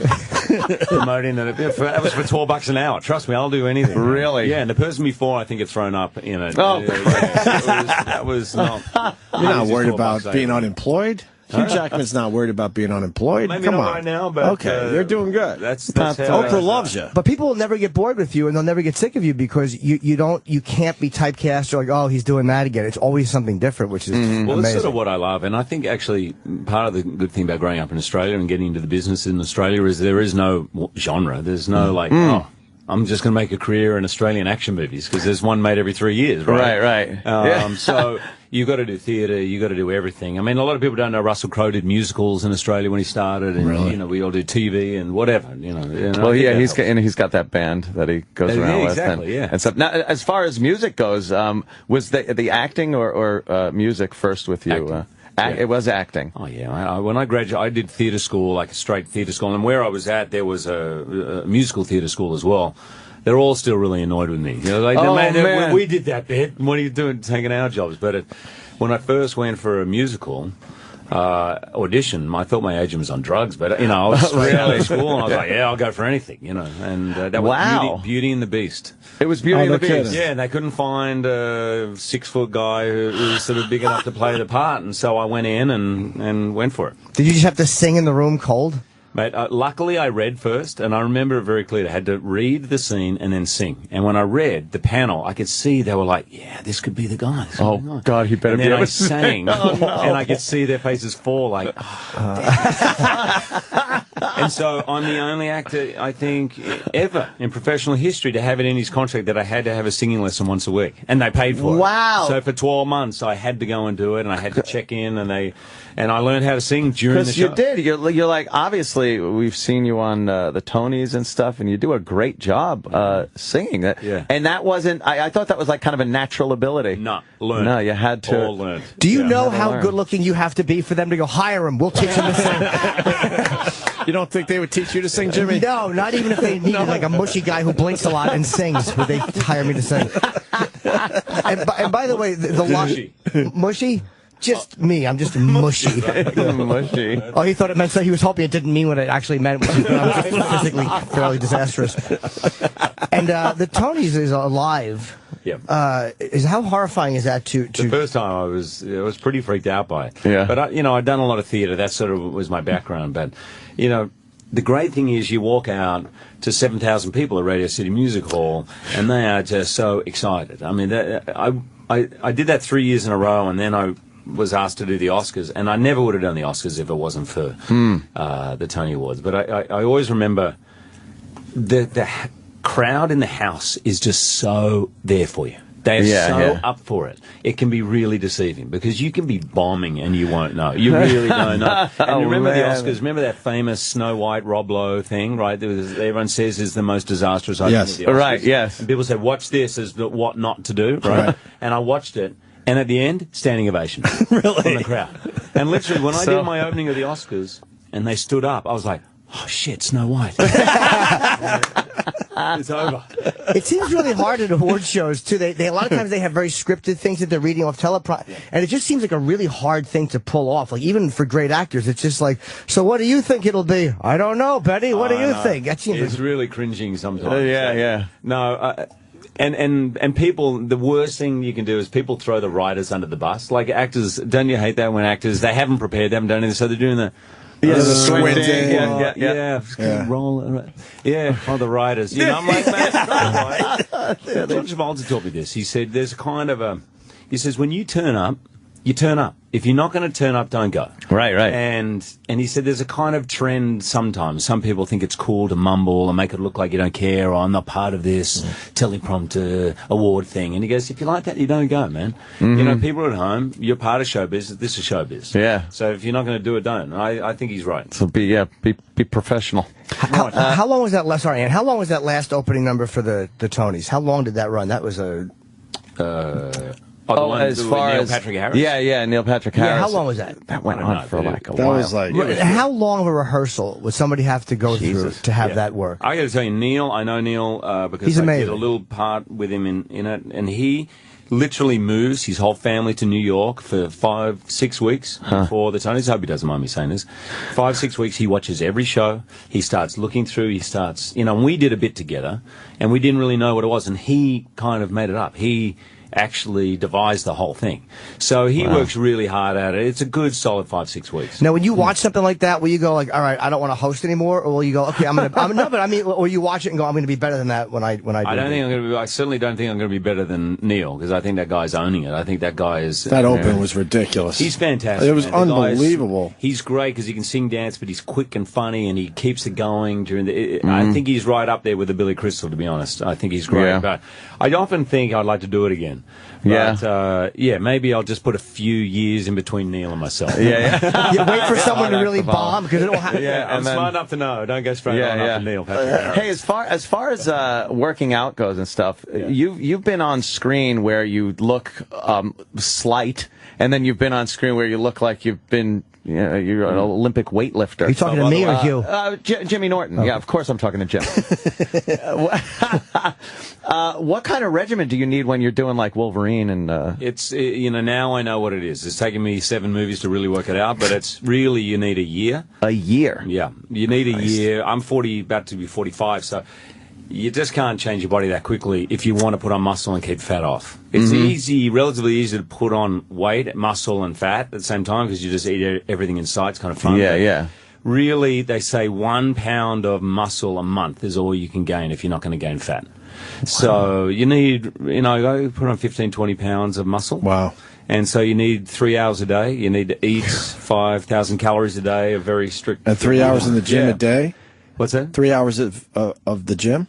Yeah. A day? Yeah. Would you do things like, I heard Edward Norton was doing like meat shakes when he was doing American History X, or just these awful By the way, things? I've heard of people doing that, like they can't eat the tin tuna anymore, so there's one guy I know put it in a blender, mixer blender, right, and blended it up to thinking it'll go down easier, and just threw up immediately. The tuna fish milkshake. Yeah, it's not a good beverage. Tuna fish. People think you can just do protein shakes, but you can't. You can supplement with one maybe, but you really got to do the food. When you're not doing a role that requires you to really bulk up, do you still have to pay attention to what you're eating all the time? Well, it's interesting. I've always known there's another Wolverine coming. This is the first time in my life where I don't know. I don't know if I'm doing another one. Wow. I've just finished shooting X-Men Days of Future Past. There's no script for anything further. I'm not sure if they want me. I'm not sure what's going to happen. So you eat a few donuts now? Yeah. It's kind of frightening to me how much I enjoy it. I could easily go off the wagon. Yeah. How have comic book fans treated the you? vodka here is fantastic. Has the response to you been good? Because the comic book fans can be very, very harsh. They're very critical. Brutally honest. I actually love that. As an Aussie, I like to get it straight. So, You know, they generally, I think they really dig the Wolverine. They liked it. They liked the direction they're going, and they didn't dig the first one. And they'll all tell me. Wow, really? Yeah. And even the ones who are sort of being polite before will say now, oh, thank God for the Wolverine man, because we didn't like the last one. You know, they just didn't like whatever. They were expecting a movie more about the character, and there were a whole lot of other mutants, and they were right. Yeah, but you know, ultimately they've been very, very supportive. Yeah. And thank God, because they would spit on me in the street. And yeah. They are. Oh my God, are they brutal? Yeah. Well, by the way, I don't read the blogs. Comments. No, huh? I don't go there. Yeah, it's like I don't either. I mean, I mean seriously about it. It's well, yeah, I do. But I mean, it's horrible to read all this. Did you read it? Yeah, because I try not to, but then all of a sudden I'll read one negative thing and I'll be like, I'll look them up and be like, oh, fuck, I mean, I just it's so stupid to put that energy into such nonsense. Who cares? It's good to know Hugh Jackman has haters, though. Yeah, makes our lives a little easier. But it also makes it depressing. Like if there's people that are bashing you, it's like we have no shot at anything. We have no hope, right? There's people criticizing that performance. Oh God. People just like to criticize. I don't know. Does it get to you on Twitter and stuff like that? He's a real Hugh Jackman on Twitter. Yep. And does it get to you? Do you read all the at mentions? I don't read them all, obviously, but you know, I went onto that because I was doing a one-man show in San Francisco, and I wanted people who were into. I know a lot of people don't know I ever sing and dance right before the is, so I wanted them to know I was doing the show, and so now I'm in a relationship. I feel like, oh shit, I didn't know I was getting into a relationship. I'm in a relationship now. And they're mad. Well, you haven't tweeted in a week. I'm like, sorry. Let's go on a date. Whatever you want. Flowers. You know, it's all of a sudden now you're, you know, you have to deal with these people. My wife says, I'm sorry, babe. I'm tweeting. I'm sorry. I need to give him full attention. You know. Or if you retweet one person, they all want to retweet. Like if you're retweeting him, it's my birthday too. But ultimately, I think it's fun. I think it's probably a good thing. You know, I think if you got something to say, you can say it. You can shoot something down. That's true. It is odd that people have such accessibility to celebrity now. It's years ago we always talk about that, how you would have to write a letter to Clark Gable or something and actually address it, mail it. Yes. It would have to get through an army of people. Yeah. And now you could just be like, you suck. But people often say, you know, when I wrote to Clark Gable, I got a letter back and a signed photograph. He was such a gentleman. And I'm like, it was so easy back then. Clark Gable had no idea he got none. Letters. No, there were people in the studio just signing them up. Right. You see, what's that Joan Crawford movie, Mommy Dearest, where they're out by the pool. She's got like 5 people sitting around signing her pictures and dumping them in envelopes. In the mail. I got to tell you, this isn't even a question. It's one of these awesome things or something. The Prestige has to be on my top friggin' 5 movies of all time list, and I think it's an underrated movie. Yeah, like I agree. That to me should have been huge. Yeah, no, it's made by the great Chris Nolan, Batman fame, and you know, I thought it was great too. I think a couple of things happened. There was a hit that came out a few months before, The Illusionist. The Illusionist came out, right? And that was a hit. And it was like it was confusing. A magic movie. It came out, and everyone saw it. And then ours came out, and it was like, you guys copied The Illusionist. Right. And it was they were so different. It's interesting. I get a lot of people coming out to me saying about that movie. I've turned so many people onto that movie, and when they watch it, they're just like, that's a fucking fantastic movie. Yeah, it's a Christian Bale was amazing in it, and David Bowie. Right. Yeah. Michael Caine. It was Michael Caine. It's a bloody double. Fantastic. I heard a great thing from him on that movie. Did you? We were doing a scene together, and the crew, bless you, the crew were laughing at something out loud, and everyone goes, "Great, let's move on." He goes, "No, let's go again. We've got to go again." I said, "Why are you going in there? It was great." He goes, "Mate, if the crew are laughing, it won't be funny on film." He said, funny on film has to be smaller, way smaller. Otherwise, it's too big for the screen. Yeah.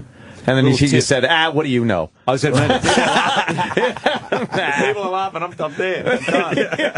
What are you talking about, Bob? The grip, he laughed. The grip is laughing. Come on. Wow, what an amazingly smart way to look at it. Right? That the crew laughing, it might be good for the ego in the moment, but it's not what you're going for. Right. Wow. That's pretty brave. Yeah. To think that way, right? All I would want to talk to Michael Caine about is how attractive he was in Dressed to Kill. What a great movie that was. Running around with the wigs, slashing people. Course. Oh, he's just fantastic. Well, you know what movie there aren't many laughs in, I got to say. Prisoners. It's See, not, I'm bringing it's not it a romantic comedy. I'm bringing it right back around. It's a really good movie, man. I don't know if we even promoted it properly. And it's in but theaters. It's a really good movie. It is this Friday, obviously the 20th, and Jake Gyllenhaal is also. He's awesome. Oh, right, yeah, Jake Gyllenhaal's in It's it. really fantastic. Yeah, yeah. It's a great cast: Paul Dano, Melissa Leo, and Terrence Howard, Viola Davis. That creep. Oh my God. Yeah, don't give it away. No, man. no, I'm not saying a word. I am not. Are you, when you film something like this, are you nervous the first time you see it, or do you kind of watch the dailies, or do you never watch them? No, I'll occasionally watch. They'll have monitors on set, and I'll occasionally watch that. But I watch it less when you're with a great director, because at the end of the day, the hard thing about acting is it's a director's medium. It's not your job. You do your job, and you give them 5 options of a scene, and they choose the one. You don't go. No one invites the actor into the editing room to say, which one do you think's best? Yeah. Are you happy with this one? So it's always a little nerve-wracking because, unlike stage, you're giving your performance to someone else to edit and chop and change. Have you ever thought, like, oh man, I wish they would have used another take? Occasionally, to be really honest, quite often I'm like, man, that scene was not as good when we shot it as they made it. Oh, wow. Oh, no. Yeah, okay. I've been lucky. Good editors can make things funny, and I go, I don't remember that being funny at all. Yeah, with timing. They can fix your timing if your timing's off.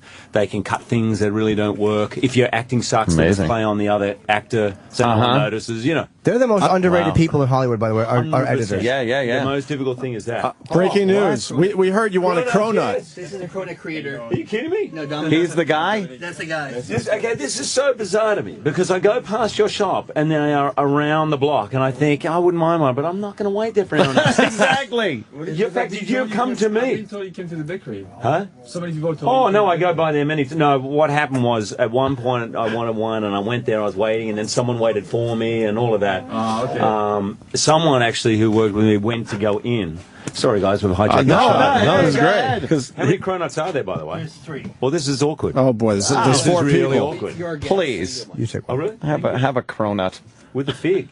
Look at this. Is that what that is? A fig? This is our flavor for this one. We change the flavor. Hold on, let me get a mic on you there. Right now. Honey glaze. All right, here we go. Yeah. No, thank you. No, thank you. Enjoy it. Oh my God. Yeah. Hugh Jackman Cronut. is trying a cronut. Pretty good. Is it a good? Well, I'll cut a piece off of jelly him. on the inside. There's I really jam in there and mascarpone cream. I really do guess he's not doing another Wolverine. Now, Hugh, he's shoving cronuts in his face. that's an hour in the gym you just did. Yeah. That's an hour. That's an hour. Just 5 minutes. Yeah, I'm going to leave the rest of the Yeah. Eat it while I'm at the gym. He has a souffle too. Oh well. This is his new I brought you creation. something here. Did you have some? It was good. Oh my The God. magic souffle. Yeah, good. So it's a souffle that is uncollapsible. It's a portable souffle. It's chocolate souffle with gourmand. It is encased inside orange brioche. Fantastic. Something really, really fun. You have to try this. I will try that. Oh my God. I have to. Now. I have to. I have to. Do you want to try It it now? sound like, no, you have It to. does sound like a threat. Yeah, really. You have to try it now. Sorry, I'm going to have to tweet you out. Yes. What is your name, by the way? I'm Dominic. Dominic, congratulations on Thank you. creating Thank you very literally much. the most sought-after piece of food in the city. Isn't that crazy? Have you been down there in the morning? 7 There's a.m. lines of people. The block. 7 a.m. Crazy. Yeah. You should just open up a Do factory you have that like a just pumps them out. nightclub mentality? Like, do you think, you know what?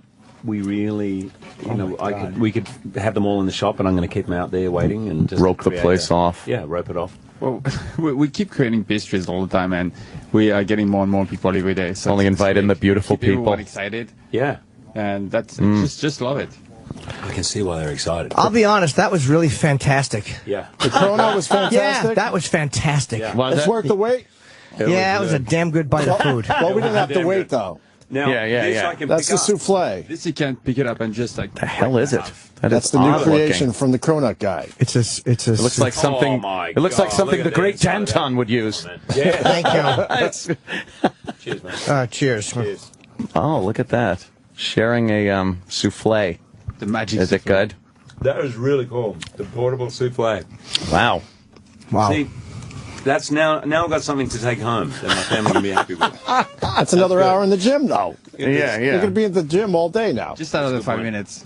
Yes, no, yeah, exactly. It's not much. By the way, the nerve of me. Hugh Jackman takes a bite, so I'm like, it's okay for me too. Like we have the same bodies that we're working with.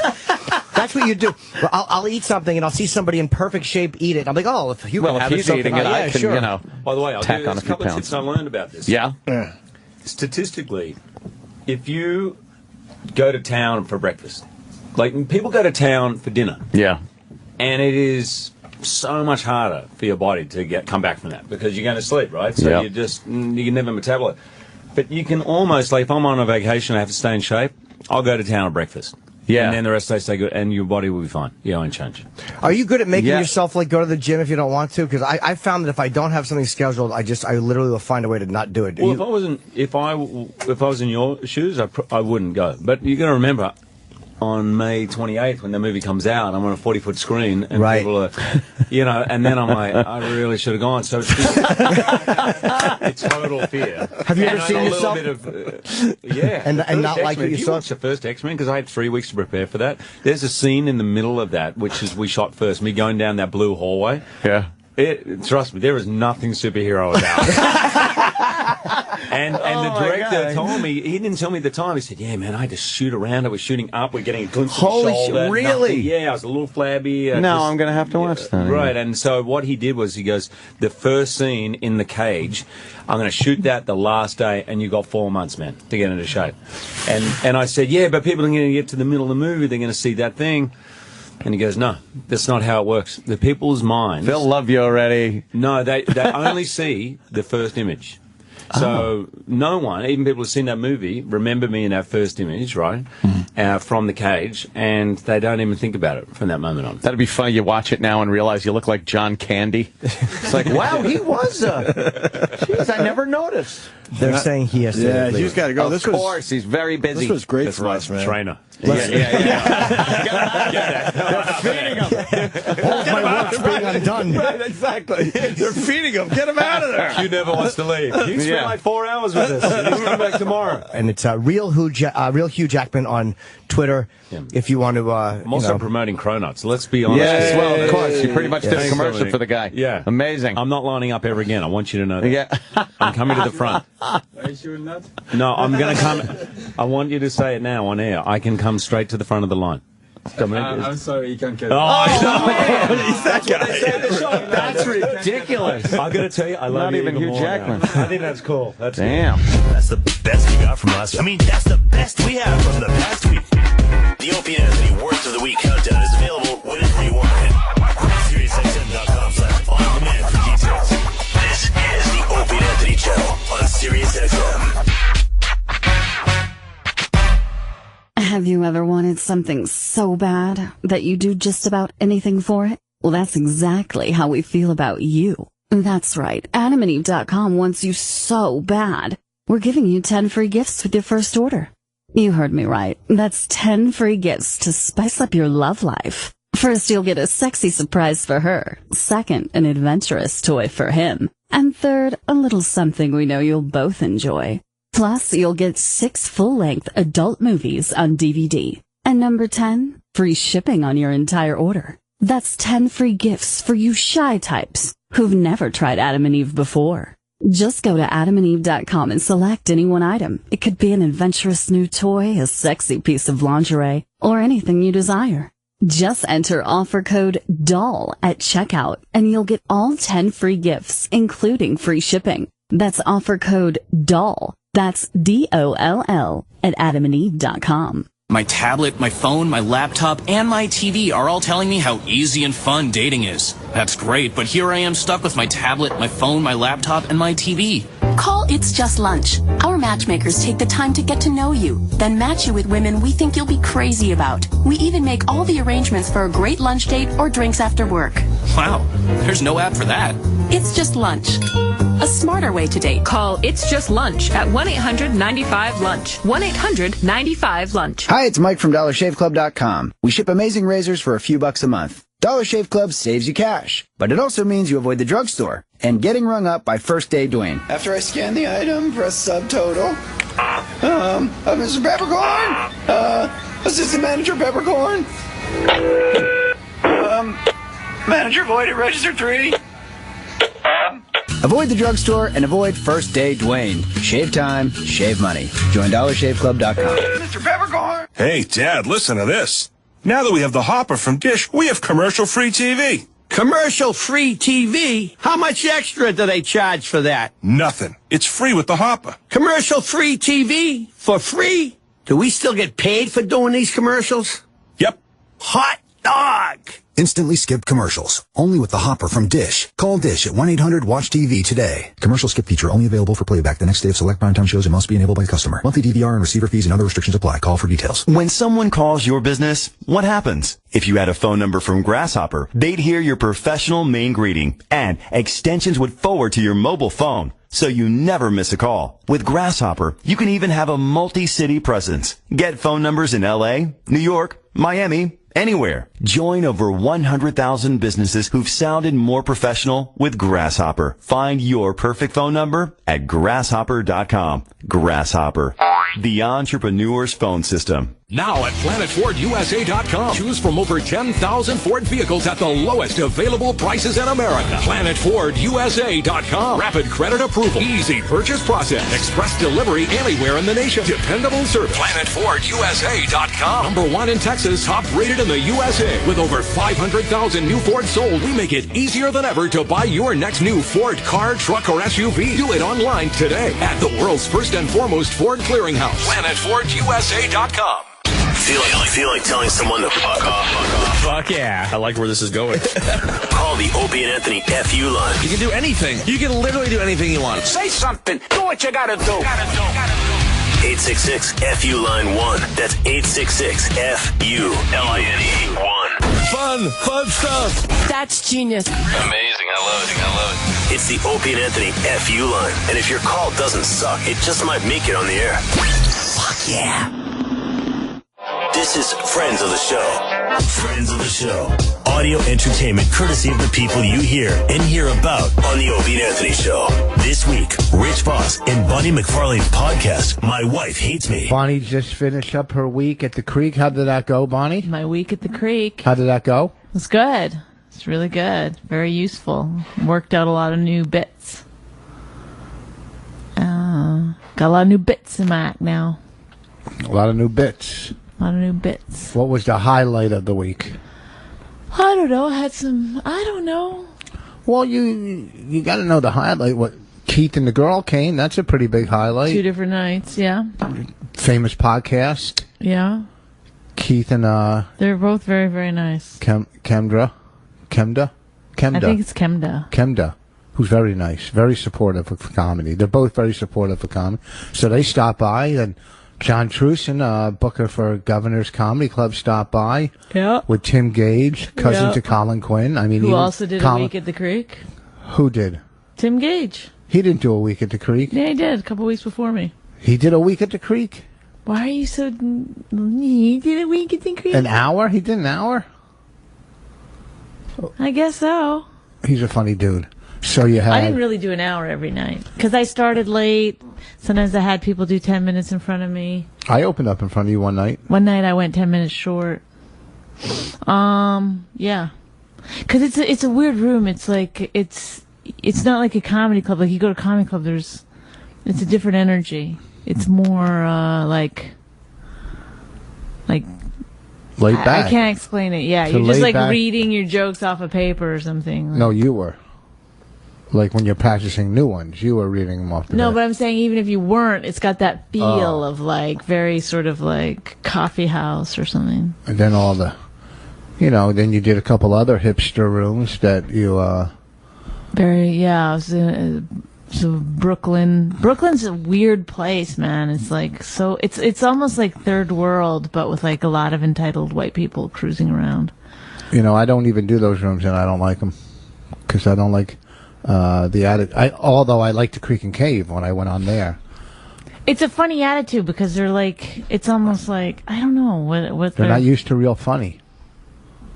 They're used to obscure funny. Okay, but here's the thing with you is that you're as bad as them on another issue. Yes, because they're like, ugh, I don't like that kind of comedy. And you're like, they don't know real funny. I mean, it's subjective. Comedy is whatever hits you, whatever you like. That's true. It is subjective. But if you just dismiss what other people like. But if you have only been introduced to a certain type and you don't know. Listen, if you've only eaten meatloaf your whole life, then, you know, that's what you eat is meatloaf. So if you're introduced only to this type of comedy and you never, say you've only been to that. It's impossible to be introduced only to this type of comedy. Yeah, in a because club. People watch on television No, that's or not on true, YouTube but or television whatever. comedy stinks. But if you went to that kind of club and never went to a Gotham or a Comedy Cellar or Caroline's, then you wouldn't know what to compare it with. Right. So, and But I gotta say, I'm not sometimes saying when, all that when I'm comedy. in a club, look, I don't think all alt comedy is great. A lot of it's really bad. A lot of it's very annoying. But when it's good, it's really good to me. It hits a certain thing in me that's like, I really like it.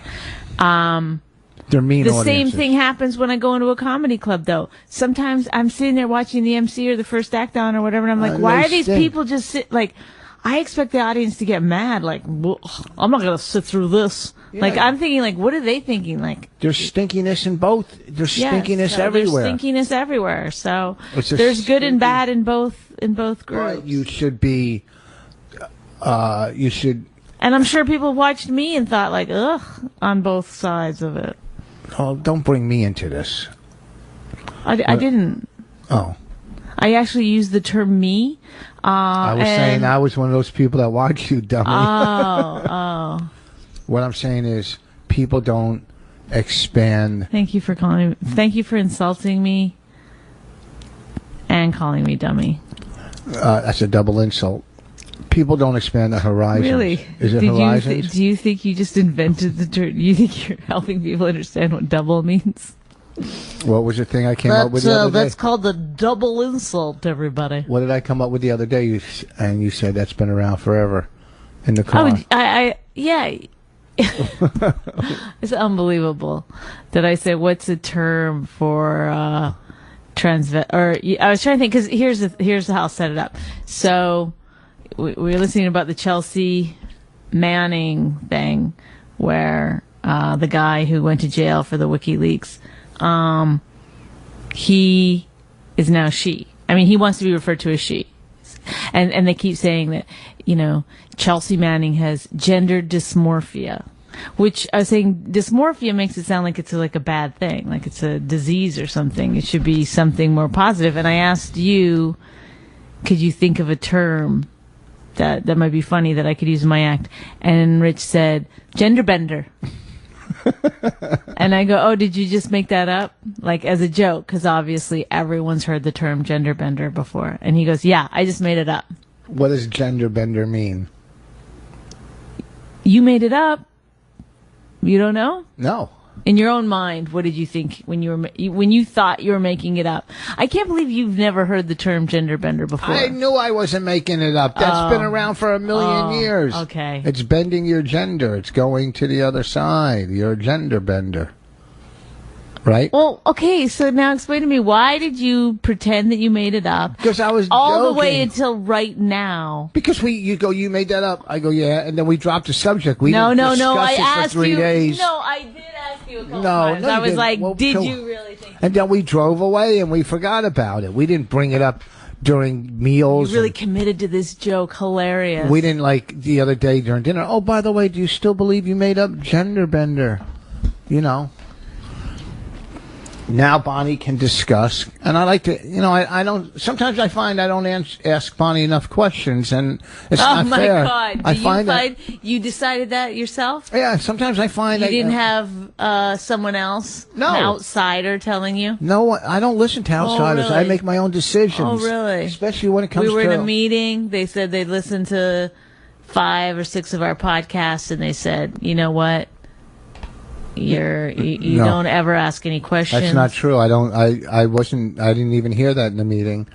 I just brought this up. I wasn't in the meeting at that point. That's when I looked. No, you were in the meeting No. at that point. Well, let and me- also, I what? said it on the way there. Well, I don't remember any of it. I just figured I need to ask you a couple more questions so people can find out a little more about you and what I live Okay, with. but I'm just trying to find out, like what's real and what's not real. Like, did you really? Now I don't know, because the gender bender thing, you were like, led me to believe you thought you made it up. This is the kind of comedy you like. Obscure. Whoa. Where's I don't it? understand it. Where's this leading to? What is this doing to me? Do you really think you came up with that on your own? Can you see this pimple now that I got the new makeup? You put so much makeup on. I think you're in transition. I'm in transition. Where are you in your transition? Yeah. You've got gender dysmorphia. I was looking up online and bosoms, and being my pecs are pretty nice. Well, you were looking at what? To get new bosoms. Okay, wait. I don't understand what you're talking about. You said to get... Oh, this is more of your alt comedy. What? To bosoms, titties, bosoms. You're going to get boobs? A boob job. You go, where are you at? And I just said I was looking online at bosom. I know, but as a man, you could think, oh, you were like looking at to get off. No, I was looking to get porn. No, for my I my get operation. It now, but you asked a question, I give you the answer, and you don't know. God. That's why I don't ask you. Oh my God. So, tell us about your experience with Air Canada. Shut up. Your whole vacation's ruined because of Air Canada. Yeah, I can't go to Canada. You can't go to Canada. It's not really their fault. It is. They lied. Well, what happened was They that lied. I sent away my passport. I got it back because the picture was the wrong size. You're mumbling, speaking It's clearly. just so I can't even talk about it. It's not even interesting. So then It's interesting I when wasn't going to get if I sent my passport again, I wasn't going to get it back in time for my trip back home to Canada. So I went to the Canadian consulate in New York City. This was the whole day of the TMZ. People are following along and they told me that I actually didn't need a passport to travel to Canada. I just needed my green card. Rich, are you kidding me? Go ahead. That was like second knuckle in. That's disgusting. Go ahead. I'm listening. You're not listening. You're looking at the ceiling and picking your nose. Like I've never seen anyone do it that hard before. Oh. So, they said you have... I'm working out some new... The Border Patrol lets you do it, but sometimes the airlines have a different policy. When it comes to green cards. When it comes to traveling just with your green card. So you have to call the airline, make sure that you can travel with just your... Green card. No passport. Okay. There's certain airlines that do, certain airlines that don't. So I booked with Air Canada. And you talk to them. I talked to them. I booked my flight. United, talked to them. Everybody said it was okay. Well, not just like, oh, yeah, no problem. It was like a question that no one had ever been asked before. So everybody had to go ask other people, whatever. And I think what happens is they just kind of give you an answer because they don't know. So they don't feel like really. They were like, do you have a birth certificate? Yeah. Because all of them, I had to tell them that the Border Patrol says it's okay. Like I have a document from their website saying it's fine. And then they were like, oh, because their immediate thing was, no, you need a passport. Then they would be like, well, do you have a birth certificate? I say, yeah. Okay, yeah, no problem. I booked my flight. Well, so they all said yes. It came down to they all said yes. Yes, it's fine. They said we can't. Okay, you might have a tough time getting home. That you're going to get through the Border Patrol. That's not. I said that's fine. I've already dealt with them. Whatever. Then I call just to confirm everything. To confirm things. After I've already booked my flight, I'm supposed to leave. You on bought Wednesday. insurance. I bought insurance. And they said no, you can't. They won't let me fly. They refuse. And they refuse to even really research it or look it up or whatever. I mean, it was just really annoying. Okay. So I had to cancel my flight, and my insurance had already run out. For full cancellation policy, and now the insurance won't cover it for whatever it's called, wrong documentation. And not only that, Air Canada would not refund her money. Would not refund my money. They said it's my fault for not having the right documentation. I said I called and asked, and they said, well, anyone could call and ask. Anything, they could just say they do. But the thing is, they're like, well, we don't know you did. Well, I've never talked to anybody at an airline that's like, hey, before we get started, let me give you my reference number. If there's any problem with this phone call, you can, there's no way to track these people. I asked the lady I was talking to for her name. She gave me her first name, Josie. Yeah, and then the other one goes, then she said to me, who did you speak to? I go, what does that matter? They don't give your last name. I talked to Stan. Okay, here's the deal, Air Canada. You're not going to refund the money from your major mistake I want anybody that listens to this podcast to go to them on Twitter at Air Canada, whatever. I want you to flood Air Canada saying, I didn't know this was leading justice. to this. Yes, I am so mad at justice for at Bonnie McFarland or at Rich Voss. Flood Air Canada. Every radio show I ever go on now. It's going to be so funny. One person's going to do it. Then you'll really know like the kind of power you wield. I don't care. From this podcast. Every radio show I do from now on for the next year, I'm going to trash Air Canada until they give you a full refund. I don't care. Well, they'll let me use the tickets again for up to 1 year. Yeah, at $400. An extra $200 for my ticket and for Rain. Yeah, $400. If you don't get a full refund, I promise Air Canada. Here's the deal, Air Canada, because somebody that works for Air Canada is listening to this. One person from Air Canada. What's going to happen is... But why would the Canadian consulate tell me? Why would the Border Patrol... Here's the deal. The Canadian consulate said Bonnie could travel on the green. Your company said she can. Or else she wouldn't have booked the flight. If your company said, no, you can't, she wouldn't have gone, oh, I can't? Let me book the flight. So, obviously, they said she can fly in this. Okay? Then when I talked to the lady that was rude and arrogant, okay, said to me, look on the internet. Well, you know what? We were dealing with one of your incompetent employees, okay, that said it was okay. Maybe they should look on the internet. Maybe you, Air Canada, should train your employees to know the rules. She wouldn't give us to a supervisor. She wouldn't let us talk to anybody else. Here's the deal. Every radio show I do, I'm going to trash Air Canada. So the $400 that you're robbing my wife of, and not only the money, the principle, the fact that you ruined the vacation, our 6-year-old couldn't stop crying. She was counting on going to Canada to see her to see her sick grandparents. Okay, all right. What? I don't know if you have to go in the sick part. Well, they're not sick, but they're old. They could get sick at any time. Yeah, they're old. Okay. They're decrepit farmers. What? You know, they're getting old. That's what I mean. They're getting it. You really, Air Canada, listen, and this is no lie, because I'm going to North Carolina this week. I'm leaving for work. So we kind of like, I'm going to North Carolina, so let's book Bonnie to go to Canada this week. Your company said... I canceled 2 gigs. She canceled like $1,000 worth of work. Canceled that. That's so she could go see her family. It's more than $1,000. Okay, whatever. You guys said she could fly with a green card. The Canadian consulate said she could. She wouldn't have booked a flight if one of your employees... $1,000 worth of tickets. Why would she book it if your employee didn't say she can fly with a green card? You're just saying the same thing. Okay, so what I'm saying now, here's what I'm saying. Here's the point. Every radio station I do throughout the country, I'm going to say, you already said that too. Do not fly. Well, let me get to the point. Do not fly Air Canada.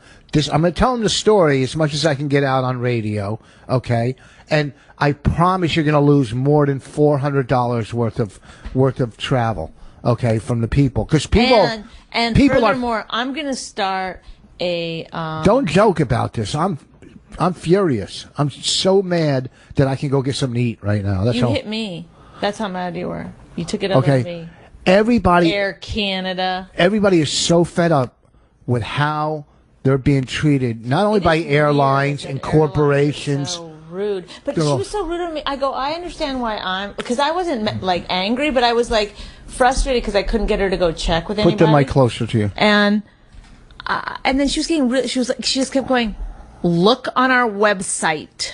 It's on our website. Like that. You know what? And I go, I understand why I'm upset, because I'm like now losing so much money and my vacation and, whatever. My daughter can't see her grandparents. Make this right by Wednesday so they can go to Canada.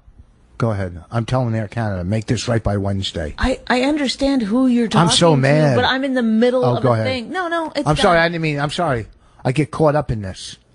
I might have to go take some stomach medicine. Go ahead. I'm sorry. I cut you off one time. I've been asking. This podcast is yours. So what happened?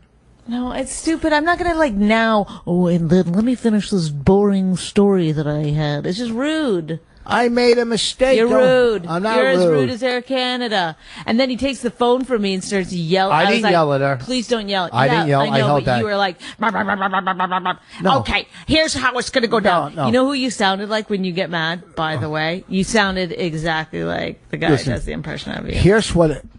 I'm not saying his name. Don't go. Who, Bob DeBono? Yeah, Bob. Oh, I didn't know if we were allowed to say it or not.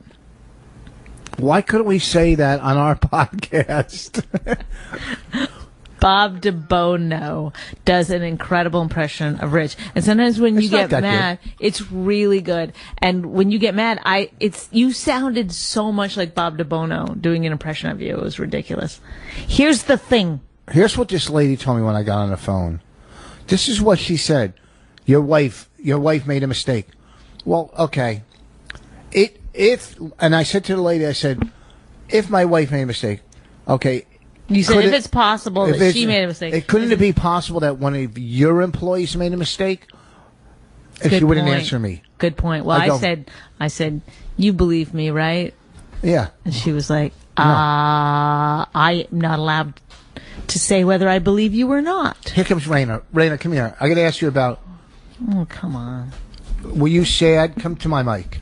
I mean, you're gonna go Christmas, unless Air Canada makes this right by Wednesday. But were you sad that you couldn't go to Canada this week? Were you upset? Yes, I was. Were you crying? Yes. Because you already started packing your stuff, right? Right. And you were gonna go see Grandma and Grandpa? Right. But you'll do something else this week, right? You're gonna do some fun stuff, right? Right. What are you gonna? You don't have to be funny. You can be real. What are you gonna do? Maybe get dressed today?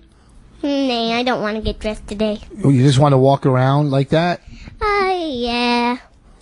Suppose I could. All right. What's that?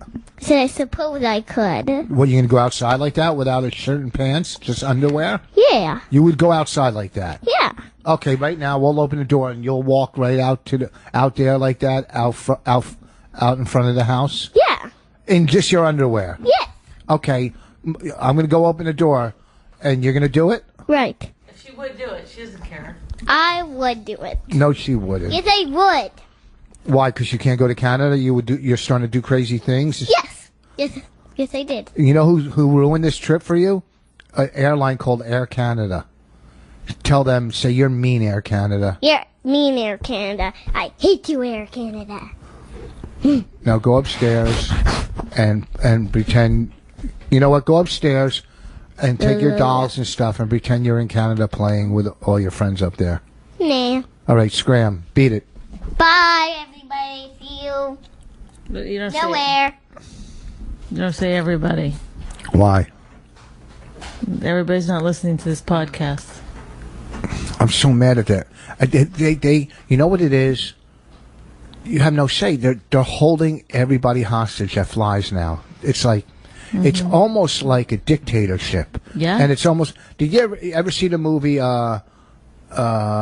Defending Your Life with Albert Brooks and Meryl Streep? I did, but I don't remember it. It's pretty funny. It's probably one of the funniest movies Albert ever. Brooks did some great First of all, movies. That's his best. I don't know why everybody says the Vegas thing was so funny. It was. It wasn't. It's not even close to Defending Modern Your Life. Romance, one of the greatest movies ever. That's not what it's called. No, that's a different one. Defending Your Life is probably one of the funniest movies, and Albert Brooks funny. But I mean, romantic comedies, it's Modern Romance and Annie Hall. Annie Hall, yeah, and Defending Your Life. That's not a romantic comedy. It's kind of romantic about a guy that doesn't he kind of fall for Meryl Streep in the as he's dead. Remember. Well, all I know is it was funny. Remember when they were online being, sent to different, you know what I'm talking about. That's what the airlines do to you. They're dictatorship. This way, that, whatever. That wasn't a good example, but you know what I'm saying. Mm-hmm. And they're very just Kafka-esque. They're not. You know what? Every time an airline goes out of business, I'm happy because they deserve it, because they put themselves in that position. They put themselves in that position. Well, you might like my new business. What's your new business? I'm just going to start transporting people via horse and buggy across the country. It takes a long time and it's a little rough, but we're nice. So you're going to become Amish?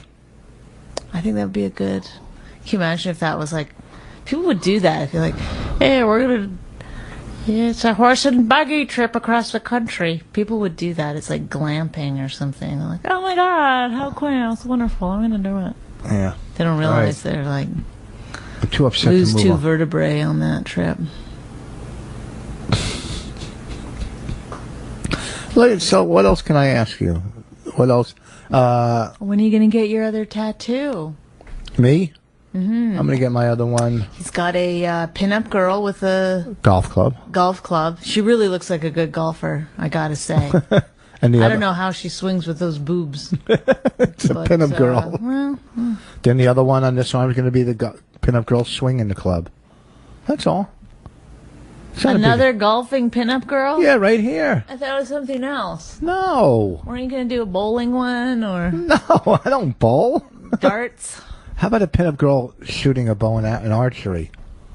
An archery. Yes, shooting an archery. No, shooting an arrow, like Right. as an archer. Right. Not an archer, as an archer. It's so funny. With you. So when I get my other no, tattoo, but on the other what are you forearm, going to have tonight. one like with a microphone or? Oh, I'm not doing that. It's your 2 loves. It's your 2 loves and Yeah, but I don't want to have a girl holding a microphone because they might think she's a singer, right?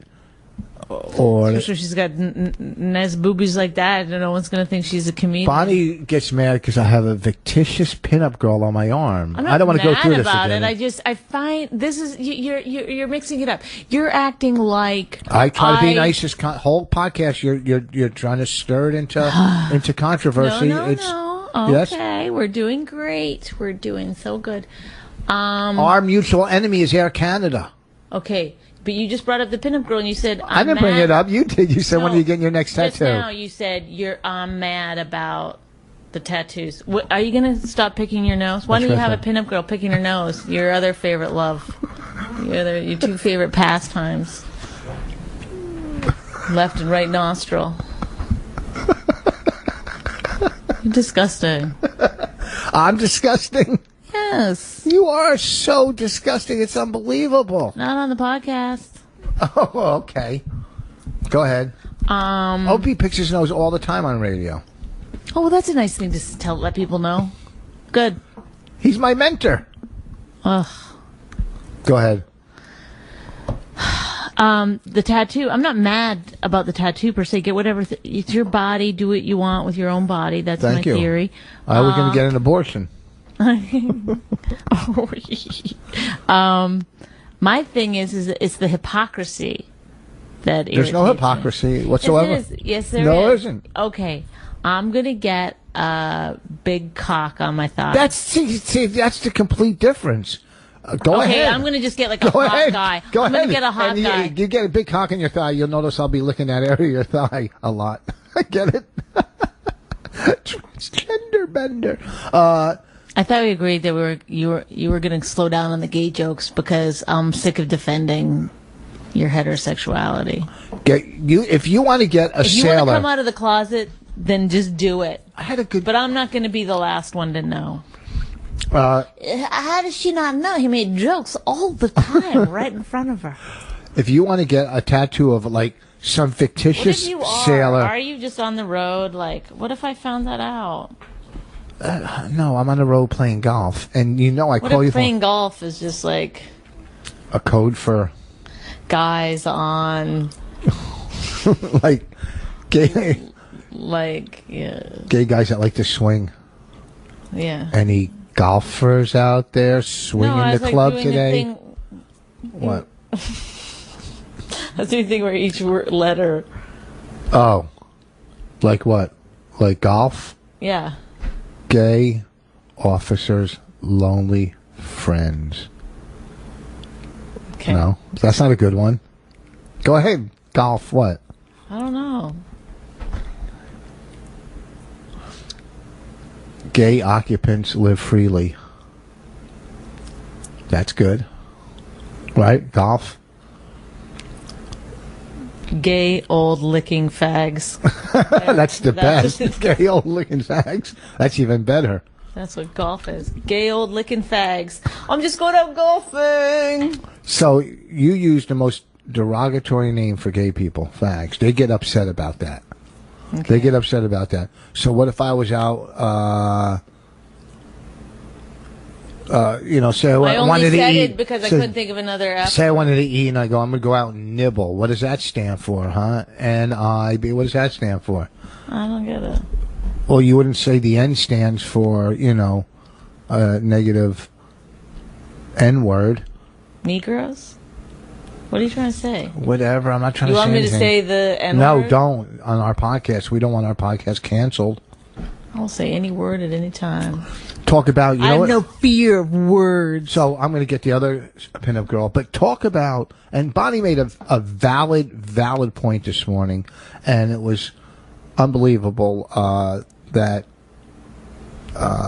what went on during the VMAs last night. Well, I've always had this issue with music. Music can be so gross sometimes. It's well, you mean actual music? The actual lyrics themselves can be, super raw, dirty, whatever. And yet, if you said those things on stage, people would be like, "Oh, she's just a dirty comedian." And then they'll let their 13-year-old listen to this music. It's so weird and bizarre and such a double standard. And then you start I didn't watch the VMAs, but I looked online this morning at a couple of things, and it's just they're just fucking whores. I mean, they're so gross. I'm not trying to be an asshole, but it's put some fucking pants on.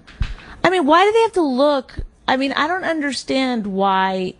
The Beatles never did that. You're just going to be naked at some point if it continues this. And it's Do you think the Supremes would ever come out like that? You know the what I mean? Supremes were fucking whores. And I know what if I did. No, I mean, I don't know. They're just I didn't see the Lady Gaga one, but I just saw a picture of her. It looked like she was wearing a G-string. It's are you kidding me? Do you I honestly, I don't know. Maybe when you get famous, it becomes a thing. Hey, you've got to stay in the limelight, so you've got to just do whatever you can do. How about come up with good music? How about, I know. I mean, but do they it's almost like they don't have any. I mean, maybe Miley Cyrus really can't sing. I don't know. There was a close-up of Miley Cyrus's butt on Twitter. It looked when it was a little disgusting. It looked like a 12-year-old girl. Yeah, she's got a very, very young and she's body. up there, it's just so, her father's got to watch that. Her father. Yeah, I don't want to be one of those people that's oh, I just found it repulsive, but I kind of there's something really, gross about it. Well, because you know what it is? When you see talent, when you know talent, here's an example. Patrice, whose new CD is out, or coming out, but you could order it on iTunes. Patrice would just sit in a chair and talk, and you could see pure talent. Yeah. Okay? Colin, any comic you could see the talent. They don't have to run around and light themselves on fire and fucking rip off their, it's just, so there's musicians that are so talented that just sit there, play, sing, and I'm not saying don't have energy or have, some kind of stage show, but where do you draw the fucking line? And then at these award shows, which everybody's watching, one has to outdo the next one. They got to make out, they got to finger bang each other on stage, they got to dry hump, and then when I don't know who the rapper was. I know, but it's we're getting, comedians get such, for having original ideas or maybe some provocative thoughts that we have, oh, how dare you, and then it's these, I don't know. When they were singing that song, something thick, Alan Thicke's with Robin Thicke. Yeah, and he comes out, he's looking super cool. But then super fly, y'all, and then she's But when that black rapper came out, I don't know who that was, and he was singing, and the dancers, they were fucking doing it. The black dancers and him kind of saved these other two from complete embarrassment. It took the focus off of them, and there was some real good dancing. You know, blacks are good dancers. You saw that. God. What? I might have to end this podcast and this marriage. Why? You don't think they're better dancers? It's in their rhythm. From where they're from. They for rain, they would dance for rain. Oh, that's Indians. But you know what I'm saying.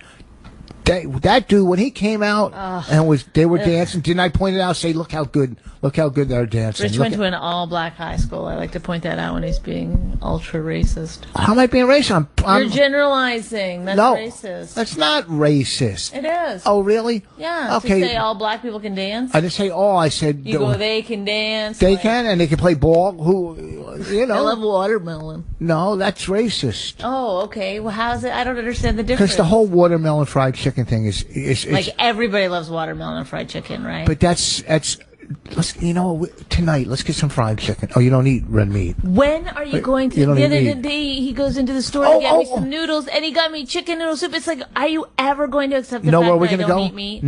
Every time he's like, let's share chicken this, let's eat chicken that. Guess what I heard? There's a new Jamaican place in town. If it's open, we'll go eat there tonight because they have seafood, Jamaican seafood.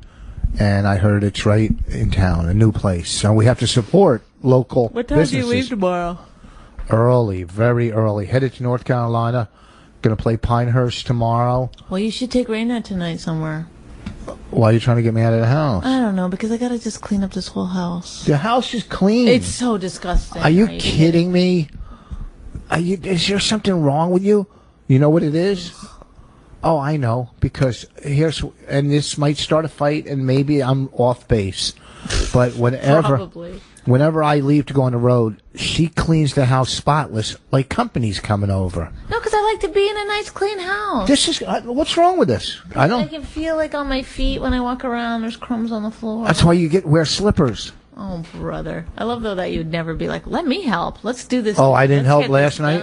I didn't help? Oh, my God. I said, can you help? And you got so mad. No, I didn't. You did. No, I didn't. You were like a 4-year-old. No. You know what Bonnie's problem is? And then, by the way, you didn't help. I didn't? No. I swept, and I mopped, and I even went the extra yard and mopped in here. Okay?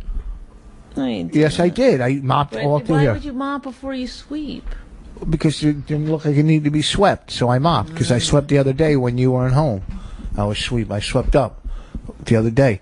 And Bonnie's problem is, like, I could be doing something, and she'll go, drop that and do this. No, because no. Yes. That's what you did yesterday. But the reason is because you'll see me slaving away. We had like a time frame that we were going to play games with Raina until it was time for her to go to bed or whatever. You made your time frame. And your time frame, want me to tell you something without fighting with you, but your time frames are ridiculous because she stayed up till 12:30 last night. So we didn't have to have that stringent time frame, okay, because she didn't go to bed. I didn't want to be cleaning the house at 10 o'clock at night. Well, don't use Raina to say, not because Raina had a time frame. But then I wanted to clean, all I wanted to do was clean up the dishes from dinner. What? Stop. You should be an attorney. You should be an attorney. I wanted to clean the dishes, but... Okay, right after dinner, we didn't get a chance to clean up because we went and played tennis. Okay? Then we That's what we're going to here. do. We should do that after this. Fine, whatever you want to do. Tennis. Anything. See? I'll just say yes. That's the kind of person I am. I'll be like, why? Because you want to? I got to just do it now? No, I said we should play tennis. I didn't say you have to. Last night I said... What'd you say? Oh, before, by the way, I said, well, what do you want to do? Clean the bathroom or dust stuff. When you said this was last week. Oh, you're bringing it up last week. Yes, because this is what happened. And then you were like, dust, I guess I can do that. Well, I put the stuff out for you, which sat out for 3 days. Without moving. You didn't even like sneakily put it back. You exactly. I ended up doing it myself. No, because I had my daughter do it that night. I told her to dust. Okay. Well, guess what? I did it. You did it over her dusting because she did it. Then she didn't do a very good job of it. And the reason I didn't dust because I was going and also, that doesn't get you out to I got my oldest daughter to do it. Whoa. You don't get your oldest daughter to clean my house. Back up. It's weird. Why didn't I dust that night? Because what was I doing? I don't know. I'll tell you, going to put air in the tires of your car and putting oil in it. Thank you, but sometimes you need to do 2 or 3 things in a day. Look at that. See? I'm saying, like, what? Like, it wasn't then in there the was the day. next day. I was on a time frame. It was running late. Then there's the next day. No, it was running late. Look, Look, stop. You're not. Last night when we came back in and I had to do all the dishes and everything, all I said to you was, "Hey, can you sweep up a little?" And you were like, "Oh." You acted like I was asking you to, like, I don't know, do some huge, enormous thing. Like what? I don't know. Like, you're a comic. Ad-lib something. Jews into Auschwitz or something. Oh, that's a good one. Maybe lead them. Well, I'm trying to think of something that you would hate to do. Look at people walking by and they see us on the mics. Who's that girl? In our own house. Look at, they're laughing at us. No, they're not. We got a podcast, yo. Anyways. You got more, but you got another bite on your neck. You got bites all over you. I know, I got mosquito bites all over. All right, so here's the deal, folks. Are we done? We're almost done. We're only at 41 minutes, but this is one of our better. You told me 40 minutes. No, this is one of our said better we'll do a podcasts. podcast for 40 minutes. No, you can't do 40 minutes. Why not?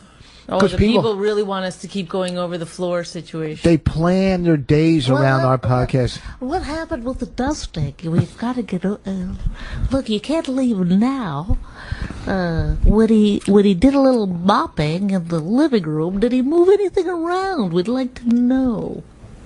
No, he didn't. What movie did we watch last night? That's what we're going to stick around for? Is that what the people are hanging on to every word? People like to hear. I hope they talk about the movie they watched last night. Well, first let's talk about how we couldn't get Netflix to work. Yeah, what's going on with Netflix? This is scintillating. And this is a really interesting podcast. I can't get enough of it. What? Here's the deal. I wonder if they watched Breaking Bad. We did. We watched. Thanks for asking. We did. We watched Breaking Bad. This guy's supposed to send me a Breaking Bad jacket. It's supposed to be in the mail, and I never got it yet. He goes, he was going to send it. I was going to plug him on the podcast, radio. You know, remember we saw the guy that had the Breaking Bad jacket at that fundraiser we did with just a little emblem of the guy in his hat? Yeah. He's supposed to send me one. Well, people say things in the heat of the moment, and then they can't. Well, then he emailed me what's my address and stuff, and I gave my address. Where's my Breaking Bad jacket? I was going to wear it on radio. It might take a while. You know, it might take a while. I guarantee. Mr. Rock is going to want one. This is his favorite show. Best show on television. That's what he said. It's the best show on television. Better than The Wire. And when Chris Rock says this is the best show on television, he knows, right? Boy, straight up, yo. Straight up. Okay. All right. So back to the podcast and back to the podcast. Back to real stuff. I mean, back to some real stuff. Real stuff. I meant to ask you something, but I can't remember what it was. Dang it. You were talking about the jacket, Breaking Bad, getting a jacket, Chris Rock. The movie we watched last night. When are we going to see? You told me you got tickets. I'll get us tickets. Am I allowed to talk about it? No, well, there's no reason to brag. Book of Mormon, bitches. All right. We're going to do that shit, and when we do, you can bet Rich will break it all down for you right here on the My Wife Hates Me podcast. Let me talk to my people. Well, we started driving in. Tried the Holland Tunnel, the Lincoln Tunnel. I don't know which tunnel to go. It says 20 minutes, but it's actually an hour and a half. Okay, let me tell you Sometimes it took me almost 3 hours. Let me tell you what a hypocrite Bonnie McFarland is. When I'm in traffic and I get mad, she goes, well, hey, it is what it is. Why? Because she's in the passenger side, relaxing, sometimes taking a nap, which she deserves because she's tired. And she's relaxing. Thanks for that. Okay, she works hard. Weird. She works hard. She's tired. She works hard, you know. She's got a blood disorder. You know, she wouldn't know that because she doesn't go to the doctor very ever. Very sleepy. She wouldn't know that. That's called anemia. And I am anemic. Oh, you are? Yeah. Oh, when I was supposed to take iron pills, but I don't ever take them. They're too hard to lift. Whoa, ladies and gentlemen, that's what you've been waiting for. Comes at 43 minutes into the podcast. He nails it out of the park. This is what a hypocrite, and not in a bad way, but in... No, there's a lot of good hypocrites. A lot of good hypocrites out there. Like, so if I'm in Bumper to Bumper and I get mad, I go, Jesus, look at it, you know, why couldn't 1010 wins or 880 give me the right information? They're wrong. You know, 20-minute delay is an hour delay. Or sometimes, this is why I can't gamble on sports. I'll pick the Holland and the Lincoln. Can I just make one thing But wait a clear, second, can I finish? Mr. Black and White? Okay. I don't get mad that you get mad. Yes. I feel like your anger always hits a level of, my daughter's been kidnapped. You know? You don't, there's no progression of anger. You Yes, go there is. straight Want me to tell you the progression of anger? 20 years of driving into the city. That's the progression. 20 years I've been driving into the city. Why don't you move? How about that? Oh, really? Okay, our house is for sale. Does anybody want to buy a house? We just listed our condo! This is the best news I've ever had in my whole life. We're moving. We're out of here. Two-bedroom condo, 2-bedroom, newly remodeled, new floors, Newly new remodeled, everything. wink, wink. I think you all know why. Everything's new in here. Okay, we'll even leave some of the... Except for old Richie Rich. We'll even leave some of the furniture behind. Not my grandparents' stuff, not the antiques, but we'll leave maybe the couch and a couple chairs brand new. Leave that. $200,000 sold. $200,000, 2-bedroom condo in Hillsborough. There's corner. 2 pools, 2 tennis courts. We're right diagonally across from the pool. Right, you can look out our window and see the pool. Right there, you can watch people dump in their You could sit and watch hot chicks at the pool. How about that lady that snitched on the kids yesterday? Tell them about her. Okay. Tell them about this. Listen up. And she's Okay. fat. It's always the fat ones. You're jogging or on the train, get to the quiet car. If you're jogging, get to the quiet car. We're at the pool yesterday. There's no one in the pool. It's cold. The water was cold. The water was pretty cold. Raina and I did a little Let's swim. do Sklar Rich Brothers. was supposed to, all summer, he's been promising Raina. All summer. That at least one day he's going to go in and play with her in the water. One day I'm going to go play with her in So the water. we're getting I promised her. in the water, getting acclimated to the iciness. Rich Total decides he's iciness. going to just jump in. Dives right in. He doesn't even wait to get hot or anything. He just no heat in his body. Just dives in. boom, goes in. And Freezer then cold. he gets immediately out again and dries off, puts his clothes back on, and leaves. Well, I didn't dive in naked, but I didn't put my clothes on and leave. I had Well, the same whatever. clothes. You put a T-shirt on after. You were like, I can't. Too cold. Too cold. You didn't even give yourself any. I knew right from the beginning. It's just like That if you, whole thing that if you you did. touch fire. The excitement of Raina watching you get in lasted about less than a minute. Definitely Okay. less than a minute. Like maybe 35 seconds. Okay. It took. Good. Anyway, so we swam around for a bit, then came out, and She keeps saying for a bit, and you got to forgive her. She's from Canada, so she'll say for a bit. It was quite wonderful. For a bit. then we queued up for the bathrooms, for the washrooms. Okay, so then some kids were coming in, and they had a big whale floaty. Yeah, it was a whale floaty. Keep in mind, there's not one other person in the pool. Not one person. They were Chinese too, so they're smaller. So they didn't take up a lot of room. The kids and the They were and the dad. actually going to harpoon that thing. So they have this big whale floaty. They get in the pool. As they're coming in, I hear this one woman say to the lifeguard, "Are you going to let him have that in the pool? Are you going to let him have that in the pool?" Fucking snitch. And the lifeguard was like, "I don't know. She goes, well, we weren't allowed. I'm not allowed to bring my big floaty in. Yeah, I paid that's- $35 for it, and I'm not allowed to have Every it." time she goes in the water, she's bringing a big floaty. Because she is a fatso. has a big. The reason that they're not allowed to have big floaties is one of the reasons is because her and her friends would have these huge. It would just be like wall to wall. Well, because her and her friends take up too much room in the pool. Yeah, no, they'd have these huge. What do you call them? Air mattresses. Yeah, why don't they just lay on each other? Anyway, okay, Rich. So, anyway, she makes the lifeguards go get the book. of rules. And sure enough, in the book of rules, you can't have. So she ruined these two kids. She ruined the pool experience. Okay, so let me. She wasn't even in the pool. She was just sitting by the pool. Okay, so let me explain this to you real quick. I don't think we need an explanation. I think everybody gets it. Let me sum this up.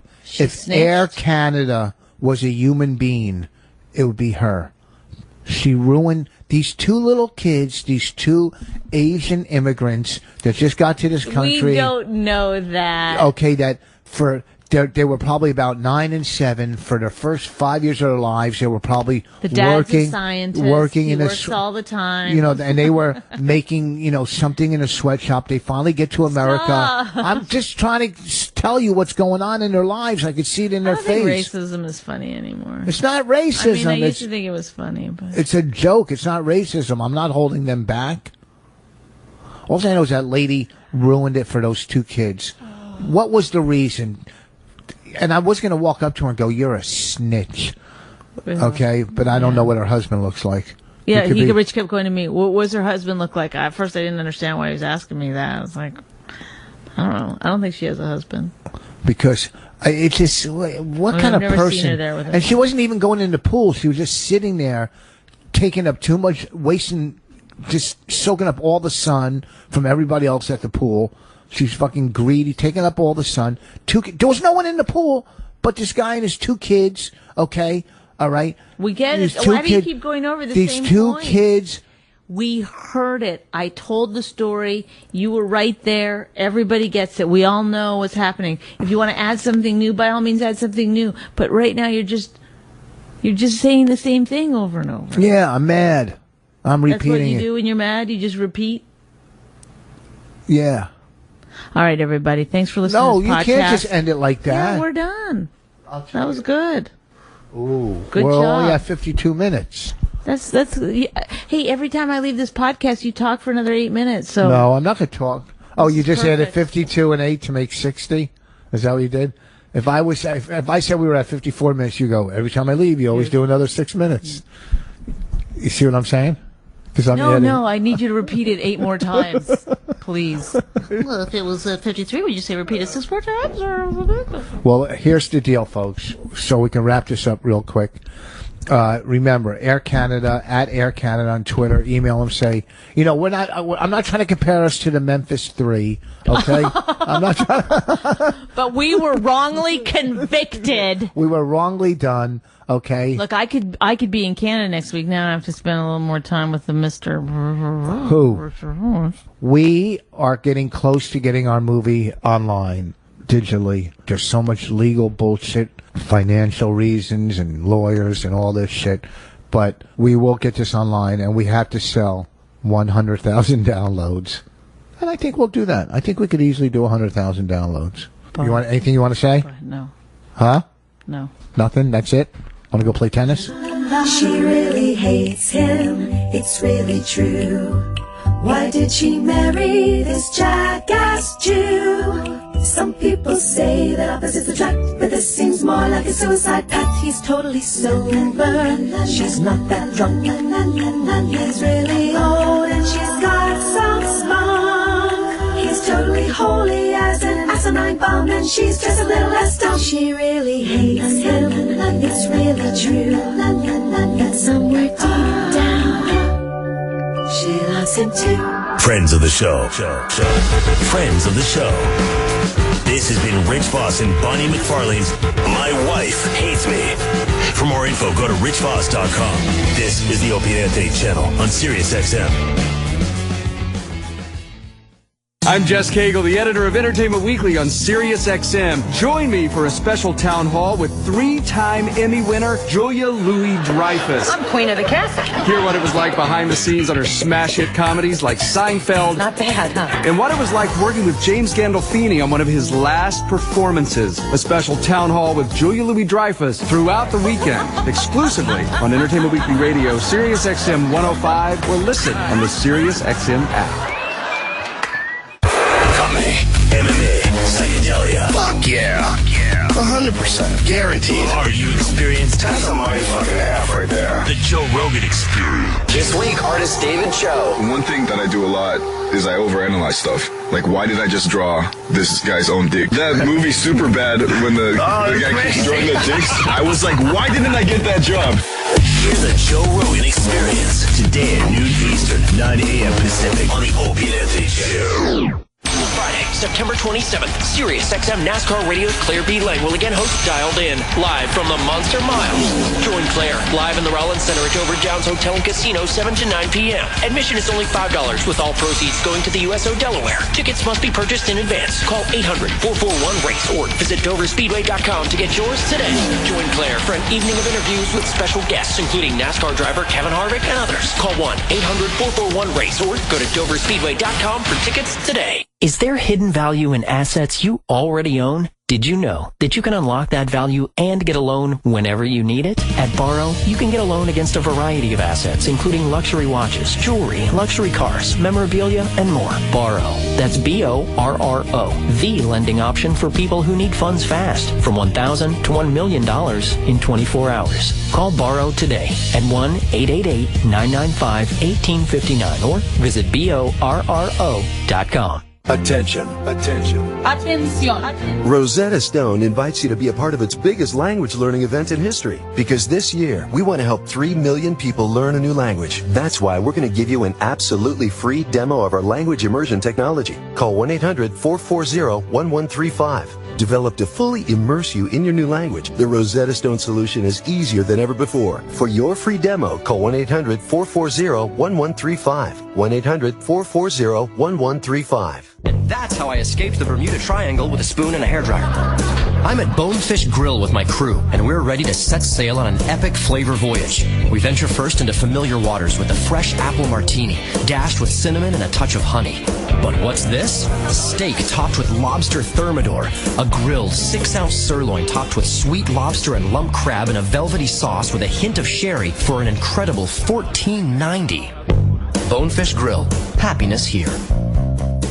Are you tired of traveling alone? Introducing MissTravel.com, the travel dating website brought to you by the same people who created What'sYourPrice.com. MissTravel.com allows you to find beautiful women who want to travel with you. You know, I travel for work often, and I never have time to date. Who says it has to be all work and no play? With MissTravel.com, you can quickly find thousands of gorgeous women who would love to travel with you. Really? Really. On MissTravel.com, meet one or more women from anywhere in the world and have them join you on vacation or your business trip. Anywhere? Anywhere, anytime. Whether it's a relaxing weekend in Aruba or that trade show in Sin City, Miss Travel makes it easy to find that perfect travel companion. Go to MissTravel.com, join for free, and enter code RADIO to receive double the amount of credits. Just go to MissTravel.com. See why ABC's 2020 says Miss Travel works. Zip on over to MissTravel.com. That's MISS Travel.com. Hi, it's Mike from DollarShaveClub.com. We ship amazing razors for a few bucks a month. Dollar Shave Club saves you cash, but it also means you avoid the drugstore and getting stuck in line behind loose change Bertha. $17.99. I have exact change. That's a Canadian penny. Have you ever been to Montreal? Everything's in French. Fantastic. French. Wine? Avoid the drugstore and avoid loose change Bertha. Shave time, shave money. Join DollarShaveClub.com. This is the Opie and Anthony Show on Sirius XM. The 2013 NFL season is on Sirius XM right now. Brady with a playback and an open. Aaron Johnson down the right side. Touchdown, Patriots! Take every game. There's Geno Smith, first NFL touchdown pass. Take every team. Touchdown, Brandon Marshall, touchdown Bears. With you anywhere. 77 yards. Welcome to the D, Reggie. From every sack to every touchdown, your NFL team's hometown call for every game of the 2013 regular and postseason is on the Sirius XM app. Life moves fast, and you're a busy person, which means you don't have time for the problems a low credit score creates. So let's cut to the chase. A low credit score can be a serious drag. Whether it's disqualifying you for a line of credit or keeping your interest rates high, it can be